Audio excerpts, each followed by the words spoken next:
The stupid Abdul, they insult Paul when their leaders, they praise Paul.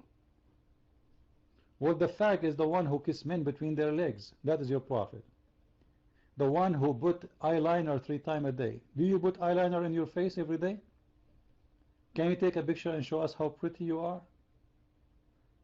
A man, an Arabian man, he put eyeliner 3 times a day, and he said, I never received Qur'an until I dressed the clothes of my wife. Is that true? Is that true, or I'm making up a lie? Who dare to answer? You see who is the faggot?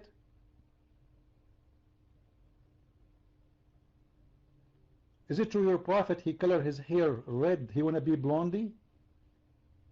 What, Muhammad is not satisfied with his hair? He wanna be blondie? Really? More than any human, is that including your prophet? Is your prophet in the competition? Anyone who rape a child, he is a Muslim for sure, because the first one who practiced that before anyone else is Muhammad.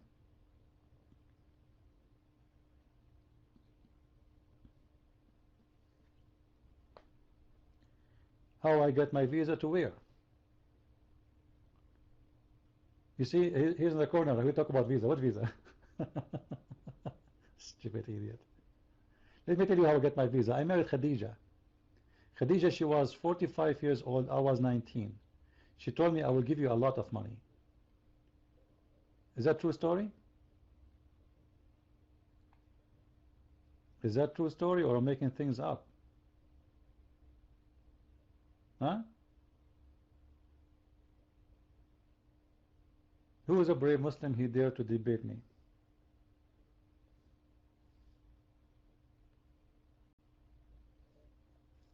Any Abdul?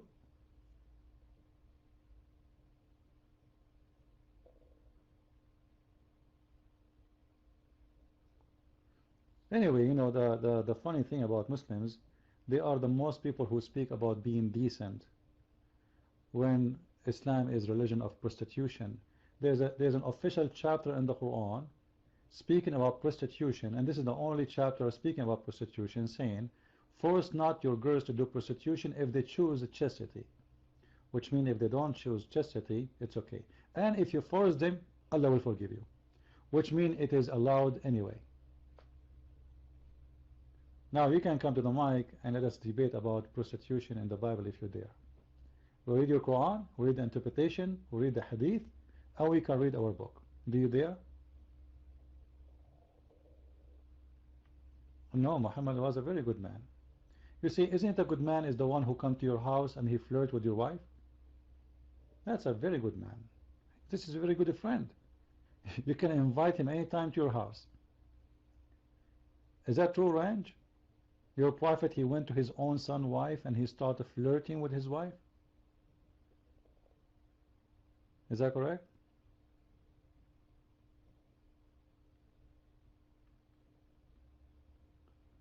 Any Abdul?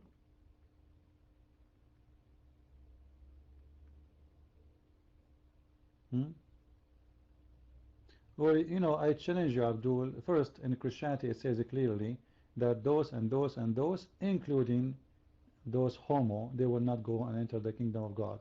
And marriage in Christianity is only between man and a woman. And we have tons of verses about it. Anyone who go out of this is not a Christian. However, I challenge you to show me one verse in the Quran. It says you marry a man to a woman. Show me a verse in the Quran says you marry only a man to a woman. You don't marry a man to a man. I can show you the opposite. You want to challenge me? Isn't it your Quran says وَانْكَحُوا مِنَ الْغُلْمَانِ and go and do the F to the boys? What غُلْمان? How you can marry the boys?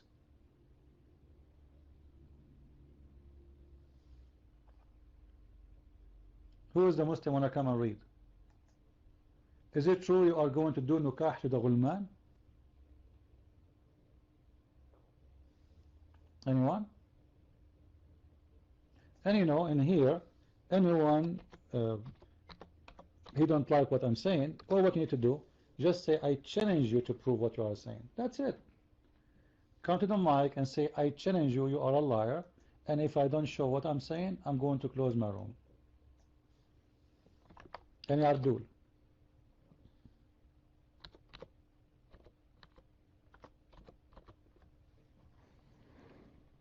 Anyone? Obviously, all of you agree with me, Muslims, to the point none of you want to challenge me. Because if this is not true, you should be now like so upset.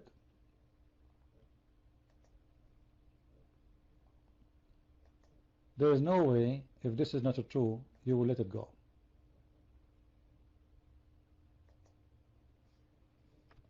So who want to take the challenge?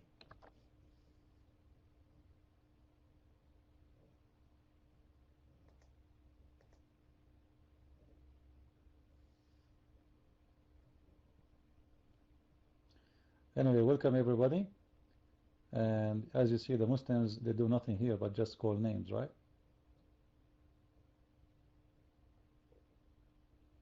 You notice with me? They cannot debate, they call names only.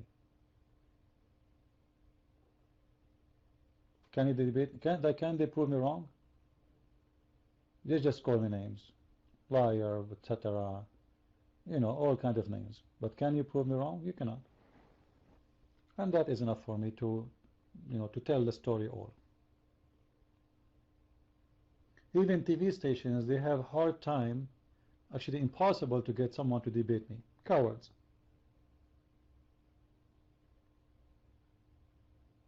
Seriously, cowards.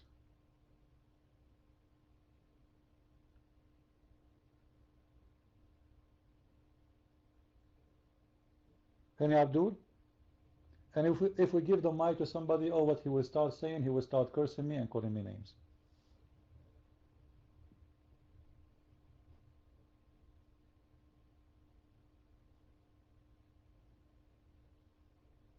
Absolutely, Muhammad was a great man between all the idiots and the criminals. He is the best criminal between them. Professional.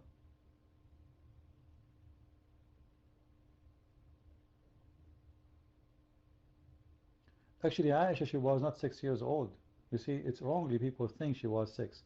The hadith say she was 6, but this is in the Islamic calendar, which means she was 5 in our calendar.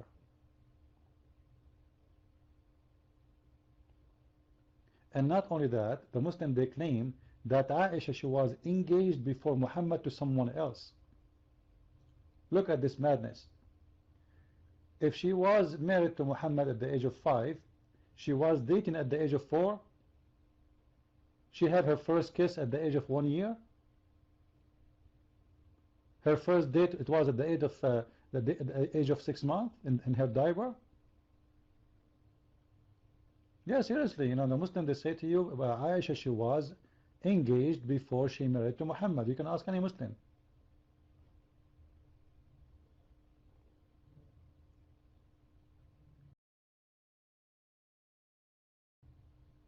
And not only this, you know, why even, you know, you see, like, if Muhammad was 18 years old, and he is just doing this stupid thing, like he is in love with little child. He's a child already, let us say.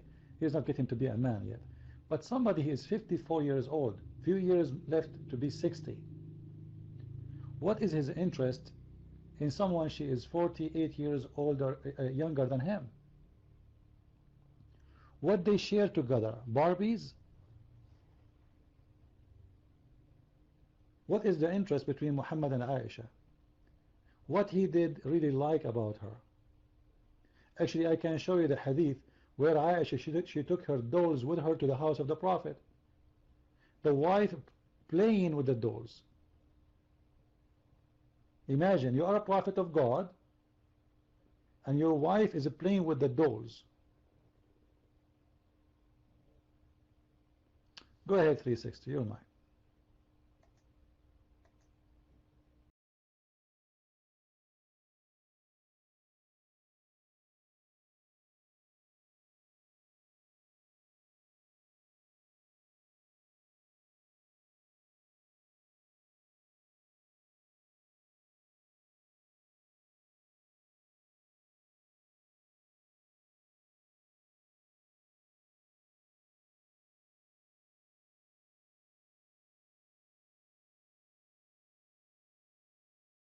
360, are you there? 360, are you there? Am I heard, guys? Do you hear me? All right. You know, Baraka, this woman, she's crazy. Once I went to her room, people, they said to me, like you said now, why you don't go to Baraka room? So we decided to go. This was maybe 5 years ago. And look what she said. She gave her dot to everybody, and she starts saying this. This is CP, Christian Prince. He kept chasing me, going after me. He is a Christian Middle Eastern. He's an Arab. He don't leave me alone. I never went to her room. I never spoke to her. Honestly, I was afraid she would accuse me of rape 5 minutes after, or we would have kids together.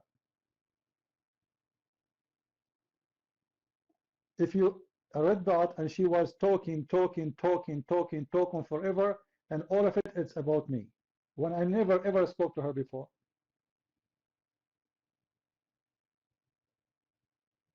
And then what happened, actually, it was funny. I remember at that year I took a vacation. And they told me that Baraka, she took a vacation exactly in the same day. And we came back in the same time. So they were saying, aha, something fishy. How come you and Baraka disappear in the same day and come back in the same? Unbelievable. Uh, you know, I have a lot of memories from the old days in Paltalk. You know, before I used to open my room for many hours. I don't know how many of you been here like all days. Uh, so I used to open a room really for long, and my room used to fit for 300 people. And if my room is less than 100, it means the room is just started. Seriously. Actually, there's many people stop coming to Paltalk because I stopped coming to Paltalk too. There's many people disappear. I don't know how to contact them actually, just because I'm not coming no more. Which means there's many people that used to come just to come to my room. I remember once a lady, she contacted me using the name of her husband. He said, I'm so upset from you. You know, because of you, we are going to go to divorce. I said, why you will go to divorce? What's wrong? Who are you? She said, I am his wife. He don't want to leave your room. He's addicted to your room. He don't want to do anything. He don't talk to us. He don't watch TV with us. He don't talk to his kids. He's just busy in your room. Do something, ban him. I said, I cannot ban him. So I gave him a warning. I said, every day in my room, you cannot sit more than 2 hours maximum. So I used to count the time for him, and I bounce him after 2 hours. You know, 2 hours exactly. He stayed 2 hours, and then I bounce him. Yeah. Anyway, so actually, before guys, if you want to say the word sex in the room, Paltalk, they bounce me in a second. They used to watch my room 24 hours non-stop. Anything I say, I will be bounced right away.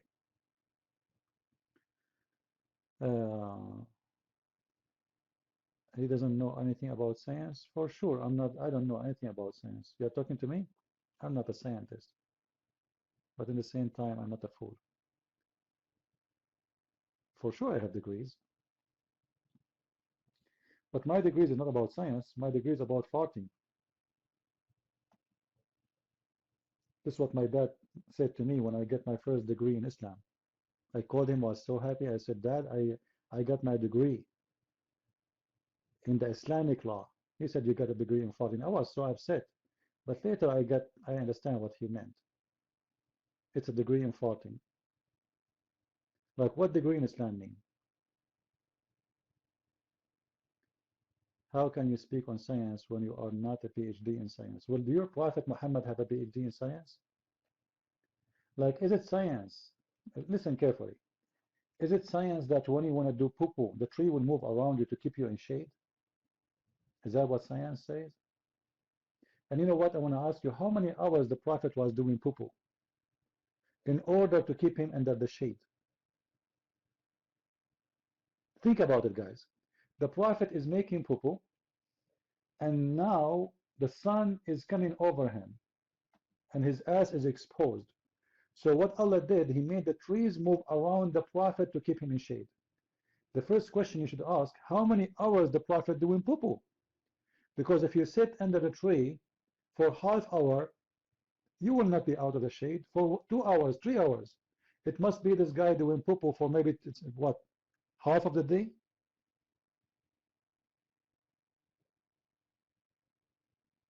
Right? So don't talk about science.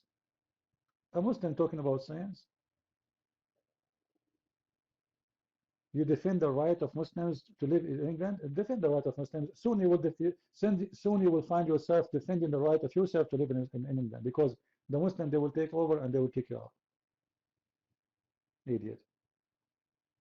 Try to defend yourself first. You defend them, right? And who cares if Muslims want to live in England or not? We're talking about Islam, not about Muslims. Stupidity is amazing. Go and marry a Muslimah and have 10 kids from her and have fun. What does have to do with my topic? Or you have a mental issue?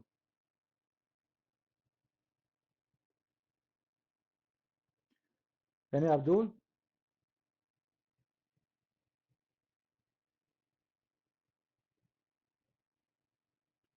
You can debate me with one hand? Well, you see how stupid your statement? We are using our voice, not hands here. This is a chat room, dummy. What one hand and two hands? And who is holding you? Why you don't put your hand up? Okay, you know what? I want to give you the mic. You tell me one good thing about Islam. Is that fair, guys? Tell me just one good thing about Islam. Just one. Not two, not three, not four. The best. Do you know how to do that? Your mic, Charles.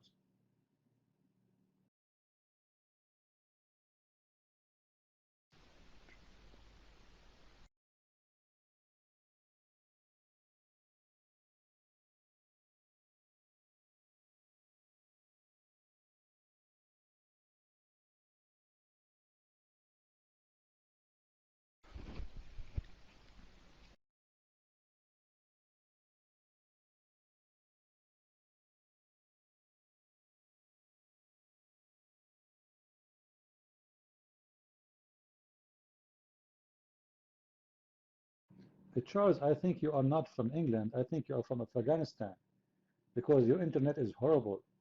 Or maybe you put your both hands behind your back now and you cannot hit the control talk bomb. What happened? Like, what's happening now?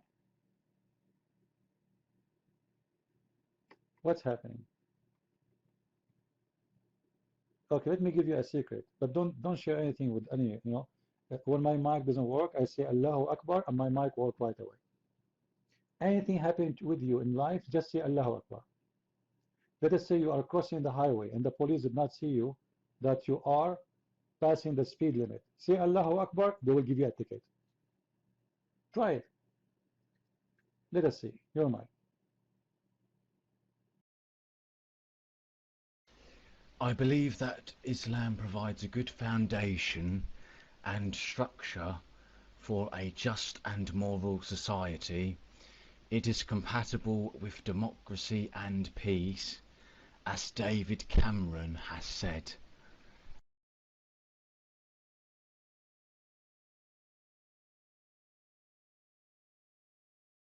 Wow, Prophet David Cameron, he said that. Well, this is a puppy, he worked for the Muslims. Actually, even your queen, she is a potato who worked for the Muslim. This is why she go every 6 months to the Middle East. And the crown prince, he go every 3 months. Potatoes, you know, those are not leaders. You know, England doesn't have leaders no more. They have a bunch of coward businessmen. All what they care for is money. Money.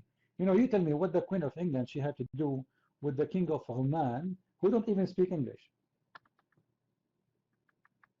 She is there round the trip, round the trip, round the trip, round the trip. Why? Because each time she go there, the Sultan, he gave her an extreme expensive gift.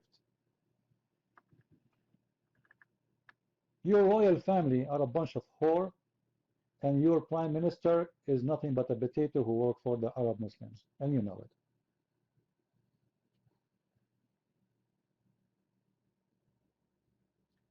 Isn't it true that the wife of the crown prince, she was screwing around with Muslims?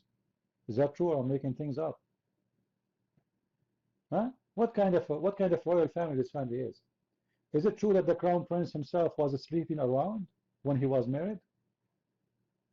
Is that a royal family or a shame family? Obviously, you people have no shame to have a family like this to be your royal family. Shameful one. Disgusting.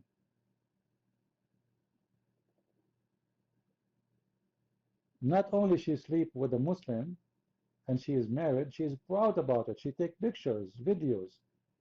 Actually, when I was in England, I saw in the, I think in channel number 4, I forgot what the channel, anyway.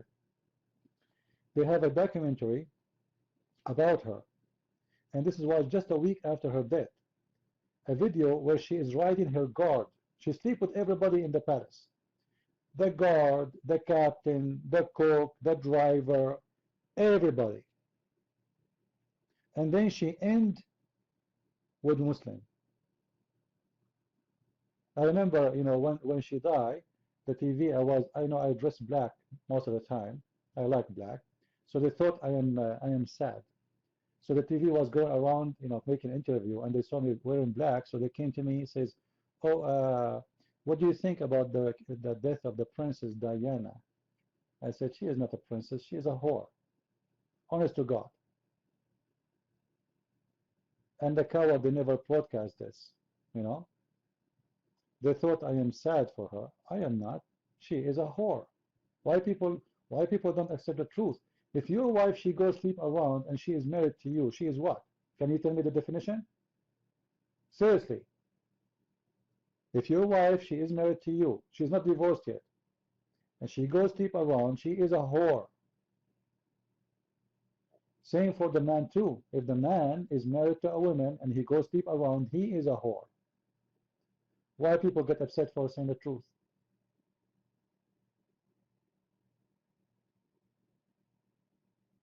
Right?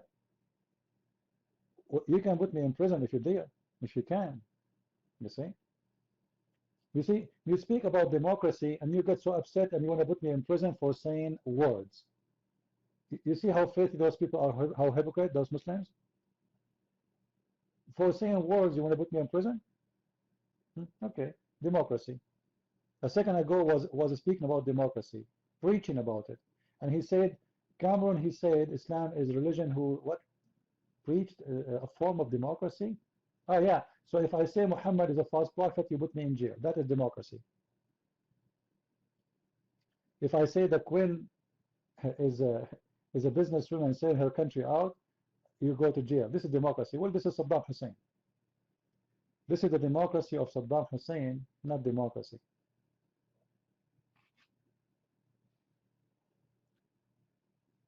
Do we have any brave Muslim here?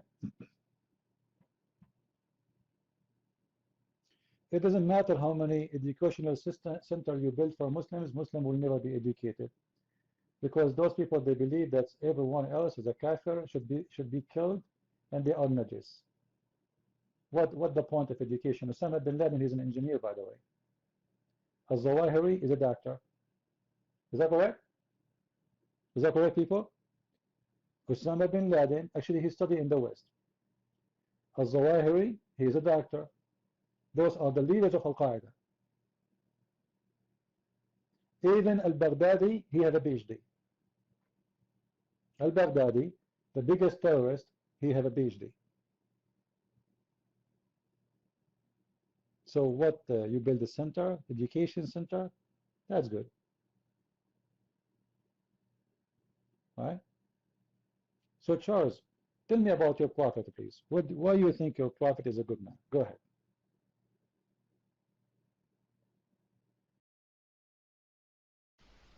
I mean, you can accuse Muslims, but look at the Crusades. Look at the war in Iraq. 1 million people dead by the hands of US weapons of mass destruction. And if we look at this, we can see that it was the US that started that war. It wasn't the Muslims that began the war. You know, they were living peacefully until one day they accused Saddam. You know, you accused him of having weapons of mass destruction, but the only weapons of mass destruction with your US tanks and your US missiles.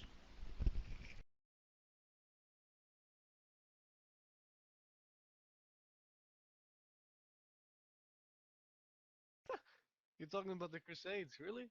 The Crusades have like seven, I think they had seven. It was in in Jerusalem, but the thing was, there was a defensive. But I don't protect the Crusades. Islam, they had 500. Let's see, 548 battles. 548. They came all the way to Spain, and you're saying the Crusades, really? You know that the Crusades, they were just protecting Jerusalem, but that's a Catholic church, so. And they had 548 battles, and I can show you a video. I'm from Sweden, and I'm not lying. 548 battles. But I don't agree with the Catholics because they were the ones who started these crusades. But the thing is, you know, when it was the thing is the Muslims say, "Oh, these Christians, they came to us and they kill us," you know. And the thing is, it was actually the Muslims who invaded Jerusalem. So it was not, you see, it was the Muslims who invaded. So they blame the Christians for invading the Middle East, but it's the wrong thing. Anyways, take the mic.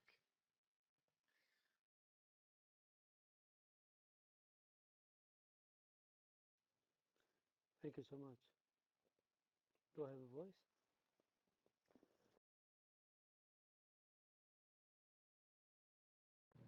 Alright, please don't take the mic unless I give it to you. Only, sir, the crusade never started the crusade. It was the Muslim is the one who started the crusade. The Muslims, they are the one who attacked. The crusade was a reaction, not the action. And actually, the best thing Christians did in their history, it was the crusade. If not the crusade, all of Europe will be occupied by Muslims long time ago. And America today and Canada and Australia will be Muslims then. So it was the crusade who protect all the world, actually. No, the crusade never been wrong. Actually, if I was exist in the time of the crusade, I would be honored to be a crusade. Why they are wrong? What they did? The Muslims attack you. Aren't you going to defend yourself? The Muslims, they took our holy land. You will not defend your holy land? The Muslims took our church. You will not defend your church? But don't show me. You see, there's many lies they made about the crusade. There's a big propaganda against the crusade. Nobody want to speak about what Muslim crimes they did. You see, this is because let me tell you what happened. Because the crusade supposedly, as you said, you mentioned the word Catholic. There's many, they try to put the crusade down for a very simple reason, because they are Catholic. That's it. But the fact the crusade was the best thing happened in the history of Christianity. I'm not a Catholic myself, but people don't want to see the truth. A lot of propaganda against the crusade. If not the crusade, Spain will be now a Muslim country. And all what you hear about the Spanish war against the Muslims, the acquisition. From all the victory they did, only they remember the acquisition. If I was there, I would do the acquisition too. Because the one who betrayed me, he should be, he's a betray me. Even right now in USA, the one who do treason, the punishment is death.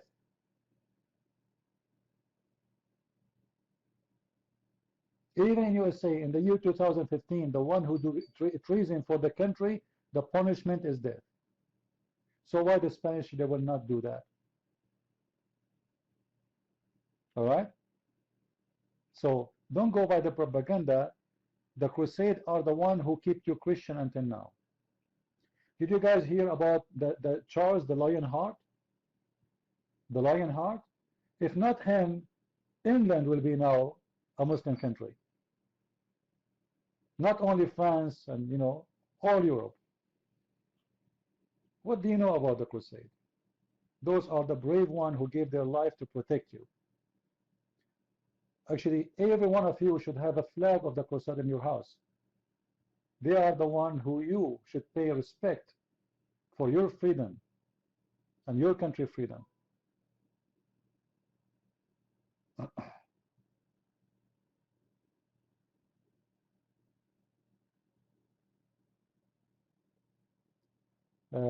Al-Ghuraba, please speak louder so we can hear you. You're mine. Okay, thank you. You know, I don't think you know the history of the Christianity, because if you look at the history, you know that the Pope, the one who called all the Christian Europe to come to Palestine, he lied about the Muslims. They killed women and they killed children. You know the history or not? Did Salah ad-Din Ayyubi killed women? If your prophet he killed women and children, why Salah ad-Din will not? Did your prophet kill children? Do you want me to show you the hadith where they asked the children to take off their pants, and if any one of them have little hair around his private part, they chop his head right away? They are children. So don't play games. Filthy criminals. And what's the difference between killing men and women or children from killing children anyway? Like, is the man is okay to kill him anyway? Just because it's not from your religion? Like, you see, guys, they will try to say to show themselves they are merciful. Oh, we don't kill kids, we kill you. You see how nice they are? Like, you know what? We are very nice. We slaughter only men. We will wait until you are older, and then we will slaughter you. This is how filthy this religion.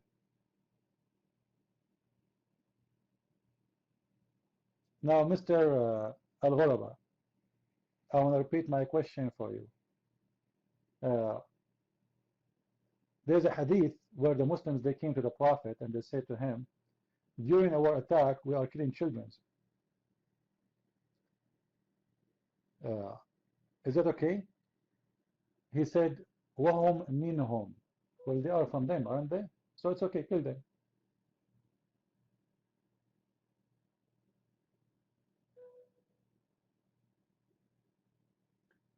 You're Michael Varla.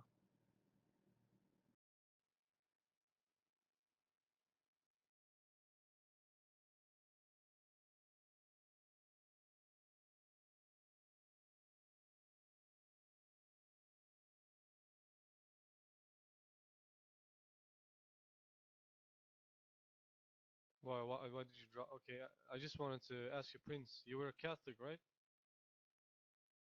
The thing is, you know about the Catholics. Uh, uh you're not a. I thought you were a Catholic. Oh, okay. They have invented some things, you know. So I don't agree with that. Like the purgatory and stuff like that. I don't agree with that. Doesn't support the Bible. But I don't know. The other things, I'm not so sure. Italiano. He's Italian? I don't know. He's from Middle East like me. I'm also from Middle East, but I live in Sweden. Are they Christians? I wouldn't say. The thing is, I would say the Catholic Church are a little bit corrupt, so it's kind of corrupt.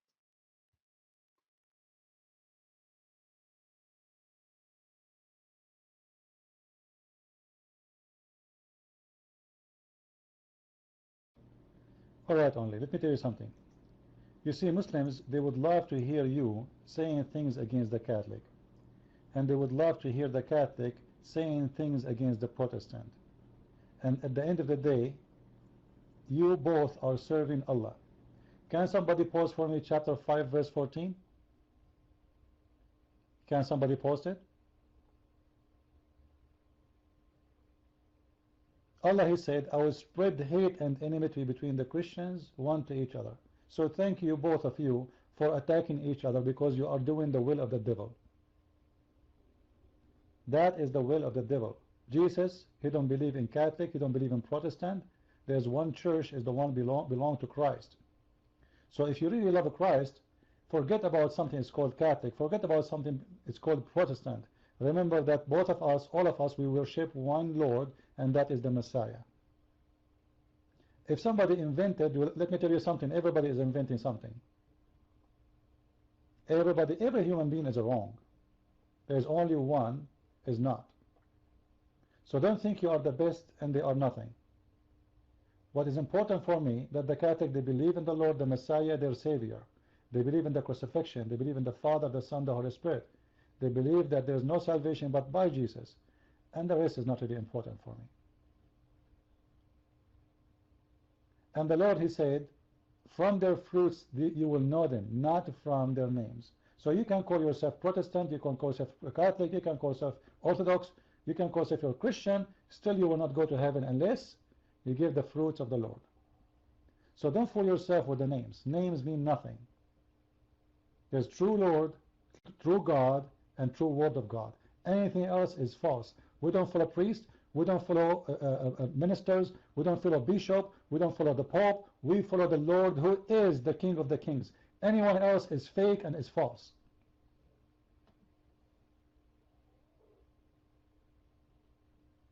That's it. This is what we need to care for. Remember, the Muslims, they would love to see the Christians fighting. And let me tell you something what the Muslims, they do. You said you are from the Middle East, right? The Muslims, they used to come to me in the Middle East, they say to me, Christian Prince, how come you don't hate the Jews? Isn't it them who killed Jesus? I said, it's funny. I thought they did not.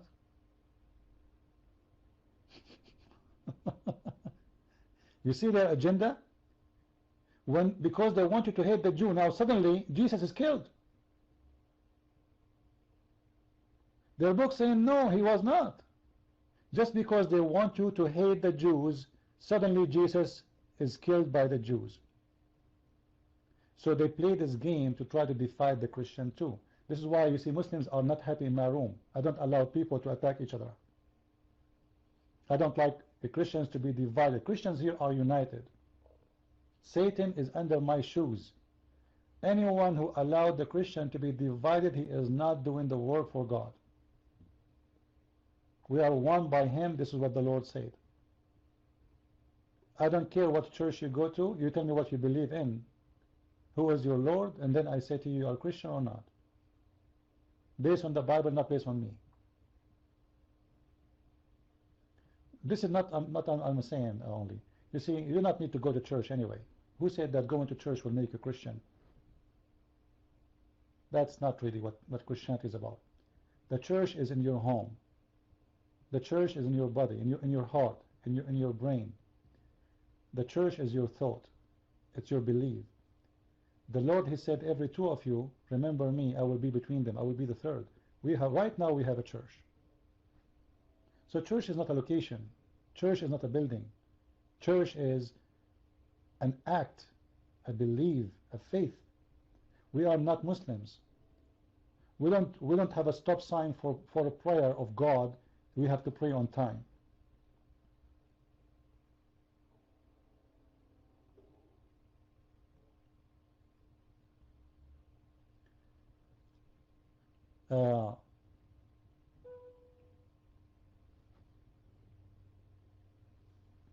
Each time, if you go to the Christian section, by the way, you see Muslims, they go there and they use the Christian names. They go inside the Catholic room and he play a Protestant. And he posts, hey Protestant, you are deceived, etc., you will go to hell. And right away the Catholic will get so excited. Then he go to the Protestant room and he play Catholic there. They know how to play you. The devil is working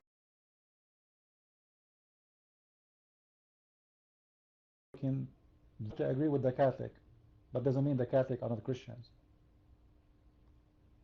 You see, if me and you we go to the same church, you will find that there's a lot of things me and you we don't agree about. That's fine. But there's nothing wrong there. You see, because God, He presents Himself to each one of us in different way. If you read a verse in the Bible, you will see a story belong to you. If I read it, I will see a story belong to me. Why? Because this is individual story made to everybody, not for a group. You see, when the Messiah he speak to you, not to a group. This is why when you read any of the stories of Jesus, you will see that he is speaking to you about something have something to do with you only, something unique about you, as if he really know your needs. And that because this is the true word of God. It's a magical thing. It is something have to do with you, not with the group of people. You see, the drawing of God is different from the drawing of a man. But yet, if we show a picture of all of us now, let us say we put a scene in front of us, a river, a tree, a fish, a boy is running, and we ask each one of us to describe what is written in that, what is drawn in that picture, you will see each one of us, he give different description, even though we are looking at the same exact picture. Do you know why? Because each one of us is unique. Each one of us, he sees things differently. That's fine. That's very fine, actually, very healthy. Otherwise, we will be bacteria. Copy-paste. We are not copy-paste. We are not animals. We see things differently. The important is that we will not lose our way from who is the one who will guide us.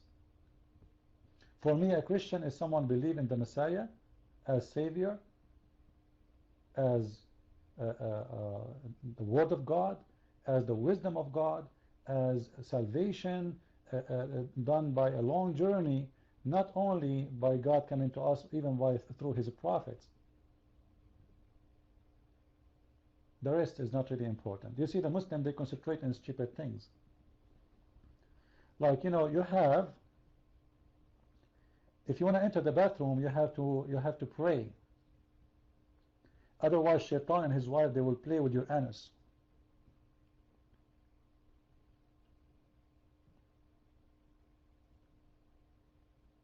And this is why this nation is nothing but, you know, Muhammad, you need to ask yourself a question. Why Muhammad, he come with all those fabrications? Like, if you don't pray, if you enter with the left foot, if you enter with the right foot, what will happen to me? Or Shaitan will play with your anus. Why Muhammad is terrifying his followers with those things? Because he don't want them to think. He wants them to be busy always praising him, praising Allah, even when they want to go to do poo-poo, and not to think how truthful he is. If you say the name of Allah 99 times, all your sin is forgiven. So the Muslim will start all the day, Bismillah ar-Rahman ar-Rahim, Al-Mu'in, etc. He count the names. And that will make all his sin is gone. So simply, he want to keep them busy. This is why he made the prayer 5 times, which is copying someone else. Actually, my coming book is going to show a disaster about Muhammad. Just wait. Actually, my computer right now is open. I'm working on my book, which is going to expose Muhammad, where he stole his religion from. The thief Muhammad. Muhammad has no religion.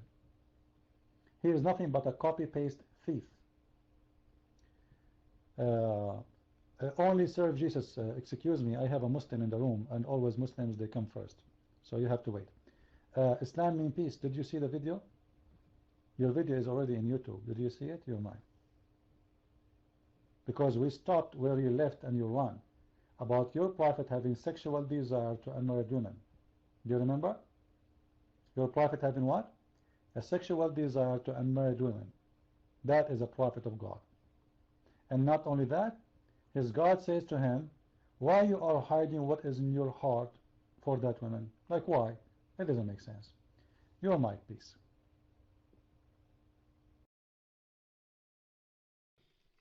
Okay, I'm here to learn about Christianity, and I have a question about Christianity. That's a very good thing. Can you tell me how Allah, he says, how Allah can have a son if he don't have a girlfriend? Because this is about Christianity. How Mary, she was able to have a son, she don't have a boyfriend.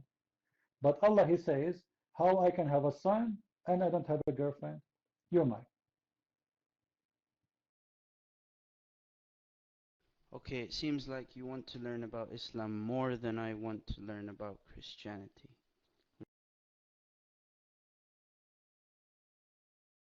No, actually, my question is about Christianity.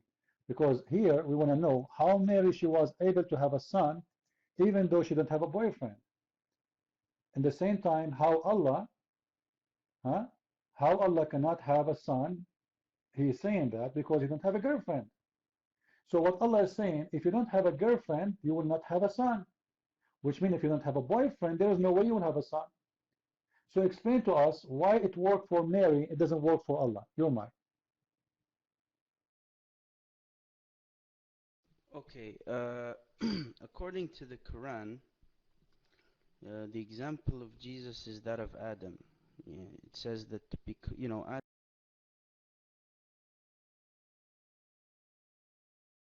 Abdul, I don't know what you ate before you come here, but this is not my question. I'm not asking you an example of Adam. I'm asking you, how come Mary, guys, is my question clear?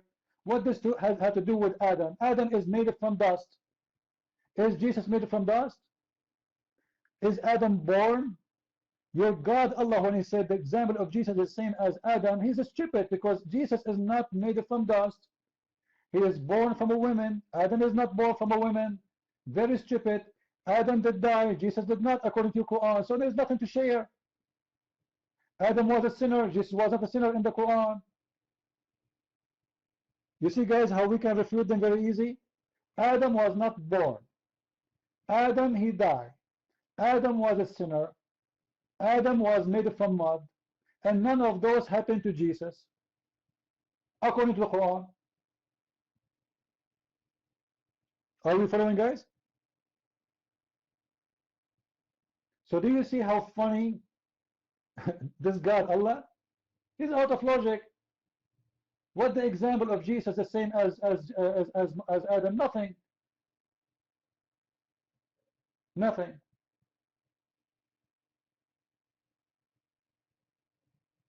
There's nothing to compare.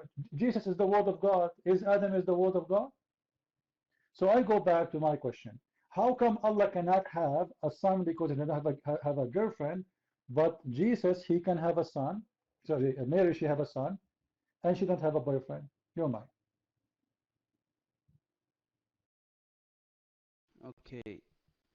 To be honest, you know, I truly, you know, I came to this room to learn about Christianity, but it seems that you Christians have turned me away. You know, I'm very sad right now because Don't worry, just eat 7 ajwa, and nothing will happen to you. No black magic can touch you, and no poison can kill you. Still, this is not my question. How come Mary she can have a son without boyfriend, and Allah cannot have a son without a girlfriend? How many times I need to repeat my question? I don't care if you are sad or no, I'm sad. I'm going to cry. Give me a tissue. Christian Prince, you hurt my feeling. Hello, Abdul. Go watch ISIS. Some beheading will make you feel better. Now take the mic and answer me. How Allah cannot have a son for he have no girlfriend? What kind of logic that logic is? If in his book he says Mary she have no boyfriend but she can have a son, what I see here is a contradiction. What I see here is stupid logic, because either you cannot have a son if you don't have a partner, or you can have a son even though you don't have a partner. So how come it worked for Mary, it doesn't work for Allah? The mic is yours, and you can tell me later about being sad. alright, I hope I don't get dotted before I finish my sentence. Um, but yeah, you know, it's very simple. You know, according to the Quran, Allah created Adam without a mother or father, and therefore can create things without parents, right? So in fact, it's the Christians that believe that Jesus is special because he had no father. So Allah's example is that Jesus and Adam are the same, because Jesus had no parents, had no father, and Adam had no mother or father. But yet Adam was created, and also Jesus was created without a father. It is Christian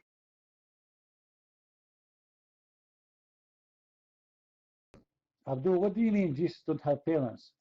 Doesn't it the Quran say that Mary, she is the mother of Jesus? Guys, did he say that Jesus don't have parents? The mother is a parent, according to the Quran. Adam don't have parents because simply how he will have parents anyway? This is a very stupid analogy. Adam is not born to have parents. What's wrong with Muslims? To be able to have parents, you have to be born. Abdul, what's wrong with you? Jesus is born, and Adam is not born. So when your God Allah says, and this is not my question anyway, how Allah he say, how I can have a son if I don't have a girlfriend? And the same time want to convince us that Mary, she have no son, she have a son, but she don't have a boyfriend. How does this happen? There's a contradiction in the logic. The same. I'm talking about the logic of the same person. Remember, we believe in the Virgin Mary, but the logic of your God is very stupid because he said is you cannot have a son unless you have a partner. This is his logic, but his logic works only for him. It doesn't work for Mary. So we are asking why it worked only for him, and how Mary she was able to have a son without a partner, but Allah cannot have a son without a partner. You're Mike.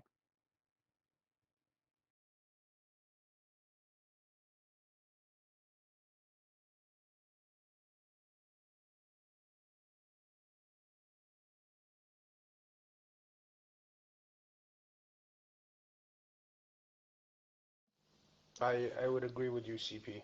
Okay, you made a very cogent argument. So Oh, just wait, Alfano, please. You are saving his life.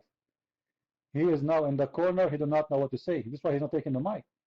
Take the mic and give us an answer, please. Your mic.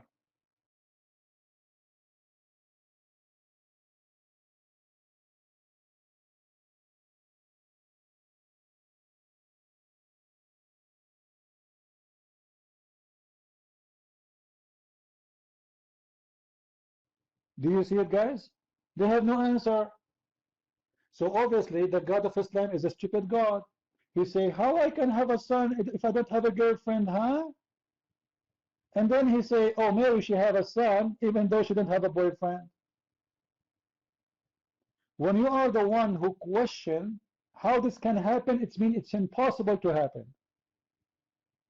If it's impossible to happen, how it happened to Mary? You want to tell me what happened to Mary was a miracle? Oh, the Mary, she can have miracle, but Allah cannot. Amazing. I'm waiting for your answer, Abdul. Your mic. Take the mic.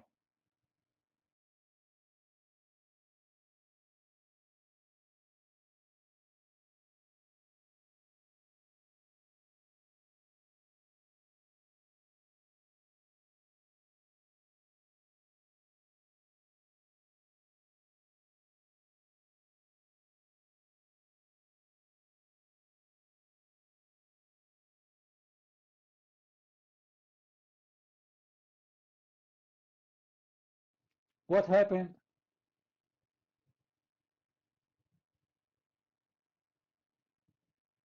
Hello? Hello? You are talking in the mic? Wow. I think you need a partner in order to talk. We hear nothing, man. We hear nothing. It's a miracle. How you can hear me and you're saying to me, I'm talking in the mic. You want people to believe you? See how stupid what you say? You see how stupid the lie you are saying? If I am talking and you can hear me, how you say to me, I'm talking in the mic?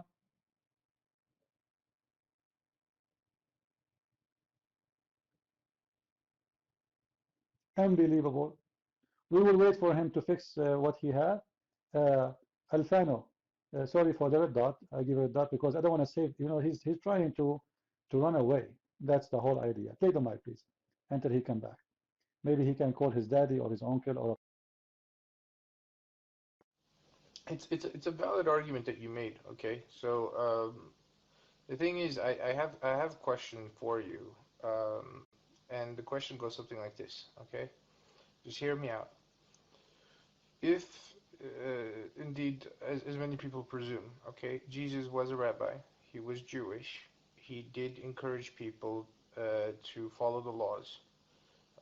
and the prophets, then isn't it strange that Christianity institutes Sunday as a day, well, not necessarily of rest, but nonetheless, the Sabbath is no longer observed. Dietary laws are no longer observed. And so it's sort of like it's almost like a de-Judaizing of Judaism itself, you know. And that's strange because I don't think that's something that Jesus ever taught. So, you know, feel free to respond. Mike's free. First, whoever told you that Jesus was a Jew is a very, very naive person. If Jesus is God for us, how he can be a Jew? Like, are you saying to me God is a Jew? Jesus will say it, before Abraham I am, which means before the Jews exist, he was exist. Correct, guys? Abraham was not a Jew, but before Abraham I am. The Jews, they said to him, how you can say such a thing when you are not even 50? He said, even Abraham, he saw my day. Not only I was before Abraham, I was witnessed by Abraham. So first, Mr. Alfano, you have wrong understanding for Christianity. Obviously, you are going to maybe, I don't know who is your teacher. I don't know what is your religion, but this is not what Christians teach. Secondly, Saturday is not Sabbath. That is only for the ignorant. Go and read the Bible, you will see Sabbath is any day is designated for God. It's called Sabbath. Sabbath is a holy day. It's not Saturday. Only for the ignorant they think that Sabbath is Saturday. This is why many people they think that Jesus was crucified Friday because it was before the Sabbath. That was a holiday the Jews they have. It was not Saturday. All right? So just educate yourself, please, so you can learn. Secondly, come on. Secondly, Jesus, he never followed the law of the Jews because simply he is the one who made the law for them. Correct, guys, that Jesus, he said, it's been said to you, but I say. Is that true? So he don't follow the law. He made the law. He made the law. It's been said to you, but I say to you. He have the authority over any law. The law is under the feet of Jesus, not the opposite. So again, you have a wrong understanding of Christianity. Let us go back to Islam mean peace. So Islam mean peace. This is the verse in the Quran, and this is a translation made by Muslims, not by me. Allah saying, how I can have a son if I don't have a girlfriend? What is your explanation for this? This is chapter 6, verse 101. Your mic.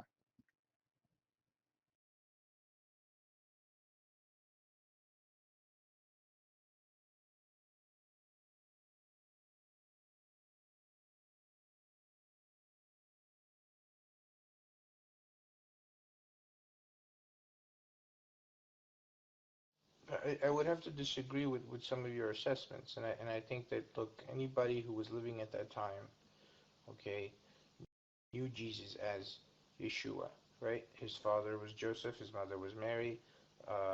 He was a carpenter. He None of those will make him a Jew because I just answered you. I said he before Abraham he was exist. This is the birth of Jesus by the body of the man, but Jesus is exists before that date. He is before anything, everything created by him and for him. So let me ask you, Alfano, what is your religion, sir? What is your religion? Hello? What is your religion? You are what? Perennialist? What is that?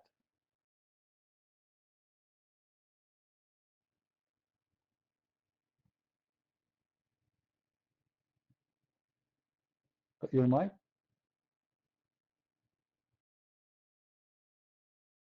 Okay, so perennialism is concerned with this idea that that the truth is something that is evident in all faiths. Okay, um, that there is sort of like a sort of central truth. Okay, that is evident in all faiths. It's very similar, I would say, to Unitarian Universalism. It's similar to the Baha'is. It's similar to a lot of people who say sort of I'm spiritual but not religious. For the most part, it's sort of like being open-minded and saying, look, Okay, Alfano, let me tell you about open-minded. If someone come to you and he said, I want to sleep with your wife, aren't you open-minded? Be open-minded. They will have fun. She will sleep with him. She will enjoy him. Maybe he's more handsome than you. And you are open-minded. Correct? When you say, I am spiritual, but I'm not religious, what does that mean? I'm spiritual. Do you do yoga? Let us fly with the yoga. Right now, imagine yourself, you are a chicken. And you are laying eggs. All right? And now the egg is coming out. And you are squeezing it, squeezing it, squeezing it. The egg is coming out, mashallah. What's spiritual but not religious? You don't know who is your God. You don't know your ship what. You don't know. You have no idea. And you say, I am an open mind, which means I am a box of garbage. You can throw whatever you want inside me. I will take it all.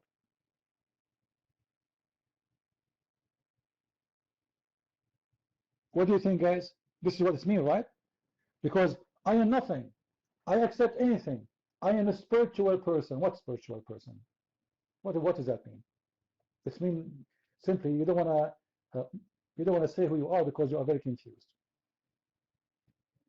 Maybe tomorrow you will say to me, I'm not sure if I am a male or female. I am open-minded. I don't have time for this kind of talk, Mr. Alfano. I just gave you an answer. When you yourself, you don't believe in the Bible anyway, how you say to me what the Bible teach? It look like you know my Bible more than me. Jesus, he said, I am the Alpha, I am the Omega. I am the truth. Before Abraham I am. By birth, he is the son of Joseph, but not by the truth. By birth, because Joseph was engaged to Mary. So according to the birth, Jesus is the son of Joseph, yes, but not really, he is not. He is a son of no man. So if you know what Christianity is about, you should not ask those questions because they are very naive. However, I'm happy to answer you. Let us ask the Christians in the room so to see the answer. Christians in the room, is it true that Jesus said to the Jews, what do you say of the Messiah? They said he is the son of David. Did they say that? The Jews, they said that, right? Okay, what Jesus said to them as an answer? What he said?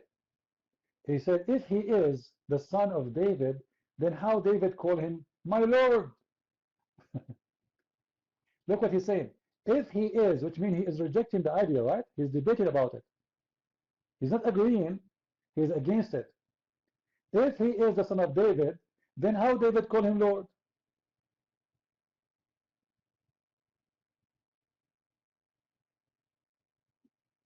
It's impossible. How he can be the son of David? So Jesus, actually, by the way, it's an honor for any Jew to be called the son of David. Do you know that? That's the most honor you can get. To be called the son of David.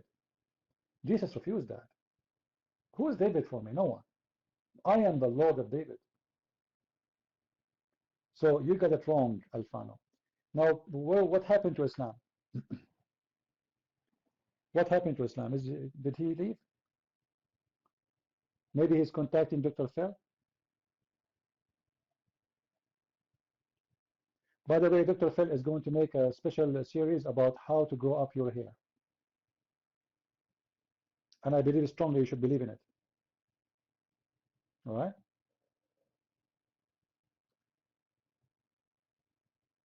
Muslim for wife. Do you have a microphone?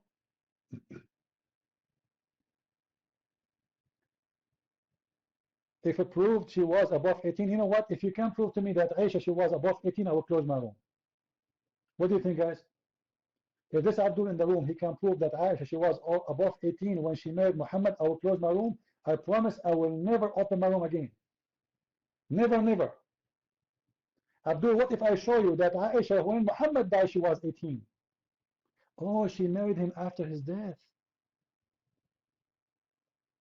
Did she marry him after his death? Hello? What do you mean I will reject them? Okay, you know what? In the front of the room, show me something accepted by Muslims, which is hadith.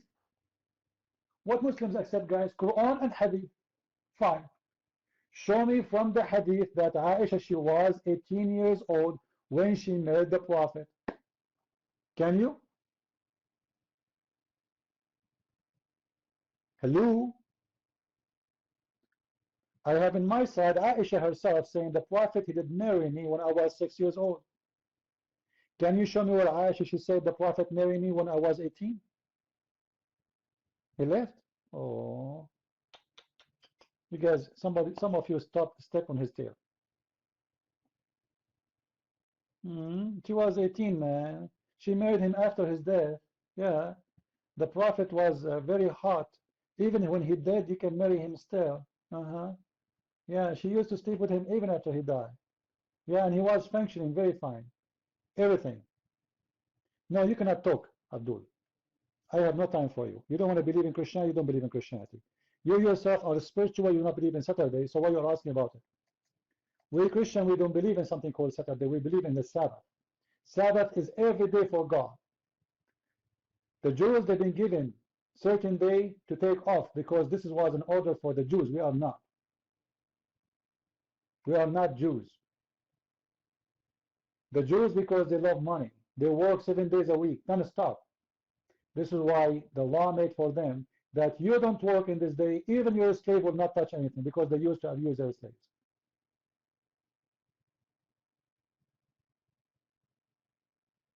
It's not new to know that in the time, in old days, people used to marry their sisters.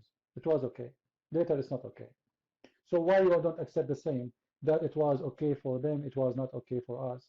And nobody actually says not okay anyway. I'm saying it's not really important. It was something for the Jew, had to do with the Jews because they love money. They worship money. As simple as that. I will give you the mic for the last time because this is not our topic in our room. Your mic. Okay, so I hope I'm not interrupted. Okay, even if you disagree, I'm hoping that you can just address your counter arguments afterwards. So for starters, I would say, look, if you begin with the assumption that that Jesus is God, then you're not approaching this from a historical perspective. You're approaching this from a already accepting that postulation.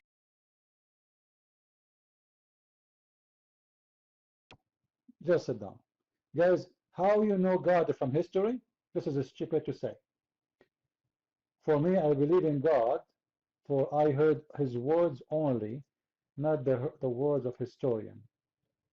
History says stories. They say Jesus was crucified. History doesn't say Jesus was God. What does this have to do with this? Very stupid argument.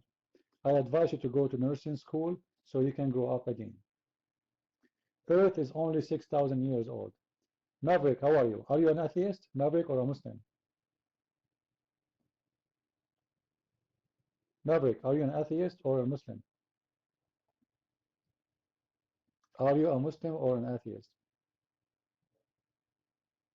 There's nothing called Coptic Catholic. That's a lie. The Coptic are Orthodox. What are you, Abdul? Are you a Muslim or an atheist?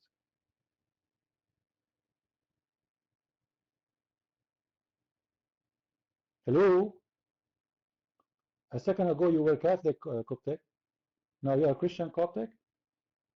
Man, we can change your blood in a second. Maybe you have a bad liver or something. We change your blood every 5 minutes.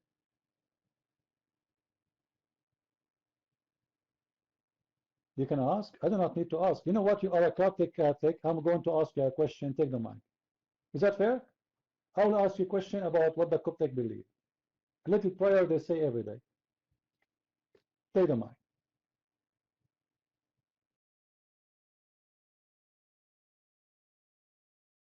It's my turn. Can I take the mic? Yes, thank you. And Mr. Christian Prince, it's this room is answering Quran and science in deep. That is a Quran is under as a science. It's a really. It's I don't know whether. I don't know about Quran, but I try to learn the Quran. But it has a science in deep. It's a fact. Anybody, please explain that one. This Quran is magic. Okay. Kiramlingam. Hello. Hello, blue sky. What is this? What is penis? Why you're please blue sky? I don't know who are you. Black. Okay, block your list so people will not text you. All right. Is the Quran is full of science? For sure, the Quran is full of science. What are you talking about?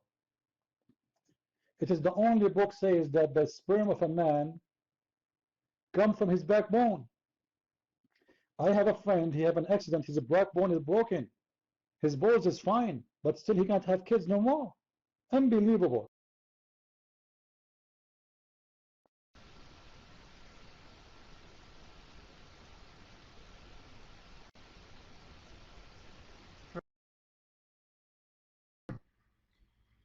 You know what I don't understand about Moss?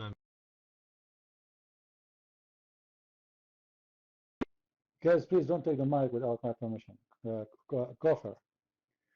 If you want the mic, put your hand up. I will give it to you. Is it true the Quran says that women's sperm come from their ribs? Is it true? That is science. Until now, no science book teaches a thing. Actually, once I remember I was on the beach and I saw women, she have white things in her chest. I thought it's a lotion, but now I know. Now I know after I read the Quran, that was a sperm. It was not a lotion. I thought at that time I was naive. I thought this is a lotion. All right? Okay. When Jonah was stuck inside the whale, did he do any camping? Yeah, he was doing camping. Yeah. Now, if you have the courage, put your hand up and let us see how good you are, so we can laugh. Islam, peace. The mic is yours again, and let me repeat my question again for you, please. This is your God text saying how I can have a son. All right, your God text saying how I can have a son if I don't have a girlfriend. So the question is, how Mary she can have a son without a boyfriend, but Allah cannot have a son without having a girlfriend? Your mic. Okay, if you're serious, Christian Prince, I'm willing to answer all your questions, but I need enough mic time because you keep red dotting me. I can't even finish my arguments. And I sincerely will answer all your questions, Christian Prince, but I really would like a word, your word, that I will get enough mic time. Okay? So can we have like maybe an agreement on 3 minutes, or 2 minutes? No agreement with Muslims, because a Muslim, you give him your word, he abuse it. If I say to you, I will give you 3 minutes guaranteed, you will start talking about Pepsi Cola and handicap, but you will never answer my question. So I want to be sure that you will not play around. Take the mic. What I promise you is, as long as you don't go out of the topic, I will never doubt you. And start quoting for me Adam. I'm not asking about Adam. The topic is Mary, she can have a son without a boyfriend. Allah cannot. Why? Your mic.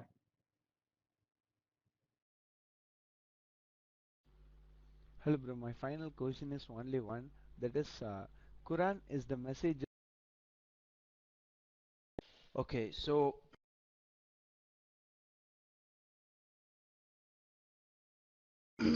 here spirit into her, that Jesus, peace be upon him, was created within her.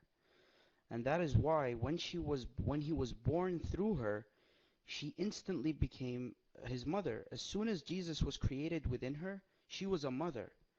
Okay? She was that parent of that child. But Allah right? Allah can create things without actually having to do any lower animal sex function. Because begetting is a lower animal sex function. And the example that Allah gave in the Quran is that, you know, Allah created before. He created Adam before without any parents. That's why I brought up Adam, because I was trying to explain to you why Allah was saying that he didn't have a partner in the Quran. Because he created Jesus within Mary's womb, right? That's what the Quran says. And that is why Mary became a parent without actually having a partner. But Allah does not, it does not befit Allah, the creator of the universe, to have a partner, because he is so majestic. He's beyond us. He is beyond his creation. Therefore, he can create Adam and Jesus without, for example, Adam without any parents and Jesus without a father. But what the issue here is that there are many Christians today that have an issue with this. They believe no, that no, Jesus is the actual Son of God, the actual begotten Son. And the word begotten is a word that was interpolated into the King James Version, which is based on the Codex Texticanus, which is much later than the Codex Sinaiticus, right? The Codex Sinaiticus, which the international version. Here we go. Potato tomato now. Listen, Abdul. Until now, you see all the minutes I gave you, until now you did not give me the answer. Allah, he says, how I can have a son if I don't have a girlfriend, which means Allah cannot have a son unless he has a girlfriend. Correct, guys? What is the condition for Allah to have a son? Is to have a girlfriend. So it's possible that Allah have a son. The only problem is he do not have a girlfriend. Allah is not saying how I can have a son when I am God. Allah is not saying how I can have a son when I'm not even a man. What he is saying, how I can have a son if I don't have a girlfriend, which means Allah must be a man. He have a private part of a man, and if he had a girlfriend, he will have sex with her. What it means to have a girlfriend, guys? It means sex, correct? Is that correct?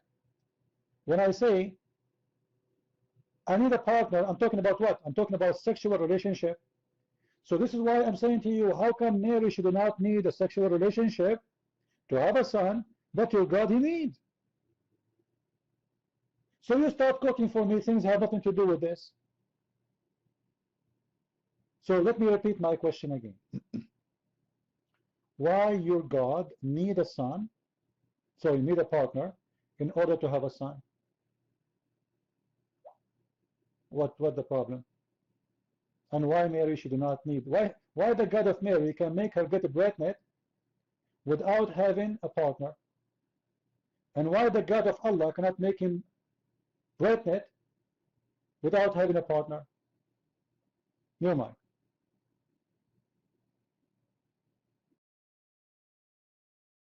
Okay, before you start disrespecting me, you have to understand that that's incorrect. The Quran says very clearly that there is nothing like Allah, that there's no one and nothing like Allah. لَيْسَ كَمِثْلِهِ شَيْءٍ. Okay, so it's very disrespectful to Muslims when you say that Allah has a private part. That is disrespectful, and you know that, Christian Prince. That's why you said it. You see, since I've been here, I've been trying to be respectful to you, but all I get is... Okay, now you want to play the game of respect because you have no answer.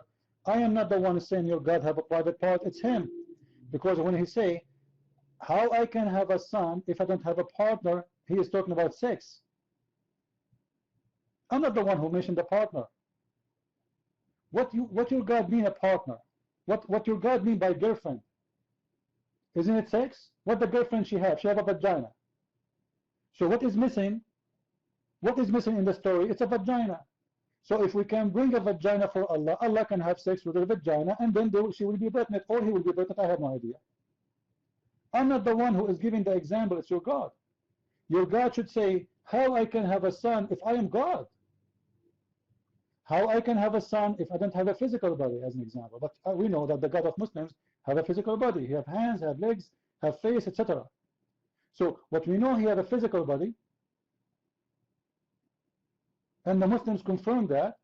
And now he's saying to us, I cannot have a son unless I have a girlfriend. And that this is mean. The only condition is me having a wife or a girlfriend to sleep with, and then everything will be fine. You're mine. Christian Prince, the example in the Quran is for any. Allah is trying to give this example for those who believe that God has a physical body. It is not for the Muslims. The Muslims know that Allah is not like anything and anyone. The Quran is very clear that Allah transcends creation. But the issue here is that the Quran is referring to those who believe that Allah has a physical body. And guess who those are? These are the Christians who draw. False, Abdul, I can show you from the Quran. Allah saying he have hands. Allah, he have a body. Allah have a shin. And I can show you your prophet explaining that. He said, your prophet said, they asked him, are we going to see Allah? Are we going to see our Lord in the judgment day? He said, yes. And then Muhammad, he explained, he said, do you have a problem to see the moon and the sun in the clear day? They said, no. He said, this is how you will see your God. And then your prophet, he said, Allah will come to them in a shape. Who is the one who used the word shape? Is your prophet, not me. He will come to them in a shape different from the one they saw first time. So what is the shape you Muslims saw first time? If Allah don't have a physical body, when you say shape, you are talking about physical body. So Allah have a shape, original shape, and then he will come with different shape, which means now Allah have two shapes. The first shape and the second shape. And when Allah he changed his shape, the Muslims, they will say to him, we seek refuge against thee to Allah, which means Muslims, they will consider Allah Satan. They will think he is Satan because he changed his shape. So you Muslims, according to this, you believe in Allah to be a shape, not as a God.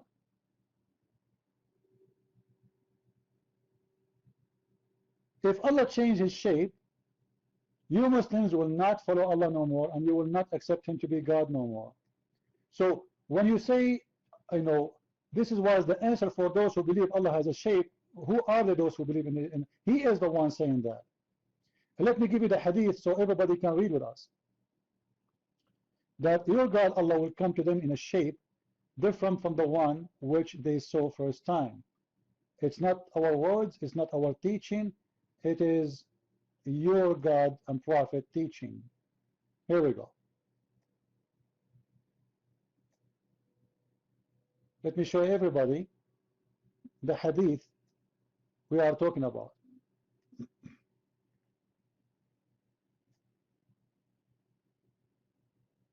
And then Allah will come to them in a shape different from the one they saw first time.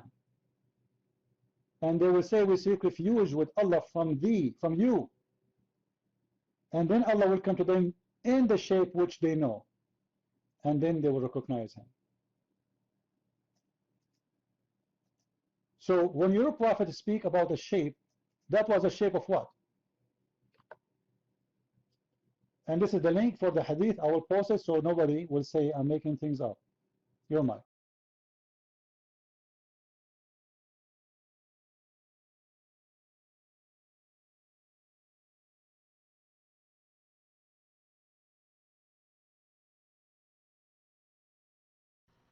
هلا سمعني؟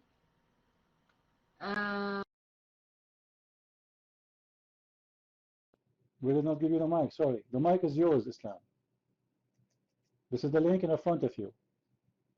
Your God, Allah, have a physical shape, and he is the one is saying that from his own mouth. And the one is explaining that is your prophet, your mind. Okay. I need to explain this to you, Christian Prince. No human being, according to Islam, no human being can see Allah in this life. Okay? Now, this concept is not a new concept in the religion, okay, of the Abrahamic faiths. It exists in Exodus 33:20. Wait, let me finish. Let me please finish. Don't doubt me. You see, this is the thing. In Islam, in the next life, we will be different. It will be a totally different dimension. And we will be able to see.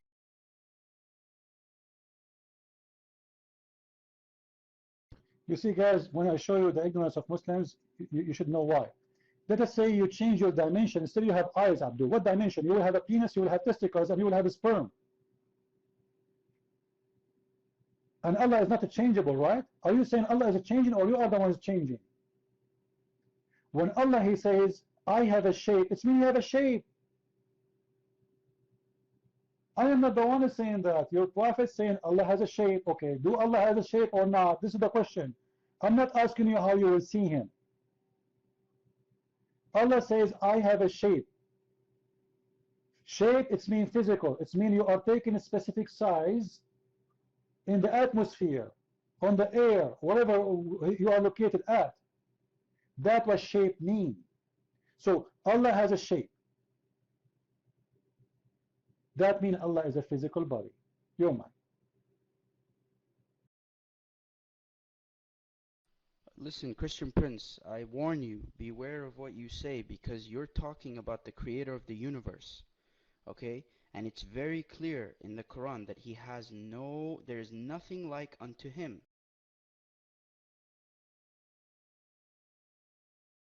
Abdul, there's nothing like unto me too. According to science and according to God, everyone is a unique person. Is that correct, guys?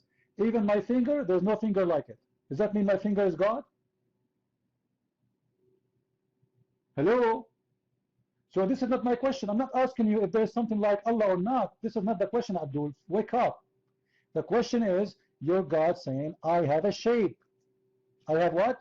I have a shape, and I will come to you in a shape. Different from the one which you know. Which is the one you know, Muslims? You tell me. Which one is the one you saw first time? You tell me. I'm not the one saying that. Your Prophet saying that. Allah will come to them in a shape. Somebody pause the hadith please again. Other than they know, and will say, I am your Lord. They will say, we seek refuge with Allah from you. This is our place. We will not follow you. Which means Muslims, they reject Allah, even though it's Allah, just because He come to them with different shape. Now you tell me what kind of shape that one you reject. What is the problem with that shape? He have a defect? He is not good looking? We need to know why he was rejected, why he was accepted later, or what is the shape first time and what is the shape second time. However, at the end of the day, the shape is a shape. That means Allah is a physical body. And this explains why He is going to have sex with the women to have a child. And this is the hadith again, your mind.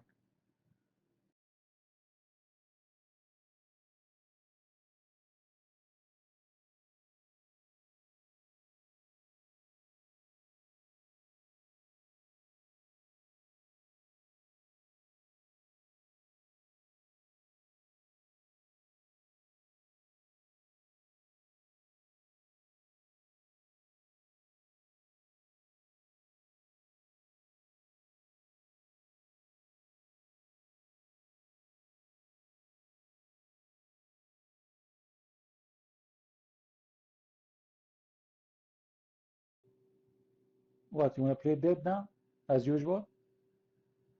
Seriously, are you going to play dead?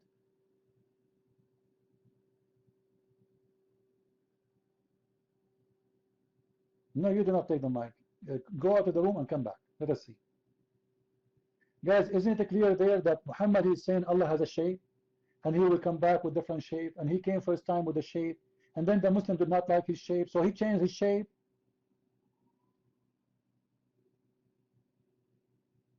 How you can insult your God and you say to Him, we seek refuge from Thee, which means you are considering Him Satan.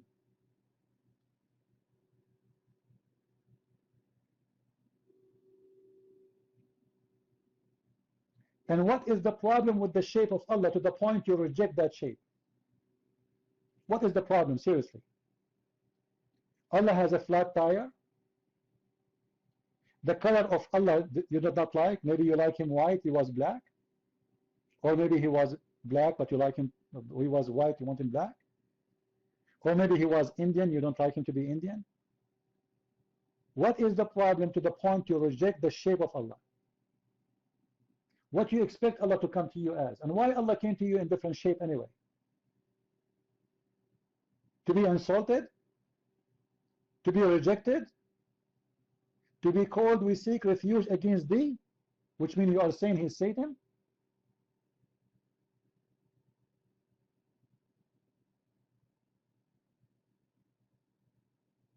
What do you think, people? Obviously, there is something wrong with this religion. They say to us, Allah is the Almighty, and then later we find that Almighty is nothing but a shape. And guess what? Not only this, Allah later, he will do striptease and he is going to show his shin. What? He will show what? His shin.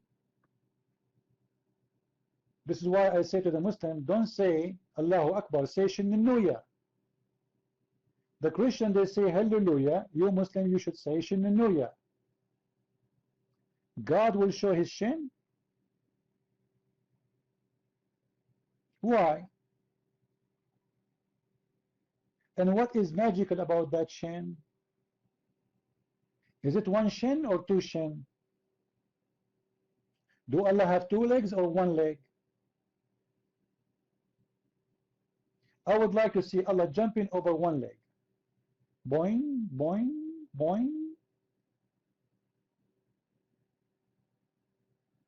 Or what we are asking, what kind of religion this religion is?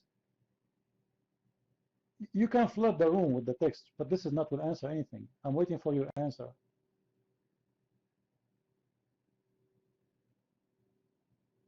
Yes, this is the entire hadith. I'm posting the whole link too. You will see the shape of Allah. Does it say that? Post it in, no problem. You post it for me in contact, guys. You post it in the context of the hadith. Post it. Tell us what is happening. This is actually the beginning and the end have no connection with the first. However, you can post that. This is why I'm posting the whole link anyway. Allah will come to them in a shape. It has nothing to do with the sentence before. Read it. In the beginning, they asked him. There's the only connection. Are we going to see Allah in the judgment day? He said yes. You will see him so clear, the same as you see the sun and the moon in a clear sky. So they will see him. Now what they will see a shape. What they will see, not a light, not a shadow, not a glory. They will see a shape. And then Allah come in a shape different from the one they saw first time. So what is the shape you saw first time? What is that? And what is the shape you know? Do you know the shape of Allah anyway? And then Allah, he changed his shape. Reference and mic, no problem. This is Sahih al-Bukhari. Hadith number, book number 76, hadith number 577. Sahih al-Bukhari, book number 76, hadith number 577. And the mic is yours.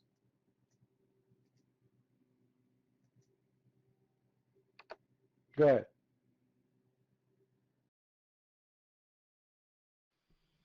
Okay, can I be heard?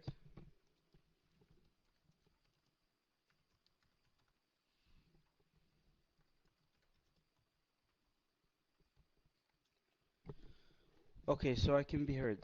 Okay, so yeah, let's read the entire hadith in context, right? Why do you want to quote something out of context?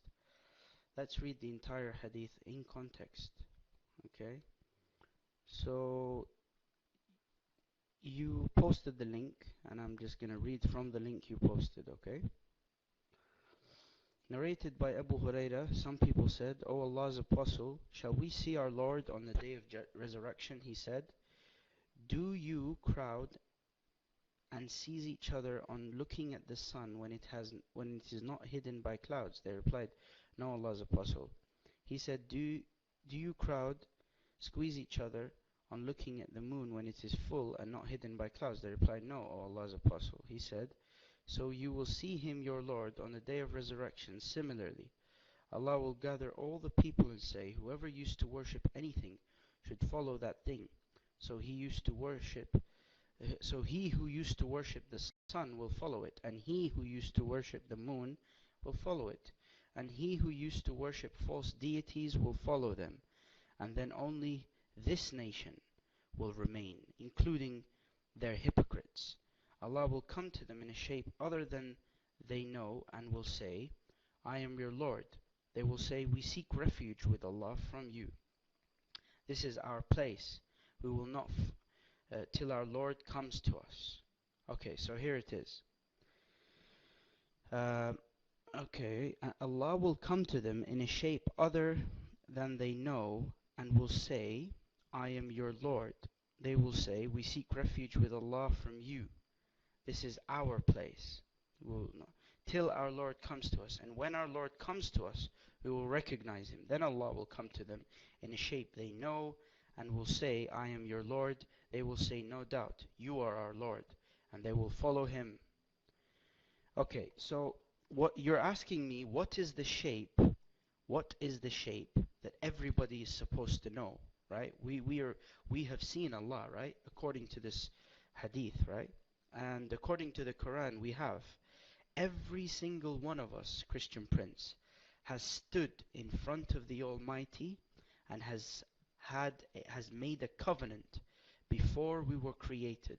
I know this sounds weird, but according to the Quran, we all had a covenant with Allah.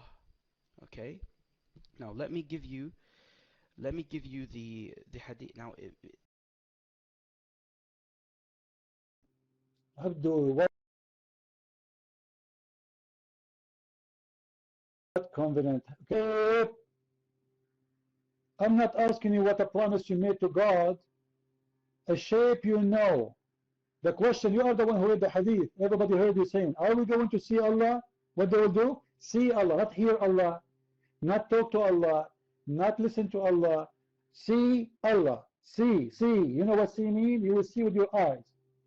And then your prophet is the one who would come with the idea, a shape. Not you making a promise to Allah. What does shape have to do with the promise?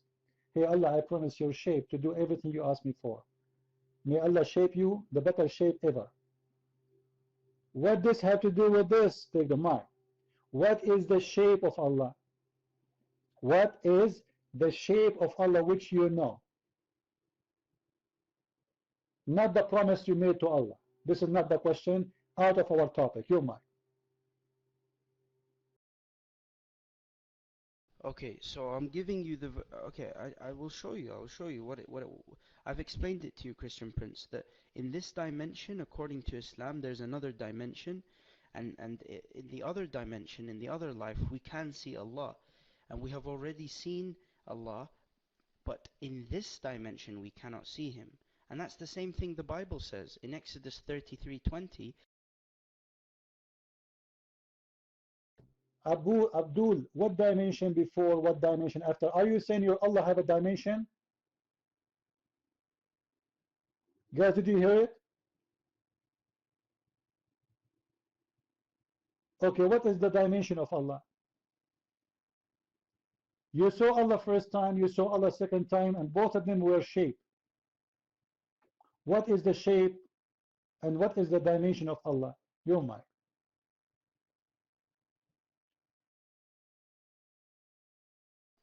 Okay, thank you. Let me show you just one sec, because you really I don't think you've read.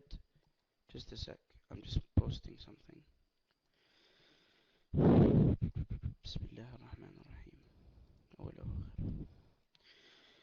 Okay, but so this is from Exodus 33:20. Okay. Now just a second, just a sec, please. I'll explain to you. It says very.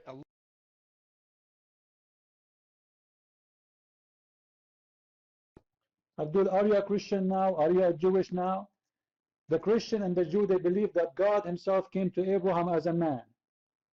Is your God as a man? Are you going to say that?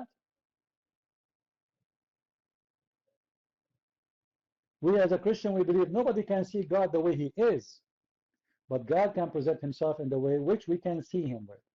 Now, according to your Quran now, Allah is coming in a shape. Don't change the topic. God came to us in a person of Jesus. We know that. This is something the Christian believe, not you.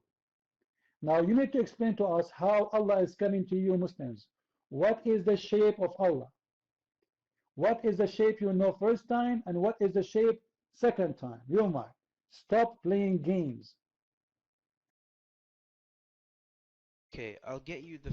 Okay, first of all, you asked me, how did like what is the hadith talking about, and how did we see Allah before? So I'm gonna give you the verse now, in the Quran, where it speaks about how we all stood in front of Allah, and we all had a covenant, and we made a covenant with God. Stop drinking camel urine. This is not our question. I'm not asking you where you stood in the front of Allah and make a covenant with God. This is not the question. The question is when first time you saw the shape of Allah and what it is. And when the second time you will see the shape of Allah and what it is. Guys, is my question clear? Am I asking him when you made a promise to Allah? Not my question. Have nothing to do with our question. He's trying to go in a circle because he's ashamed. Because this religion is in trouble. They say how God can be a man, but God knows what he is. He's a beast. He's a man, he's what? He's a shape. And now remember, we are talking about the original Allah, which means not a form which he appeared to us with. It's not God taking the look of a man and coming to us as a man. No. This is the true shape of Allah, which means Allah must be a physical as original. Are you listening? Allah is a shape in the original form. He is a shape. So what is the shape he come to the Muslims with? Your mic.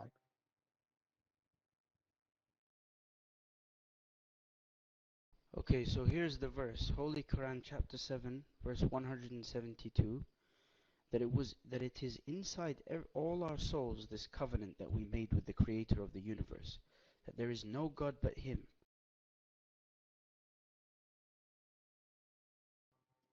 If there is any single Muslim woman she want to marry this guy, I will give him to you for free. Abdul, what does have to do with my topic, Abdul? What is the shape of Allah? Is your Allah inside you? Are you saying to me Allah is a shape and he's inside you? I'm not going to take it in a sexual way now. I'm asking you about the physical shape of your God, what it is.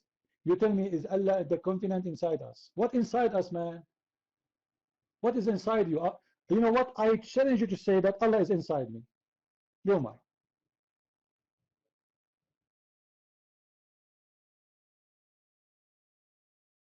Why is it, Christian Prince, that you're badgering me? You asked me where did we meet Allah before, and I've shown you the verse. So why is it you cannot, why? I never asked you where you meet Allah, and this is a lie, because even your prophet never met Allah. Secondly, I'm asking you, what is the shape Allah appeared to you with first time? I don't care where you met Allah, maybe in the restaurant. Our topic is the shape. People in the room, for how long we are asking? What is the shape of Allah? This is what our topic is about. I'm not asking you where you met him. I'm saying what is the shape of Allah you saw first time? And what is the shape of Allah you saw second time? And the mic is yours. And you will take the mic and you will start telling me about how to make hummus, how to make falafel. Go ahead. Okay, so listen to me, Christian Prince. I explained it to you. When Moses, peace be upon him, in the Quran asked Allah to see Allah, he wanted to see the shape of Allah. He wanted to have an image of God. And Allah said that he would reveal some of his power to the mountain. And Moses fainted according to the Quran. And Abdul, that was never a shape. You are lying again. This has have nothing to do with my topic. It says the shape you know. What is the shape you know? It is Allah shape, not a form of a power. Allah shape. The hadith say that clearly. Everybody heard you. Allah will come to them in a shape. Who will come? Allah. In what? In a shape. Which means Allah is the shape, not a form of power. Allah himself is a shape. Your mic.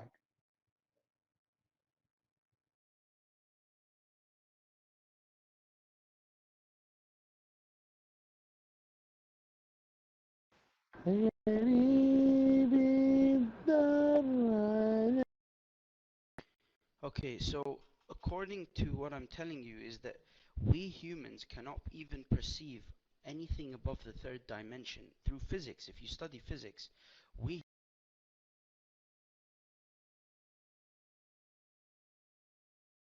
Abdul, Allah, he came to the Muslims in a shape they did not like it. Hello, you forgot? Which means they were able to see him. Correct, guys? Allah come to them in a shape other than the one, which means they saw the shape.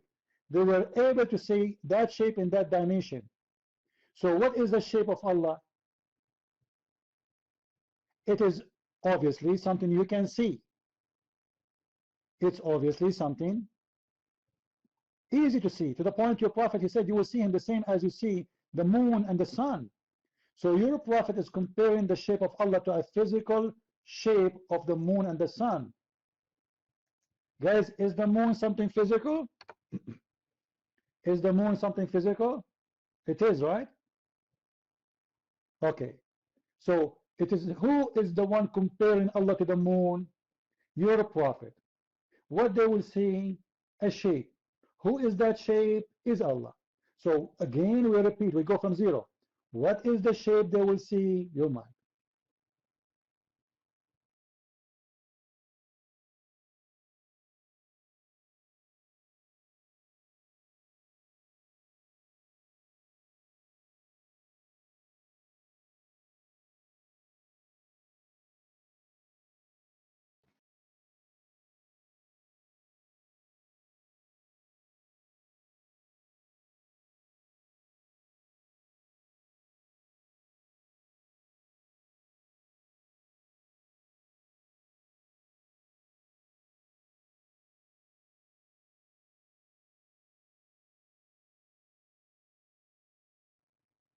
What's happening?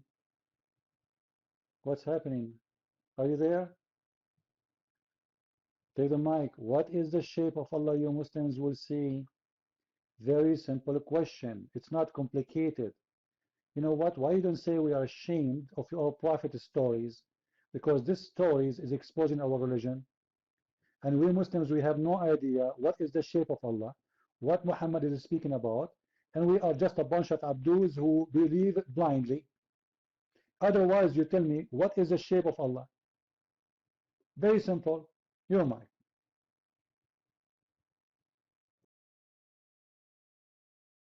can I be heard? Can I be heard? Okay, Alhamdulillah.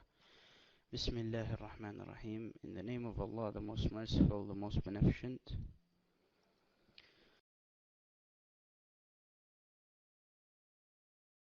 Correction. In the name of the shape of Allah, the most shady, the most unknown shape, the one we worship, his Shin, Shin Nunuya. Why you are playing this game, man? This is not the first time you took the mic. Why you want to say in the Bismillahirrahmanirrahim? Like, come on. Give us the jewelries, man. What is the shape of Allah?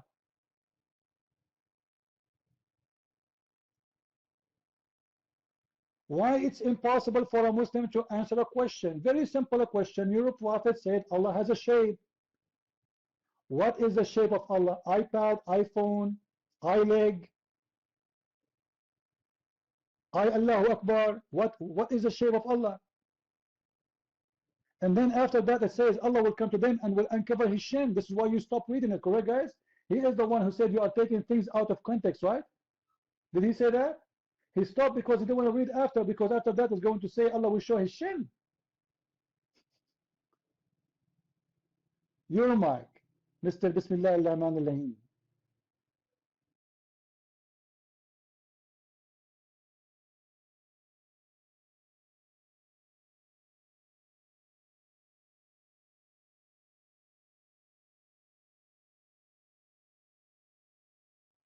Abdul, you see how stupid you are? The verse is saying there, it doesn't say Allah has a shape. It doesn't say that Allah even, Musa saw Allah. It doesn't say any of that. This has nothing to do with our question. Your prophet saying you will see his shape. You are in this debate, you are ashamed, you have no answer. Otherwise, we are asking you a very simple question. What is the shape of Allah which you saw first time? And what is the shape of Allah is coming with second time? You see, Allah is changing shape. It's not a form of power, no. Allah himself is a shape. Allah is coming in a shape. Not making things appear in a shape, no. He is coming in a shape. So are you going to answer or no? I'm waiting. Your last chance.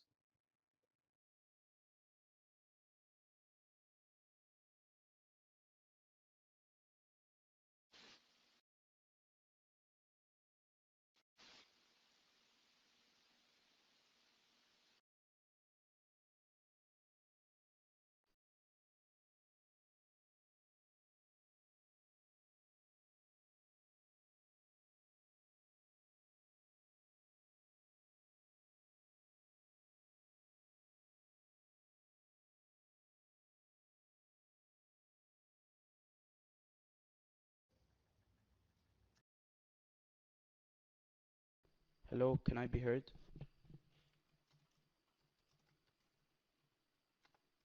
Okay. I answered you, Christian Prince. We as Muslims believe that we will see Allah in the next life. So if you're talking about... Just sit down, man. Just sit down. Next time you come with your daddy, okay? Don't come alone. We will see Allah next life. This is not the question. The question, what is the shape? The question is, Allah has a shape. I'm not asking you how you will see him or not. I'm saying to you, what is the shape of Allah? So you admitted right now that Allah has a shape, which means he's a physical being. Guys, when we say a shape, does that mean he have dimension? Is that correct? Every shape have dimension, correct?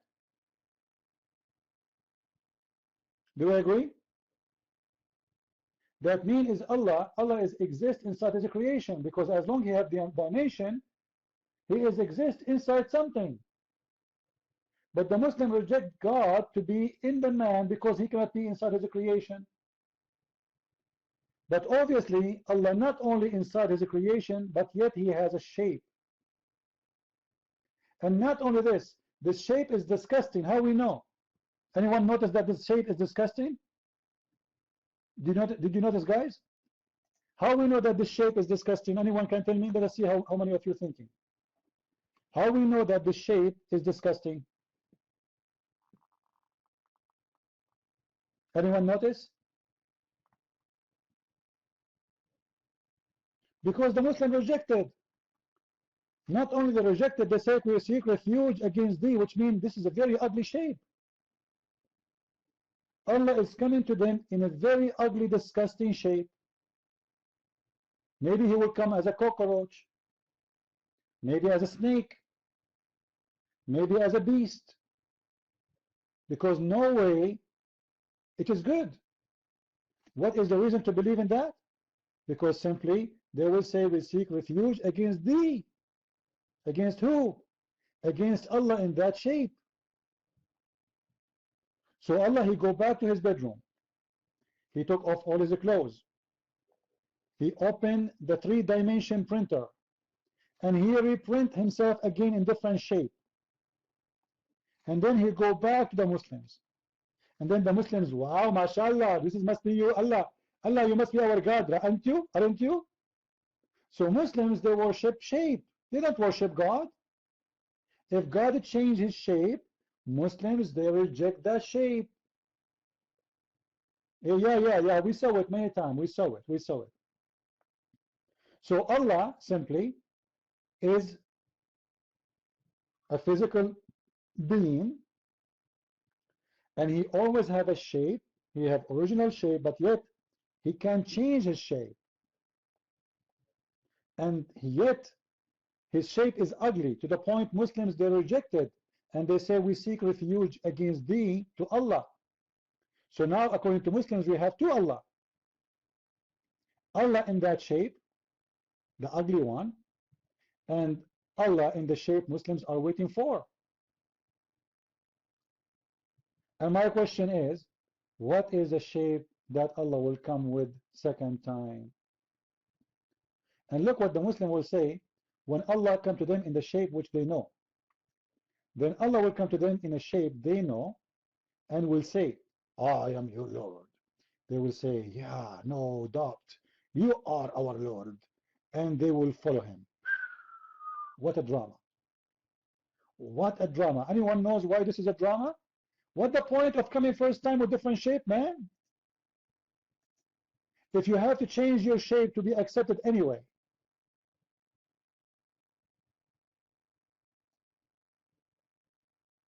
Any Muslim can tell me what the point? First shape, second shape, third shape? Is that hide and seek? Is that the Halloween day?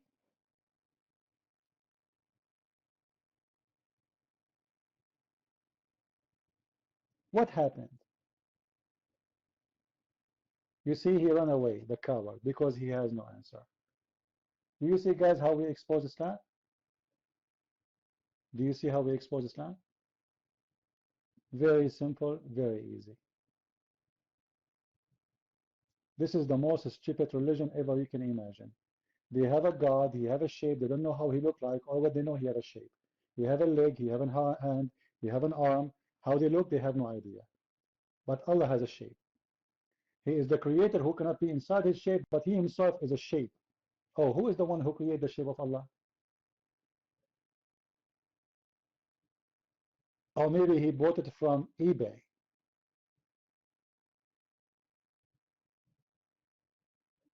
I advise you Muslims to read my books, The Deception of Allah and Qur'an and Science in Depth.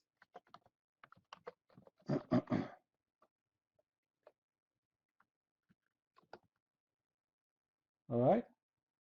I believe you need those books badly so you can see how stupid your religion is. Any Muslim? Do we have any Muslim in the room?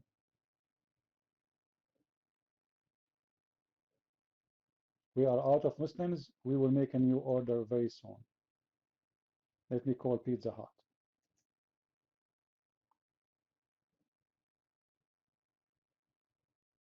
I'm calling.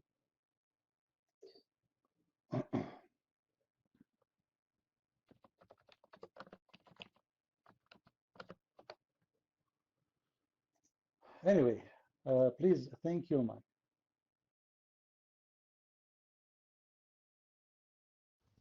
Yeah, I just wanted to say, because you mentioned the shape of Allah. Basically, if he has a particular shape, and if he was omnipresent, which means he can be in many places, doesn't that mean that Allah is more than one? Because Muslims keep attacking Christianity about the Trinity.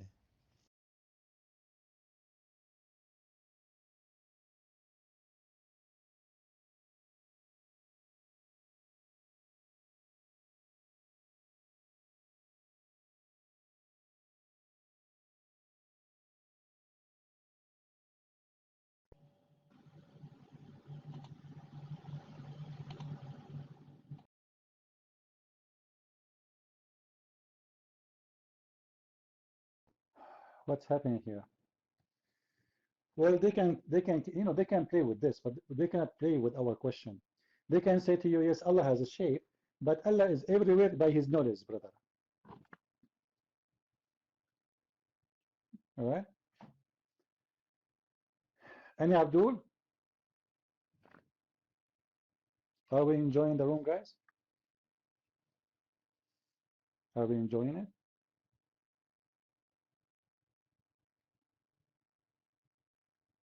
Are you learning how to defeat Islam? Very easy.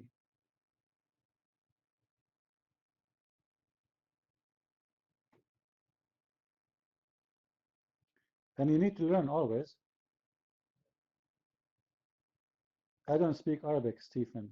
The Muslim, they say my Arabic is very bad. So you have to speak to me in English, sorry. I don't know even what is my language. I don't speak Arabic, I don't speak English. My English is bad, my Arabic is bad. I'm not sure. I don't know. Anyway,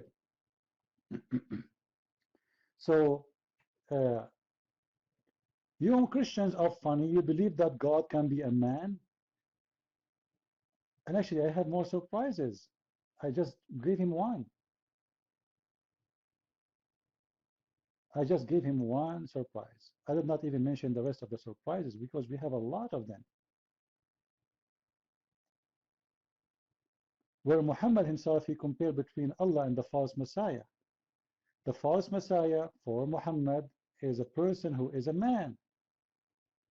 And simply this man have no difference between him and the real Jesus or the real Messiah except the right eye. That's it. This is the only difference.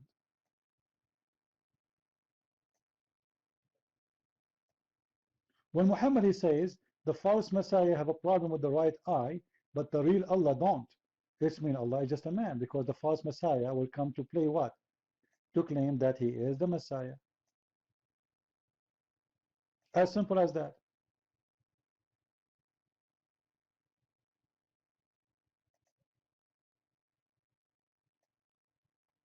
There is no difference between the false Messiah and Allah except the eye. Just go right now and search in the hadith for one-eyed. One-eyed. Search for it and you will find the hadith, the one I'm talking about. There's no difference. Allah must be at least a man in the best scenario.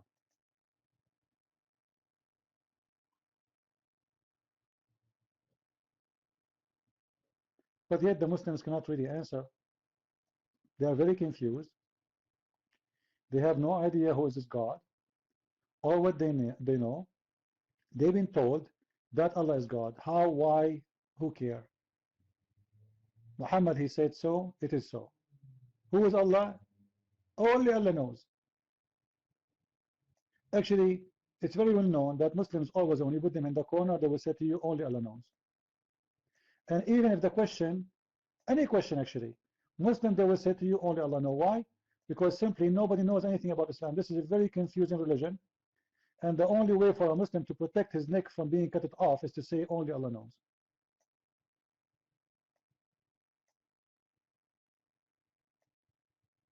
There's a guy during the Khalifa time, not long after Muhammad's death, he just said the Qur'an is created. He said what? The Qur'an is created. He did not insult Muhammad, or he's a Muslim, he's an Imam. Just because he said the Qur'an is created, the Khalifa, he chopped his head. Do you see why they say only Allah knows? To protect their neck and their head. Very filthy, disgusting religion. Nobody dare to question. You have to take it blindly or you die. The second they will, like you start questioning, then the second you are looking for death. This is the only way for them to make Islam stay alive and survive, is by killing the one who don't agree, the one who question, the one who say it doesn't make sense. You should not do that.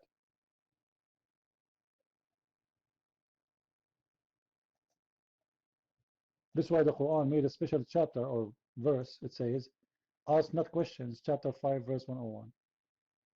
Why we cannot ask questions? Because if you ask questions, verse 5102 saying the answer. Because former generation before you asked the same questions and they left the religion. So Islam simply knows that this is a religion. If you ask questions about it,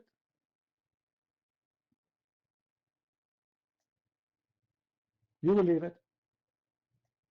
So the only way for them, in order to keep you silence, is just to say to you, well, you know what, you better not to ask questions, because if you do so, you will be killed.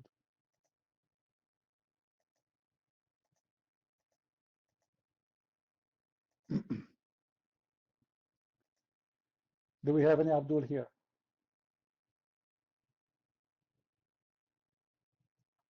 Do we have any Abdul in the room?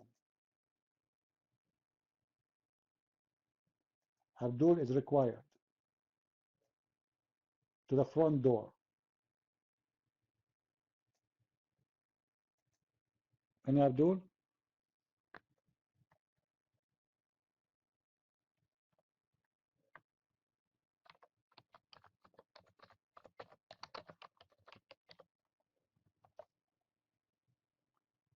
No Abdul. So what we will do now, guys? We need to find Abdul something. Can some of you like can find me Abdul?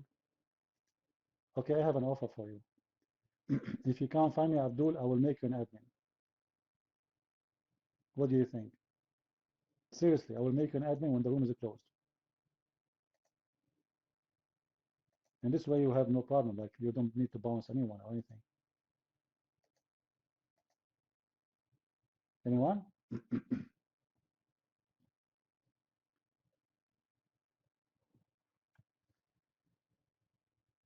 360, you are an ex-Muslim? I keep asking you to take the mic. You don't take it. Take the mic. Go ahead.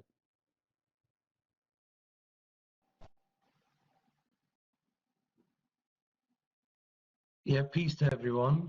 Peace to you, Christian Prince. If you can hear me clearly and I'm not too loud, please just type in 1. Thank you. So I have a few questions, Christian Prince. I'm still currently married with a Muslim wife. So my situation, as you're probably most aware, is very difficult. I don't want to get onto that. Let's get onto something different. You once said in one of your videos that Muslims tend to believe just what they read and don't think, and that if the Quran had said that Mary, the virgin birth was not through a virgin miracle, but was naturally born, Jesus Christ was, that the Muslims would then claim to the Christians that look how foolish you are for believing this. What about if that's the case? Can you enlighten on that, please? According to the Bible, is the virgin birth as it's claimed today with Christianity and Islam? Mike is back over to you, thanks.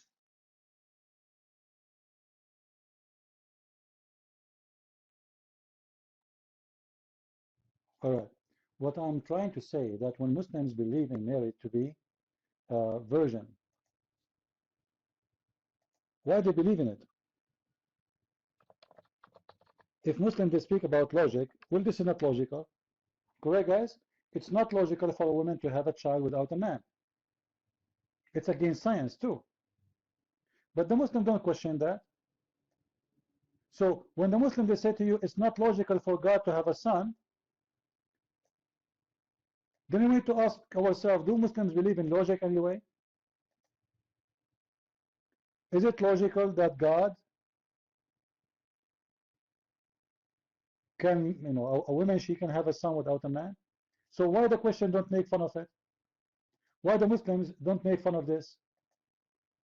If it's funny, simply because Muhammad, he said so. So if Muhammad said Jesus is God, Muslims, they will follow blindly. It's not because it's logical or not. If Muhammad never said Mary, she was a virgin, trust me, every Muslim will be making fun of you for your belief. But just because Muhammad, he said Mary, she was virgin, every Muslim don't question. Who dare to question? You got my point? Who dare to question? Nobody. Nobody. They cannot. Not because it's logical, not because it's acceptable, it's because Muhammad he said. So what I mean here is the hypocrisy of Muslims. Muhammad he says something, Muslims they take it, whatever it is. Is it logical that a man, his penis will be endless? No question. Muhammad he says so. Is it logical that God will give me unlimited number of women in heaven for sex? No question. Is it logical there is an angel, he have nothing to do except standing behind my back and organizing the door for women who want to sleep with me? Is it logical that in the judgment day Allah will make me white and will make those who they are disbelievers black? No question. Is it logical that my house in the heaven will be brick of gold and brick of silver?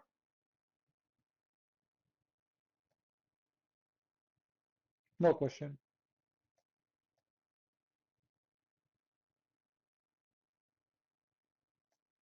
It's very ugly to have a house made from gold and silver. And what is the value of gold and silver in heaven? Seriously, if there's no money, there's no value for gold and no value for silver.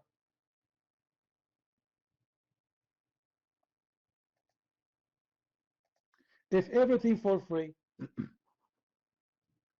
what I will do with a brick of gold and brick of silver? Is it logical when Muhammad he said that in the heaven the most poor of you will be 3 times rich more than any king? What do you mean rich? Okay, now I am in heaven, I have $1 trillion billion. What's the benefit of them? If everything is for free, I will go to the mall to buy a car. They say, sir, it's for free. I said, no, no, no, I need to pay. Sir, it's for free. No, no, I have a lot of money. I'm rich. Hello? Take money. Sir, it's for free. No, no, I don't like it free. I want to pay. Sir, everything is for free. And you are telling me I will be 3 times richer than any king? Are you stupid idiot?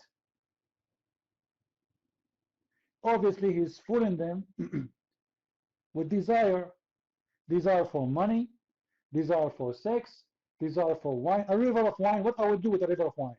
For God's sake, just tell me. What I will do with the river of honey? What if I was next to the river of honey and Jada, she pushed me in the river? How am I going to get out?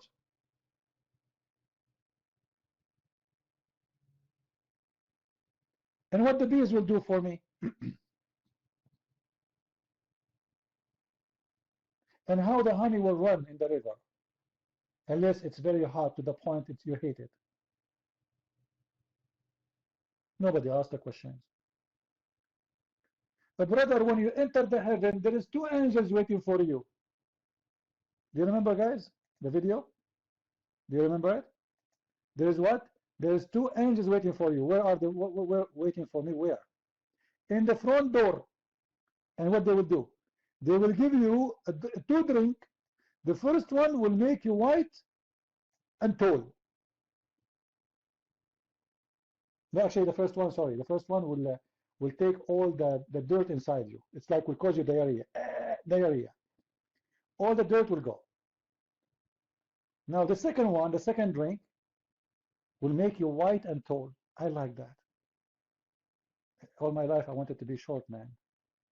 Don't you have a drink for me to make me shorter? What if somebody he always so tall, he is suffering from finding size of like his clothes size, his shoes size. Now you want to make him taller? And Allah will make you 33 years old. Why 33 years old? The age of Jesus. Why the age of Jesus? What about the age of Muhammad, Abdul? What's wrong with the age of Muhammad? Oh, nobody want to be 63. everybody will be 33. And Allah will make you so beautiful like Joseph. What? Allah will make me so beautiful like Joseph? What kind of a beauty? This beauty, everybody look the same. Because now if we are Muslims and we go to heaven and all of us will look like Joseph, what kind of beauty is that?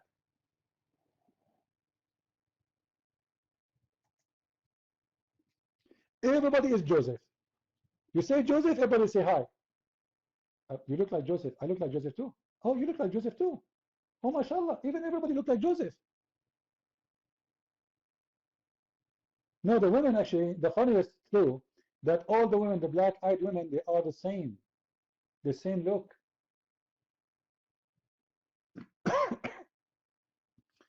I will give you the mic 360 just to finish this one. Guys, look what Muhammad said.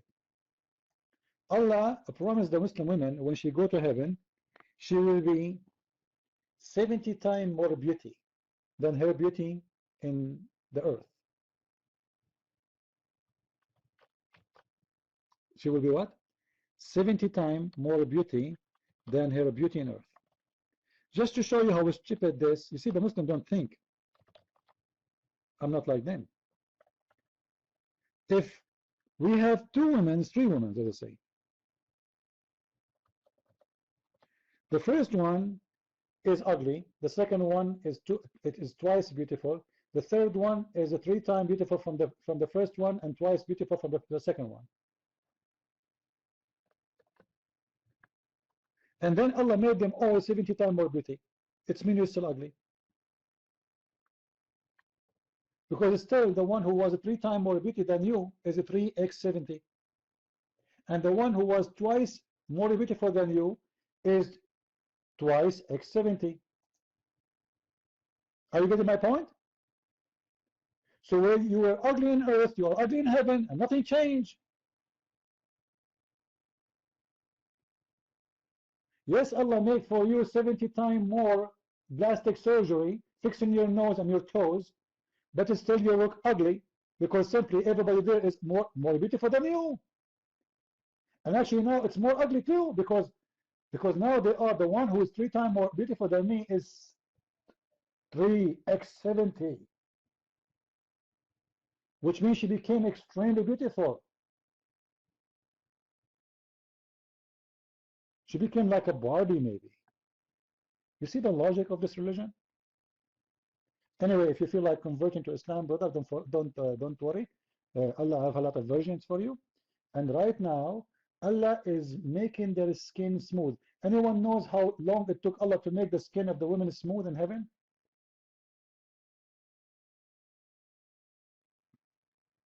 I take to make her skin smooth 100 no. Anyone? 1,000 years.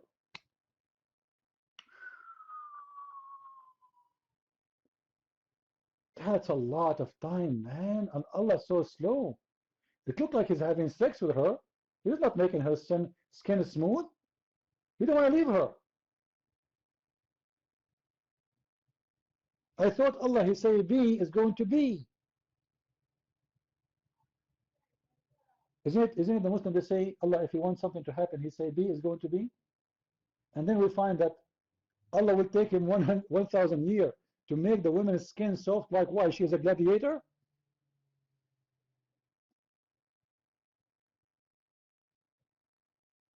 What happened to her skin? How bad her skin is? To the point it takes you 1,000 years to just give her a lotion, man. Just go to Victoria's Secret. They will give you nice lotion, expensive one. You will make her skin very nice in less than a week. Allah will take him 1,000 years to make her skin beautiful. 360, you're mine.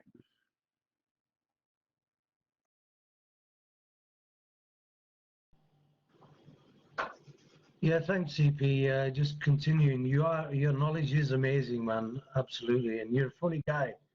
You make me laugh. I don't often smile, but you give me jokes. Now, going back to a few serious questions. This may be knowledge for you, or I'm sure you're familiar with the Hebrew language. And in Genesis, where it says, "In the beginning, God made," the Hebrew that I'm aware of, it says Alahayim, which means the powers. And also, when God spoke to Moses in Exodus, and Christ also said in the New Testament, "Before Abraham was, I am." And the Most High Power spoke to Moses and said to him, "I am that I am," which in Hebrew is Ahaya, Asha Ahaya. I want to know, CP, what your knowledge on this, and if any of the people in the chat room are aware of this, and where people have got the name Yahweh from, and Jehovah, etc., etc., Allah as well, where Alahayim is in Hebrew, and also Ahaya, Asha, Ahaya, which is I am that I am. So this for CP, please, for your knowledge. I've spent a long time trying to get hold of you to speak to you and question you on this, and I've followed all your videos basically. So please enlighten us on this. Thanks.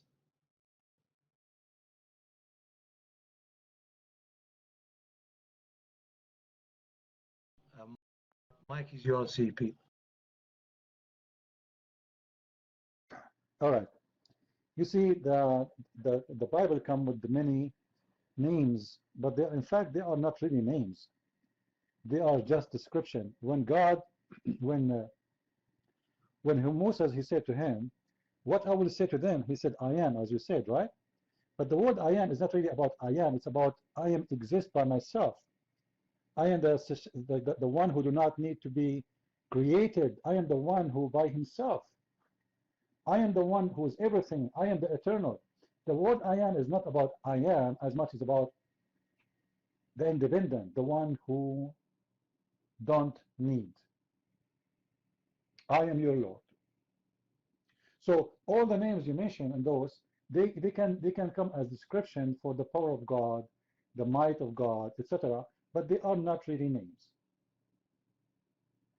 As an example, you will see the Muslims, they say, like, here we go, teacher is a Muslim. What is the name teacher is posting, guys? What is the name he's posting? Jibril, correct? Is that correct? He's posting Jibril. But if you look in the Quran, Allah has 99 names. None of them is ear. Jibril, ear is God.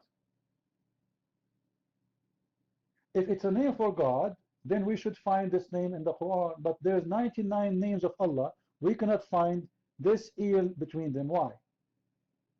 Because Muhammad is a thief. He took the names from those people who are around him, and he put it in his Quran, and he thought it's a name of an angel, but the fact it's not the name of an angel. The angel, his name is not Jibreel. This is a sentence. This is not even a name. This is an angel who belonged to ear. But Muhammad the thief, he did not notice that ear should be added to the names of Allah. So he took the name, he put it there. Like, as an example, Israel. Israel, here. What Israel mean? Anyone can tell me what Israel mean? What Israel mean? No, it's more than God. What Israel mean?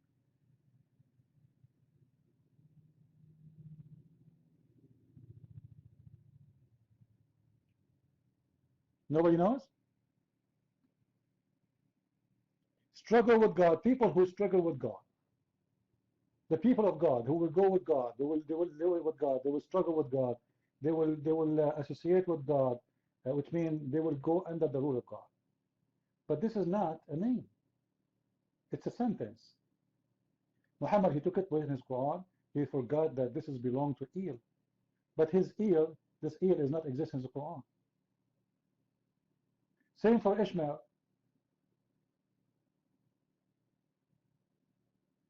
So same for many other names. All of them, they end with ear. Like even Jesus, he will be called Emmanuel, right? Emmanuel, which means God is with us. That is not a name. Those are titles or a sentence description. So my advice to you, don't focus really in the name, because God does not have a name, because no name can describe him. This is why he said, I am.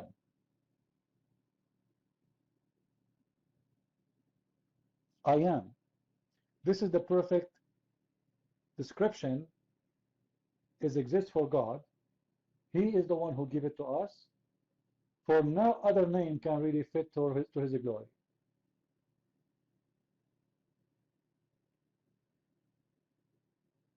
You know, if you go and read in the Old Testament, you will see that even names of people are not names. You guys, you know that, right? All the names in the Old Testament, they are not names. Like Adam is a man, correct? Adam is a man. It's not a name. That is not a name. You don't call yourself a man. It's description for who you are. So the beginning was a man. And then we have children of that man. But you will see, let me play a video.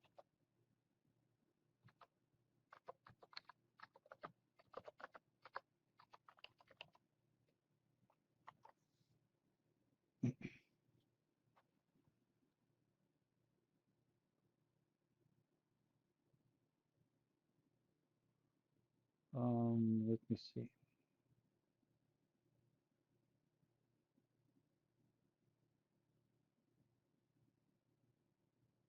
I will go to the book of Genesis and I will show you something maybe you did not.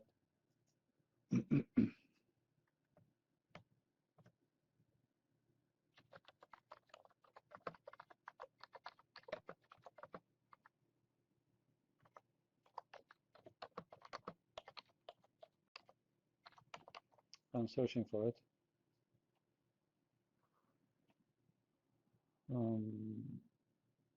Here we go.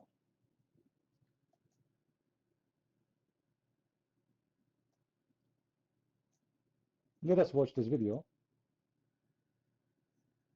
And I want you to watch with us 360. You guys, if you have a phone, you cannot watch the video in the room. Simply you can search for hiding message in Genesis video. You will see an old gentleman speaking there. Hiding messages or message in Genesis. Now watch this video and see how amazing what you do not know about the Bible. Enosh, Kenan, Mahala, that God appears to have laid out. There's another place that God appears to have laid out his plan in advance. And that's in some subtleties, and one of which I'd like to share with you in Genesis chapter 5, a genealogy. The genealogy in Genesis chapter 5 goes from Adam, the first man, down through Noah. And in Genesis chapter 5, if you wade through that, I encourage you to make a list of the names. Adam gave birth to Seth. Seth, Enosh. Enosh, Kenan. Kenan, Mahalalel, Jared. Jared, Enoch. Enoch, Methuselah. Methuselah, Lamech. And Lamech was the father of Noah. Let's take these names. 10 names. But see, the problem is we need to know what the names mean. If you have a study Bible or a source, a lexicon, what have you, you know that the name Adam means man. As you go through your Bible, when these names are typically first introduced, most of your marginal footnotes will tell you what the name means. Adam means man. Seth means appointed. Enosh means mortal. Kenan means sorrow. Mahalalel means the blessed God. Jared means shall come down. Enoch means teaching. Methuselah means his death shall bring. Lamech means the despairing.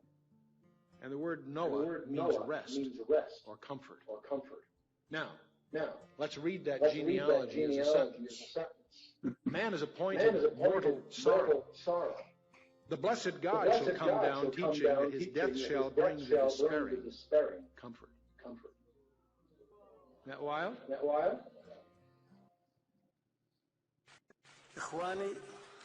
All right. You see how beautiful this is? All of you read it, and you think it's what? You think it's names. You always read, you think it's a name, it's just a name, it's just a name. So we are just reading the name of a person who was born. But the fact the names are not names. They are a message. And this message, even in Genesis, is about the plan of God that Jesus will come in the earth as a man to save us.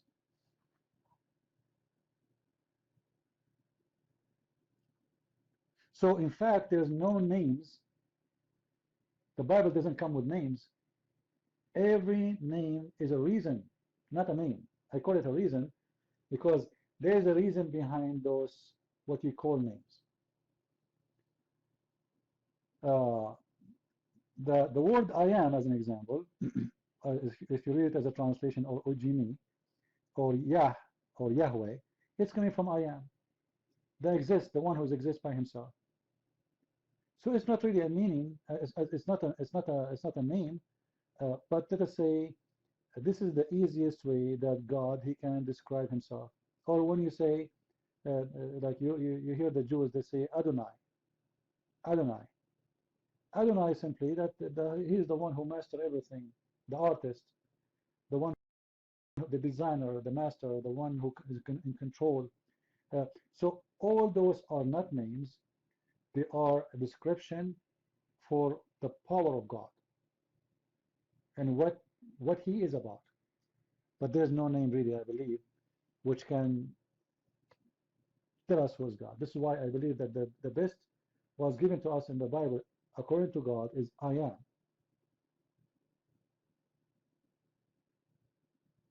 And that is what God, he said to call me with. Nothing else. If you notice that Moses, he insists, he said, okay, what I will tell them? You are sending me to my people to talk to them, but what I will say to them? He said, I am. He did not give him really names. Your mic, 360.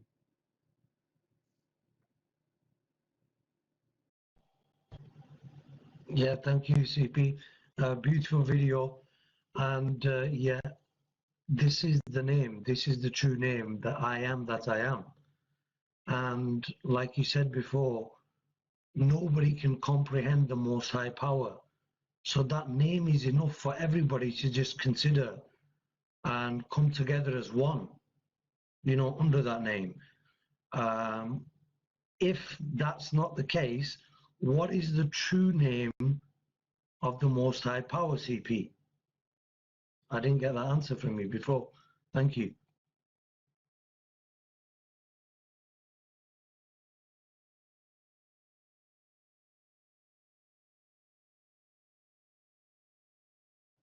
You know, let me make it simple. Everyone needs a name except God. For he is the only one.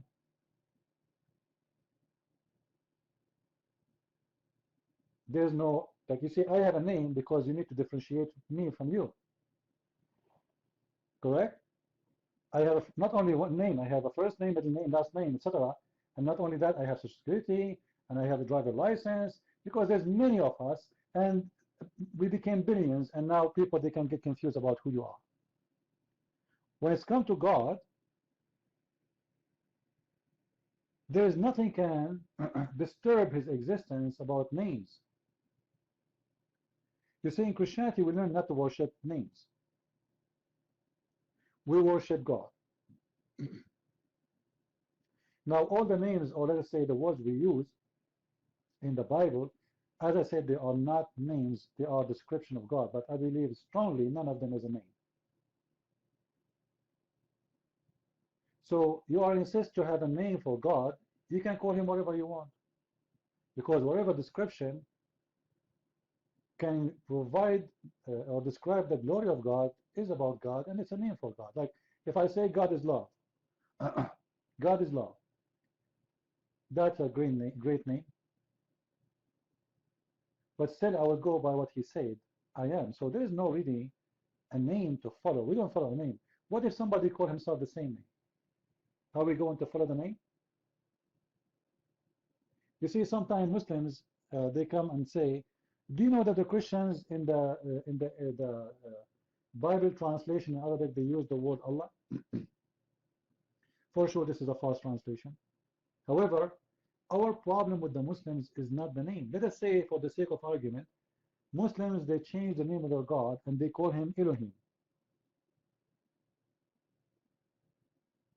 For sake of argument, let us say they change the name of their God and they call him the Messiah. Still, he is not our God. Do we agree, people? So it's not the name.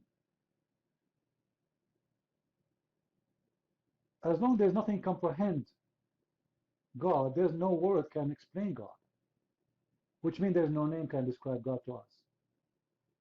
Each one of those names describes something about God, but all your language doesn't have, if you use all the words you have, they cannot describe God. So how you want to put God in a name?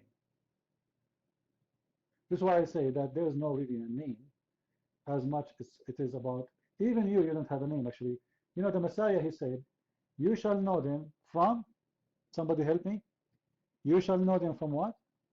From their fruits, not from their names. Even you will be known by your fruits. So God will be known by his fruits too. Because trust me, the logic of God on you is the same logic on him. He is known by his fruits. He is not known by his name. Otherwise, anyone come to us with the name which we think is the name of God, and then we worship him. How we know the Messiah is the Messiah? The Messiah is a title. Anyone can call himself the Messiah. Actually, just a few years ago, there's a guy in Florida. I don't know if you guys saw the video before. They had interview with him on TV. He claimed to be the Messiah, and then later he died. I think he died, you know, I don't know what kind of disease he had. So he claimed to be the Messiah, and he called himself the Messiah. Is that him the Messiah? No. How we know? The fruits.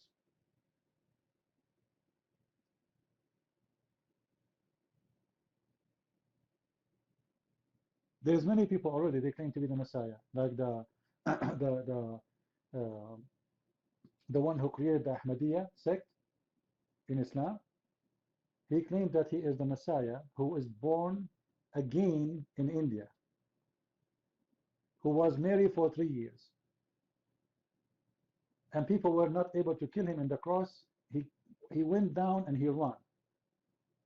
Nice story.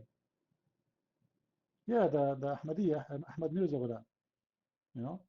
So there is many they claim to be the Messiah. Actually, the Messiah himself, he warned us about many people. They will say the Messiah here, the Messiah there, right? Is it true? I don't believe them. Be aware of false prophets who come to you in the clothes of sheep, but they are wolves. So then how we will know the Messiah, which means how we will know the true one to follow. How we will know God? Not by name. So don't concentrate much in the name. 360. Muslims, they do that, by the way, because they don't know God, they know names. They don't have a true God, they have names only. This is why before you come, I don't know if you were here in the room before when we were debating I think you were in the room. The Muslim, Allah, he come to them in a shape different from the one they know. What the Muslims did? They reject Allah.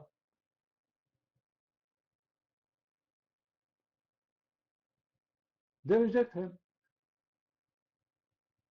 In our case, we will not reject God because of a form. We will examine the fruit if this is him or not.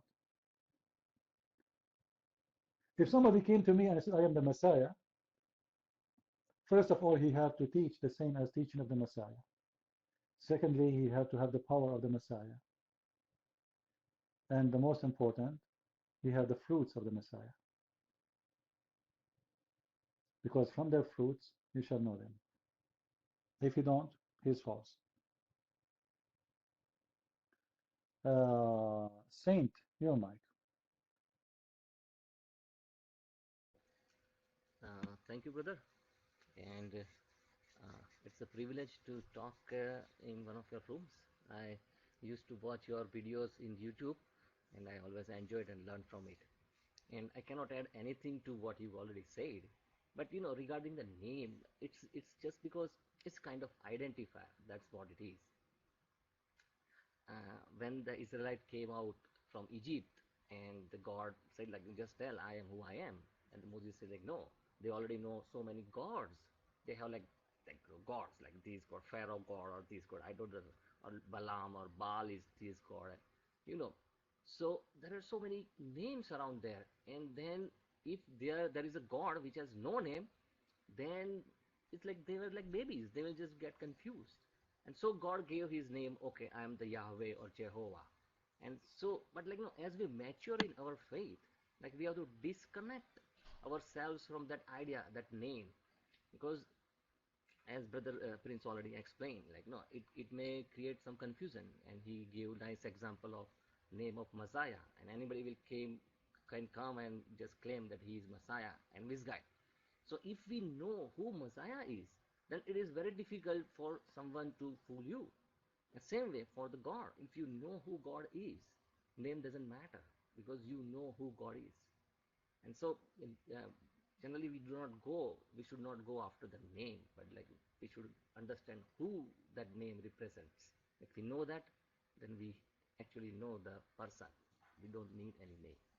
I hope it will be helpful. Thank you very much. Mic is free for Brother 360. Yeah, thank you, brother. With all due respect, with that, what I'm saying with regards to the name, Christ did say that when he returns, he will say to many, I didn't know you. And Christ did also say that search for the truth and the truth will set you free. And being a follower of the Messiah, I search for the truth. And what I find is in the Kabbalah, which I'm I'm not familiar with, but I'm sure CP is, with the Kabbalah following, the tree of life has many names upon it. And amongst these names are the names Yahweh and Jehovah,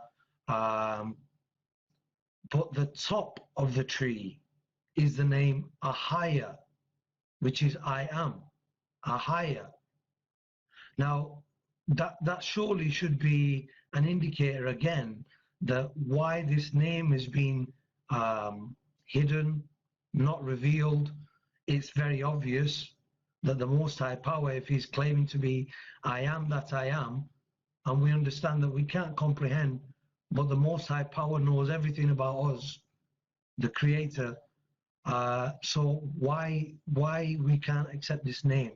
I'm not being adamant about the name, but it's very easy. And like I say, I don't want to be amongst the people when Christ does come back that we haven't searched for the truth properly and we've overlooked certain things. Let's hear what Brother CP has to say on this.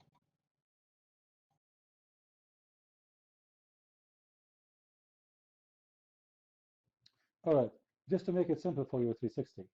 You see, because you are not a Hebrew and you are not Aramaic, so when you hear the word Elohim, you think it's a name. It's not.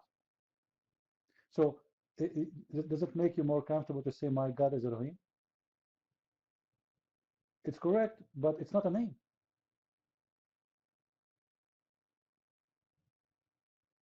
It's a meaning. It's a title. It's about his power. The same about all the others which we use as a name, you know. But the fact it's not really a name. Like, you know, Elohim is actually is not about a god. It's about Mostly it's about the Trinity. It's about the existence of God in three. But many people don't understand. But is it really a name? I don't believe so. Same as Yahweh or Yahweh, which is I am. Same as Adonai, same as Jehovah, the Lord will provide. Those are not really, they are not really a name. But for you as a foreigner, you see, like, just to make it simple, in the East, they don't give a name as a name. They give description. I mentioned to you before, guys, that in the Middle East, as an example, the Arabic language, we have at least 300 to 400 names for the lion. The lion at least have such a number of names. But the fact, those are not names. Each one of them is description for an image. So instead of saying to you, I saw a lion which his hair is long around his neck, his tail is short, I give you a name. So every name is a picture, is an image. And because you are a human being who understands images, then you are attracted to the names. However, God is giving you description, He is not giving you names.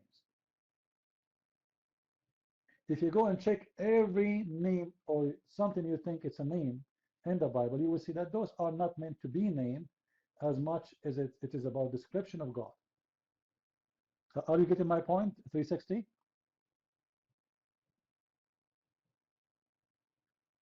But for you, it looked like a name because you do not know what, maybe, like you are a foreigner, you do not know. When a Jew, he says Jehovah, he understands what he is saying.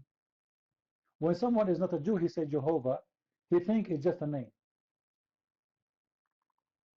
Because the second one, he take it as a word without meaning. The first one, he know the meaning. You know, guys, do you understand what I'm saying? Like we have two people who they repeat a name, like, you know, the president of, let us say, Jackie Chan.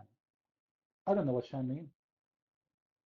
A Chinese, when he hears the word, then it's a name, yes, but there's a meaning for Shan. For me, it's just Shan. I don't know what Shan is. So I'm stuck with the Shan. I don't know really what it meant. Like when I used to study English in the school, you know, we have in the classroom always in English, Mr. Brown and Mrs. Brown, Mr. Brown and Mrs. Brown. So for me, I was saying to myself, as a person who grew up in the Middle East, I was a kid at that time. Mr. Brown, brown is a color, right? So for me, it stuck in my head that this guy must be brown. Like, why do I call him brown anyway? You know, just because I learned the meaning of the word, I am now thinking about it in a different way. Before it was Mr. Brown is fine. After that, I learned what brown means. It became funny. Why this guy is calling? They call him brown.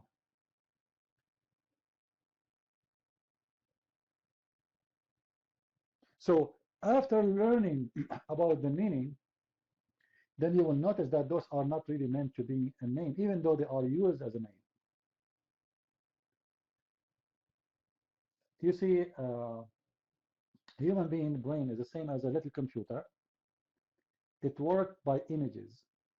So when I say to you chicken, you have an image in your head of a chicken. Since you are a child, your brain starts programming images. And then the word is connected to that image.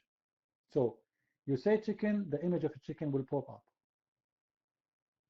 You say an elephant, the image of an elephant will pop up.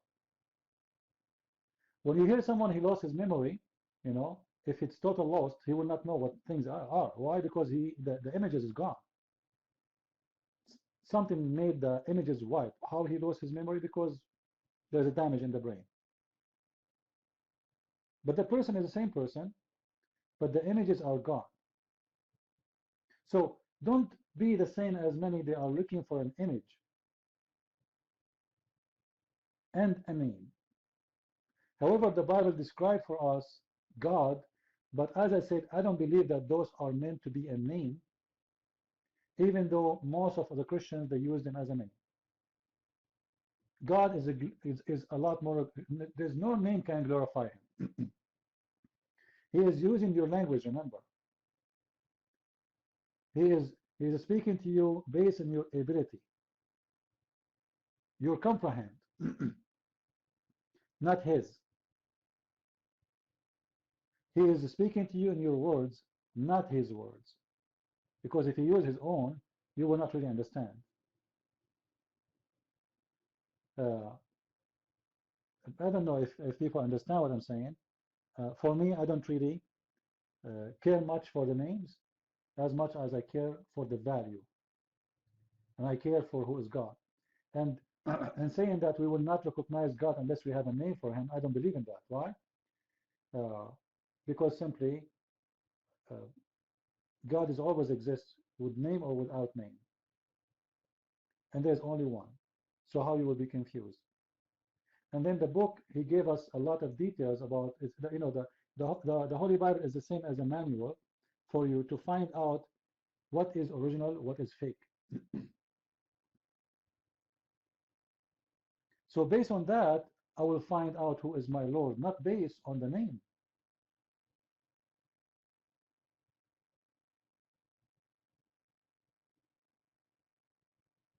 Why I want to follow a name? It's not really what God he wanted from us.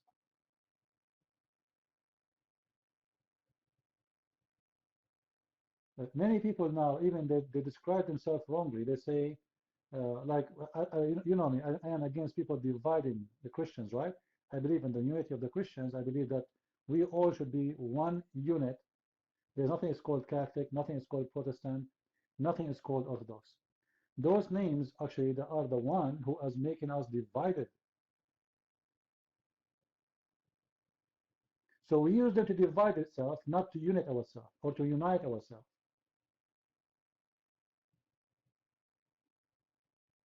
In the same time, the Messiah itself is a title, is not a name. It's what this person can do. The Messiah, who is he? It's about his power.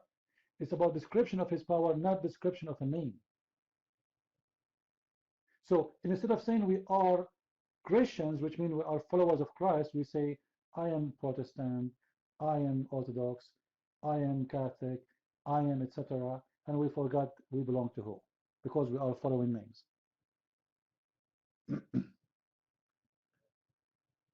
So either we decide to follow names and forget about God, or we follow God and his fruits is the name for him. His fruits. When he said from their fruit you will know them, he is talking from my fruit you will know me too. How many false messiahs they came after the Messiah? Many. How we will know they are not him? From their fruits. And the same for everybody. You know, this is goes for you, goes for me, goes for the Lord. There is one way to know the Lord, it's his fruit. Otherwise, names, anybody can hijack them. Anyway, let's hear what 360. Do we have any Muslim in the room? I advise people to go more deep to know God. Not to stay with a name, not to stay with a title, because those can be used by the devil himself. You know, the devil can come to you as a priest. He can come to you even as the Messiah. How you will know is if he is the devil or not, or he is the Messiah or not. He will come to you with the name of the Messiah. There is only one way to know. It is the fruits. You are my 360.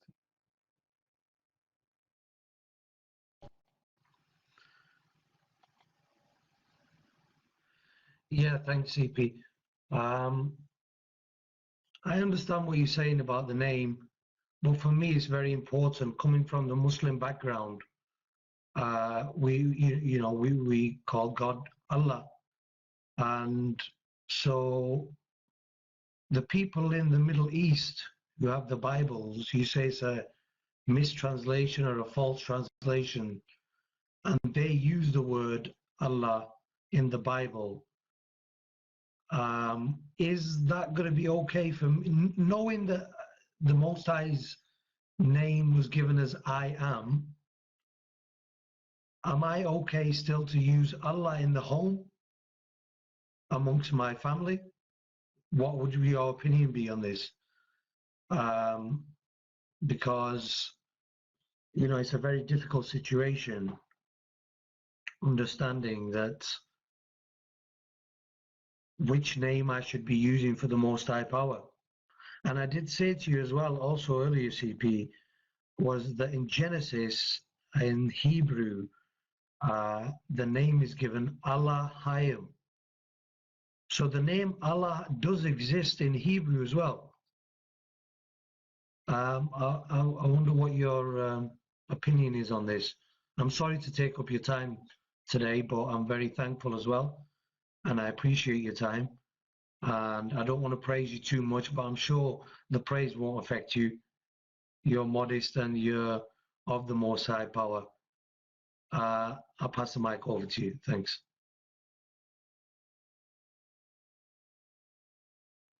No, you are wrong actually about the book of Hebrew. The word Allah does not exist. Elohim is not Allah. Allah in Hebrew actually it's a curse. It's a bad word. You curse someone, you call him, you say Allah. It's a very bad word. Secondly, the God of Islam, his name is not Allah. You see, you speak Arabic, right? 360? Do you speak Arabic?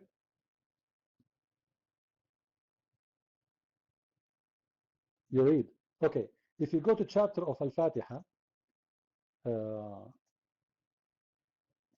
hold on, just wait. Just to show you something.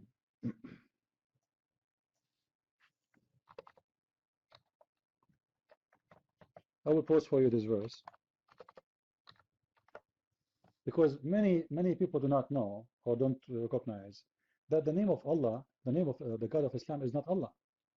If you go to chapter Al-Fatiha, verse number 2, you can start reading from verse number 1.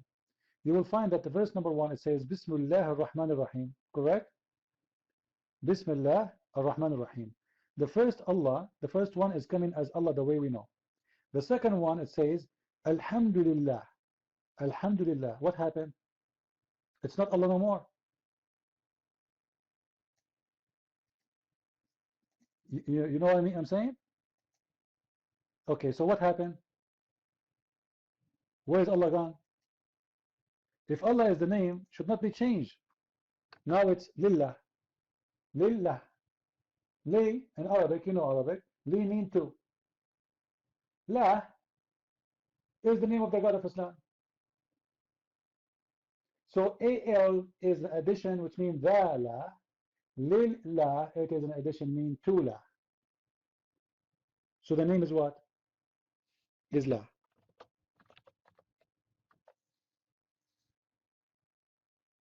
Did you get 360? Is it clear?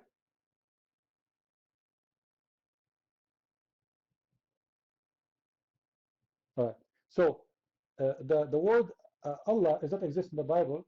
It's a curse, and there's no such a thing in the Hebrew Bible says that Allah is coming as the name of God. This is impossible. Whoever giving you the reading is wrong. And same time, the name of the God of Islam is not Allah, it is La. You can go right now and search for La and you will find that La is the moon. La is the moon God. It's not secret, just go right now, search in Google, God La. Search for it. It's the moon God.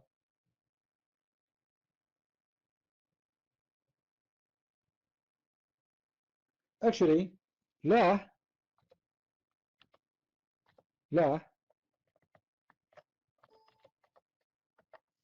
you can read it in the opposite direction. It is what? It is Hal. Correct? If you read from the right, it's what?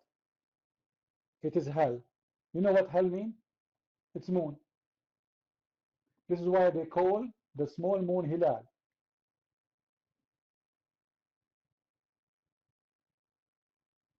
Hilal. And actually the word hell coming in the Quran, and I can show the verse.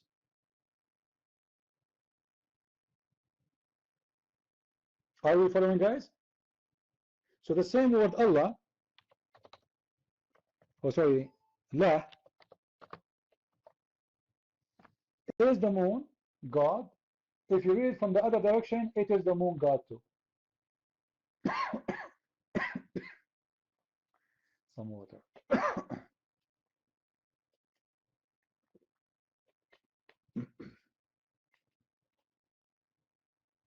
So there is nothing called Allah. Go ahead, 360. Yeah, great, CP. Okay. I think the Elohim, the Elohim is Allahayim, not necessarily Allah, but Allahayim. And that means powers. Okay. Now, there are many powers, CP. And amongst these powers, Christ did even say that you're not fighting against flesh and blood. I think it was against powers and principalities. And I'm not taking that metaphorically to think of, governments and things. No, Christ was driving out demons from people. So he knew about spiritual principalities and powers. So if there are many powers that are wanting worshipping or praising or power given to them through prayer and obedience, is it not then concerning to people that we should find the correct name of the true Most High Power and be praising that name? So therefore, we wouldn't see this where you were saying earlier that, because of the different denominations in Christianity, we have fallen apart and we are not as one. Well, you wouldn't see this because you would be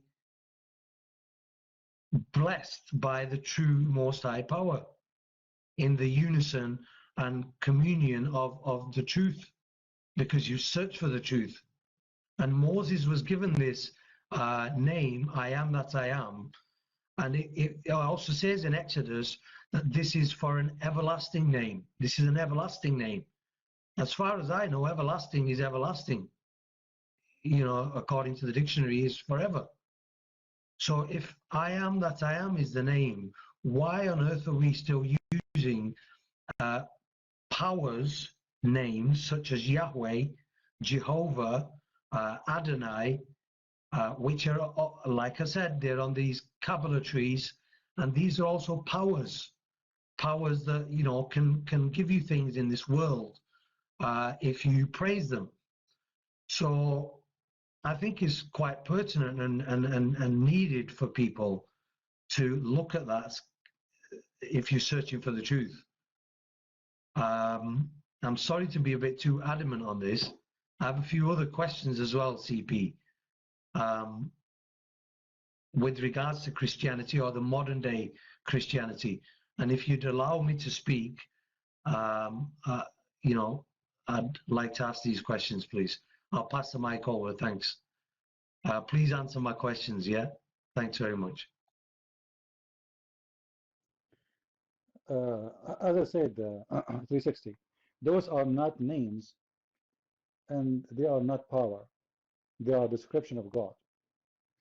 We are not worshipping the power of God, we are worshipping God. So when we say the Almighty, we are not worshipping the mighty. We are worshipping what that presents. And what that presents is one person. He is the only Almighty. So there's no confusion actually, because still this can be used as a name. We can say we call him the Almighty. You see, when I say, Adonai, which means Lord is Master, I'm right. Here we go. It's a name. But the name is not a name as much it's a description of his power. But the Jews, they use it as a name. Hashem. And it's not Elohim, by the way. It's Elohim. All right? So it is a name and description at the same time. It's depends how you want to use it. As an example,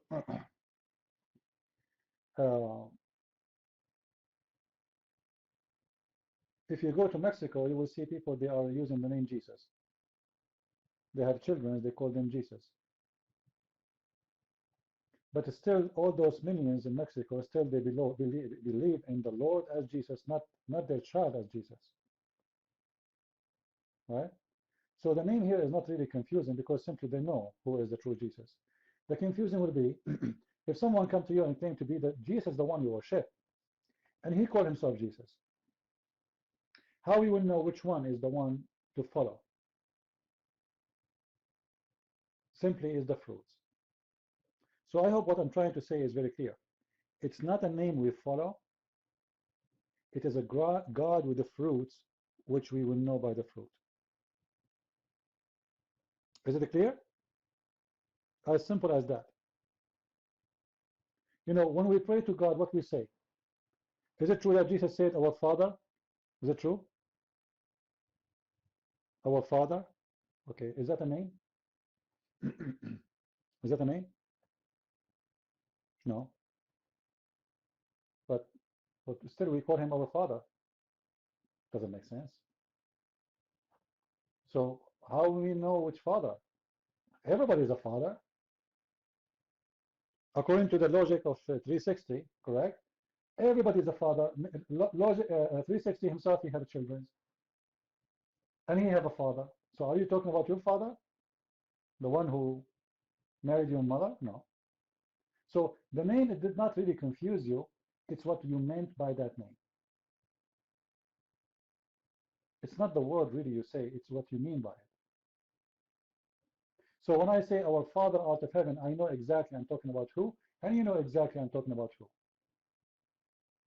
So simply, the group of the believers, they have an agreement about what is this word mean. Not the word is a name.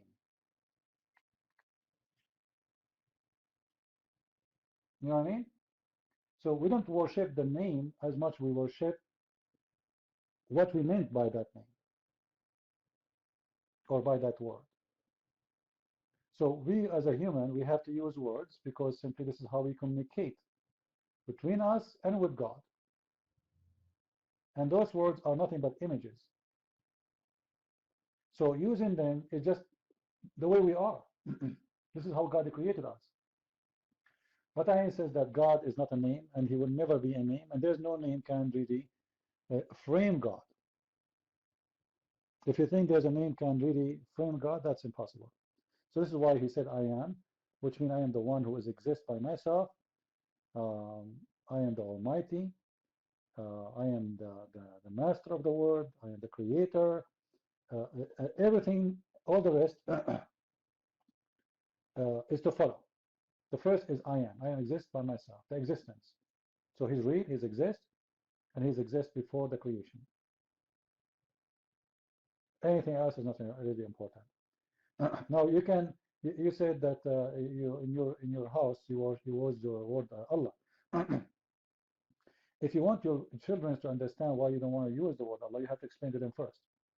For me, if I get married, if I have children, I will never use the word Allah in my house. I will forbid that word totally. I will never allow a Bible to enter my place, have the translation with the word Allah. That is a translation the Christians they did in the Middle East under the influence of Islam and the threat. You see, we are in the year 2015 and still Muslims, Christians are getting killed there for no reason, just because they are Christians. We are in the year 2015 and Christians are paying jizya. So Christians, they never use that word because they have a choice.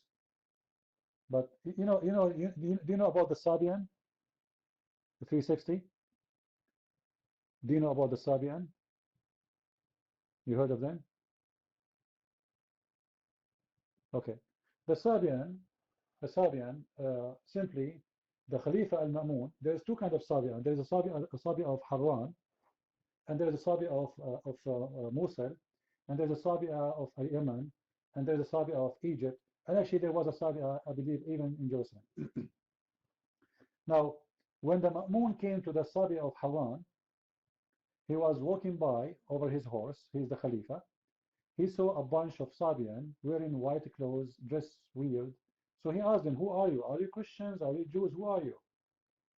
They said, we are, uh, you know, not Christians, and we are not Jews. So he said, so what are you? They could not answer him. They were scared and terrified. So he said, I'm going to come back from my trouble, and I give you a warning. Either you became a Muslim, or you join one of the other religions which accepted in Islam, which means Judaism or Christianity. So then those Sabian of Haran, they changed their name, or they changed their religion, let's say, as a title, and they make it Sabian, because it's mentioned in the Quran. They look in the Quran, what they can be. They cannot say they are Christians, they cannot say they are Jews. So they come with the name Sabian. The Quran says we are Sabian, so here we go, we are Sabian. In order to save their life, they come with the Sabian, but the fact they are not.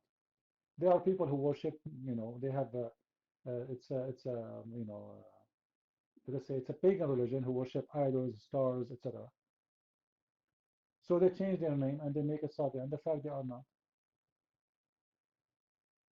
And there's many, they follow this method in order to save their life and their property in the Middle East. There's many, they don't want even to join Islam.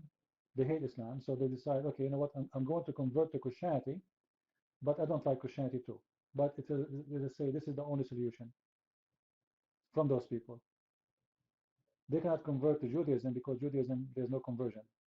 So many of them, until the Ma'mun he died, and then they left back and they became back what they used to be, pagans. Anyway, Mr. Muslim for life, why you don't put your hand up and let us see how good your questions is. Your God always answers your prayer. Well, your God, he never answered the Muhammad prayer. Do you want me to show you the proof? Your Prophet Muhammad, he prayed many times to Allah, and Allah never answered his prayer. Do you want to debate me about it? Okay, well, why you don't debate me in the front of the room?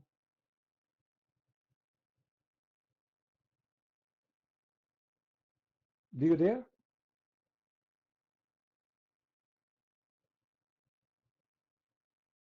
Can you pause for me chapter 17? Can you pause for me chapter 17? Go start from verse number 1, Muslim. Can you do that? Just to show you. People, Muhammad, everybody asking Allah for a sign, and Allah will never give a sign.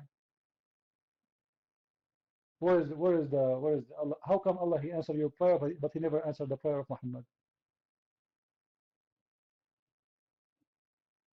Obviously, you are more strong than your prophet. You are more close to Allah than the prophet, right?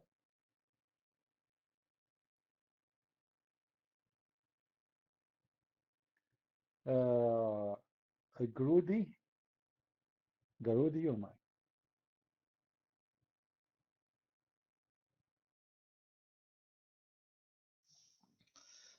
Thank you very much, Christian.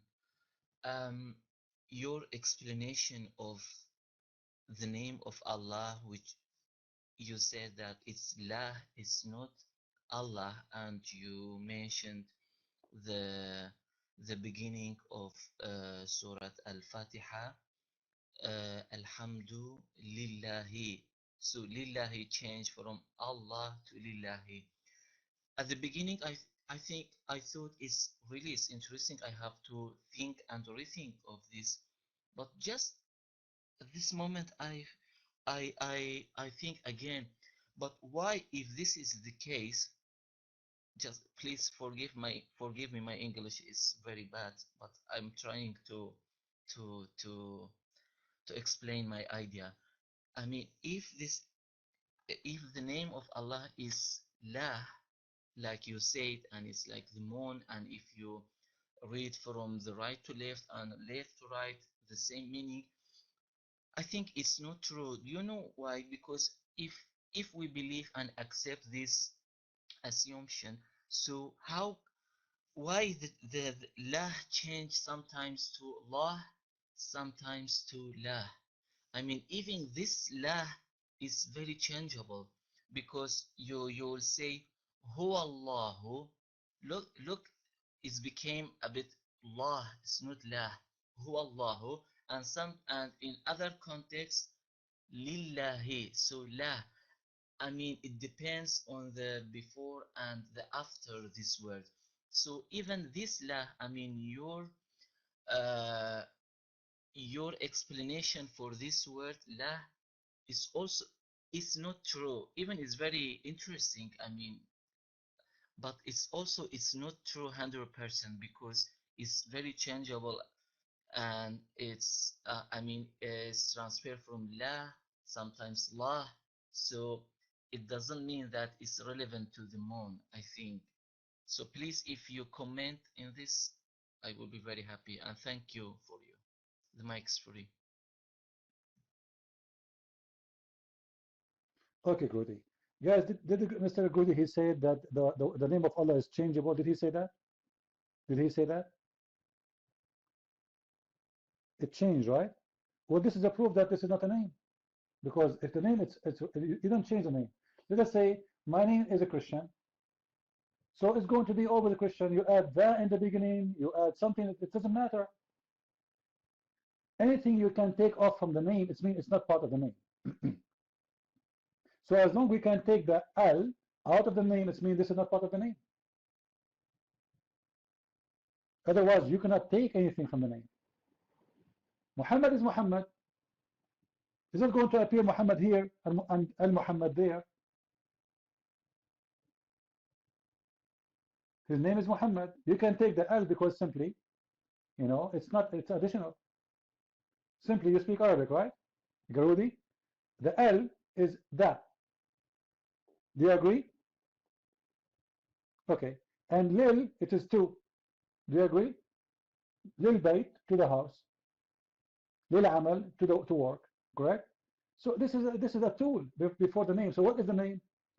Anything you can take off, it means it's not part of the word. This is flexible. You can take off, you can add to it, you can make it back. But because Allah, he always appears as Allah, as you say, or mostly, because simply, that is about the majestic. Like when we say the Masih, we don't say Masih, we say Al-Masih. But the fact the real word is Masih. Al-Masih, because there's only one is Al-Masih. But if you take the Masih, if you take the Al from the Masih, still you are right. The true word is Masih. But because there's only one person who is Al-Masih, we say Al-Masih. Are you getting my point, Goody? Now, even the name of Muhammad is not his name. You know that, right? Because one time Muhammad, he appeared as Muhammad, one time he appeared as Ahmad. Ahmad and Muhammad is not the same. They are the same as meaning, but not the same as a name. There's a huge difference. Muhammad, he changed his name from Qasim to the praised one. So once he say I am Muhammad, once he say I am Ahmad, because simply he is talking about the meaning. He's talking about a title, but this is not his name.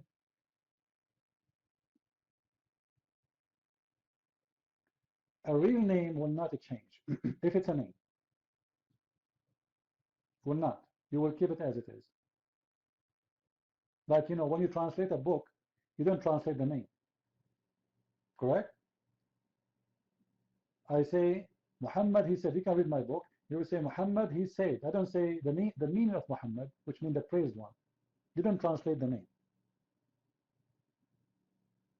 Then we need to ask ourselves, why we can take al off if it's part of the name. It's impossible. You cannot take it off unless it's not part of it. How many of you guys have my book, The Deception of Allah, volume number 1? If you have it, you can go to that chapter and you will see the details. It's very clear. But you know, people do not know. You see, when I used to study in university, I put my hand up. The teacher, he ignored me. He said, oh, not you again, not you again. He never let me speak. So what I do, I put my hand up. I know he will not ask me, so I stood and asked the question anyway, because I know he will not let me speak. Because he had no answer. And he said to me, don't ask me, I have no answer for you. Only Allah knows, I have no idea. This is what Islam is about. Nobody can answer you. If Allah is, I asked this question since I was in college. And he could not answer because he don't dare. Actually, once, and I told you this before, I wrote the one word in wrong way, let us say. The teacher was waiting for me to make a mistake. He hated me because always I expose him that he know nothing. So he said to me, he was so excited, so happy. He had my exam paper. He said, huh, who is the donkey who taught you how to write, how to read? Who is the stupid? Who is the idiot? He made all the names you can imagine. And I was silent, quiet. And I was actually was happy. It was a trap. I made a trap on purpose. After he finished, he said, what? You don't have an answer? You don't have a comment about what you did? This is horrible. How you can write this way? A child, he will not make such a mistake. I said, sir, this is how it is written in the Qur'an. And you should see the teacher. He was shaking like a chicken. What? Sir, this is how it's written in the Qur'an. Let me show you the verse. The second I said that, he starts saying, oh, guys, for sure this is the correct way. Absolutely. You're perfect. And he didn't know what to say. And guys, he changed the topic of the whole class to the end, enter the bell ring, and still he don't want the student to go home because he was afraid they will go home and they will tell their parents, someone of us he wrote the word in a certain way like the Quran, and the teacher was saying to him, you are a donkey, you are stupid, you are an idiot, and he will get killed.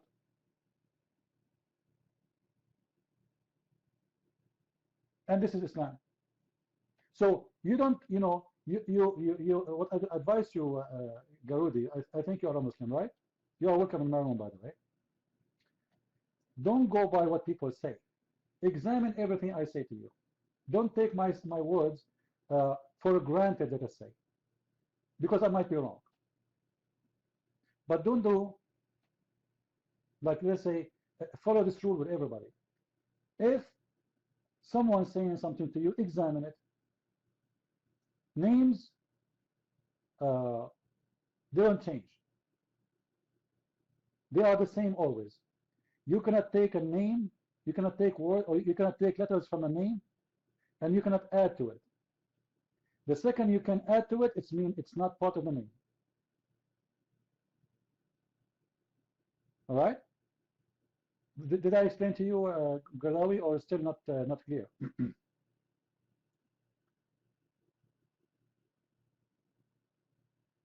Is it clear for you? All right. No, but I will let you comment after we hear 360. Go ahead, 360.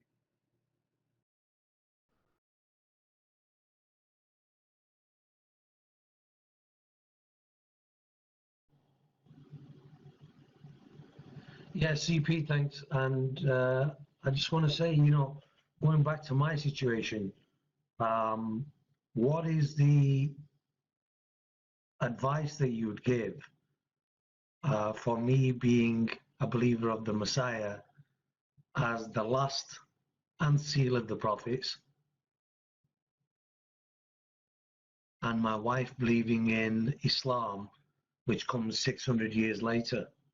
What is the Sharia ruling, CP, under this? And can we live together, and what would Christ's advice be? You've been in the faith longer than I have, I presume. Yeah, definitely. So what would your advice be? I'm sorry it's turning into a bit of a a matrimony kind of advice center, but I need your help, man, and I appreciate your help. So what would your advice be, and what is the ruling under Sharia for this situation that I'm in? And should we divorce?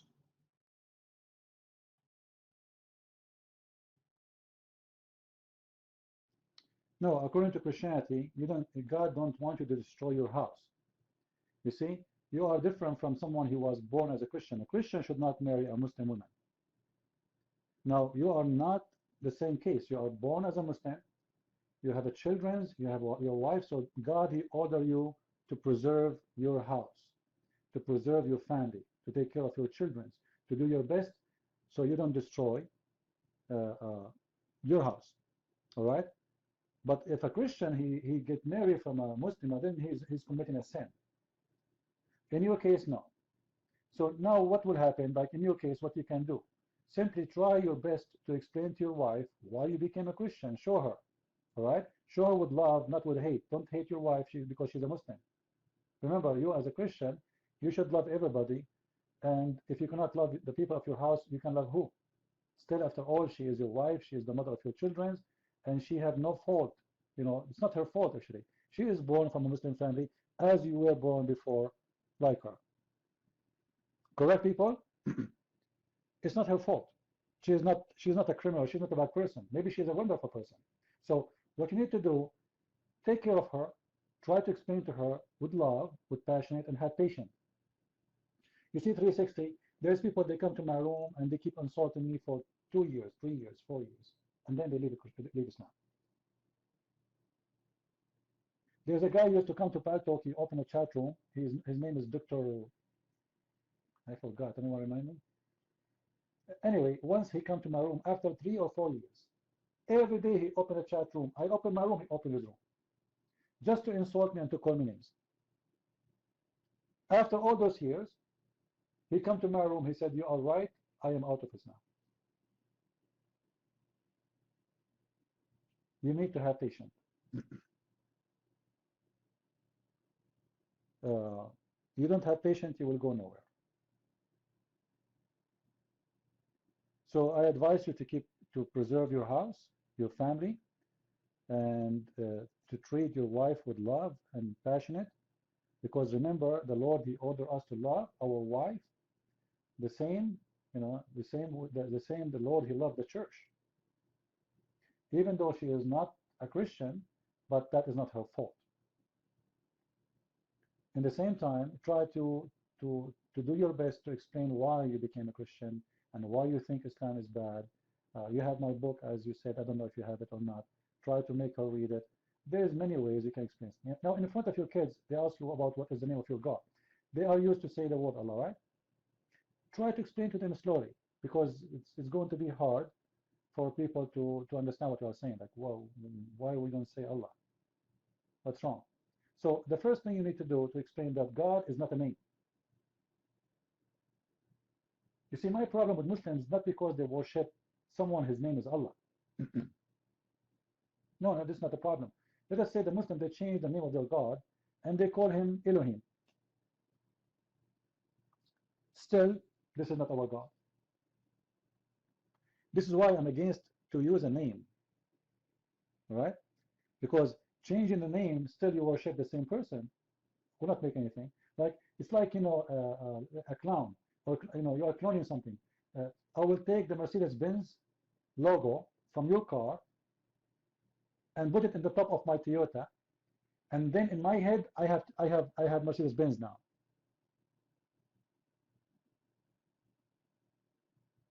It's not the name, it's not the logo, it's the engine. The most important thing in the car is the engine. So we need to focus to teach them who is the true God and what the true God teach.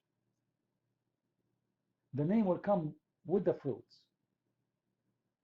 Like, if I am a follower of Jesus, and if the Muslim follower of Isa, then let us compare between Isa, the Muslim, and Christ, of the Christians, and see if they match. If Muhammad is a messenger of Allah, and Isa is a messenger of Allah, let us see who is Allah, and let us see who is Elohim, or Adonai, or Hashim. Let us compare between the fruits, the teaching of this one. You see, in the Old Testament, which is a time of aggression, and people are aggressive, still the Bible says, if you find the cow of your enemy, you give it to him back. In Islam, not only you steal the enemy of your enemy, you steal the money of your enemy, you steal the money of those who never fought you. You attack them, you take their money, you take their wealth, you take their children, you take their wives for no reason. Just because they don't accept Muhammad. So the best way always is to compare between the fruits. You see, if I want to show you a good apple, or let us say I want to tell you, go and buy me a good apple. How you will know what is good apple if you never saw one? You might buy me the first apple you see because you think this is a good apple. In order to make compare, we have to know both. So I advise you to go deep in knowledge about the Messiah and about Muhammad, and therefore you can be convincing when you speak to Muslims about which one is the one to follow. The child molester or the one who never harmed anyone? The one who was busy having sex with women or the one who was busy healing people? The one who the blind man came to him and he kicked him out of his house, or the one who the blind man had his sight back again? The one who wants you to die for him so he can be saved, and that is Muhammad, or the one who died for you so you can be saved? The one who wants your son to die for him, or the one who his son sent his son to die for you? Which one?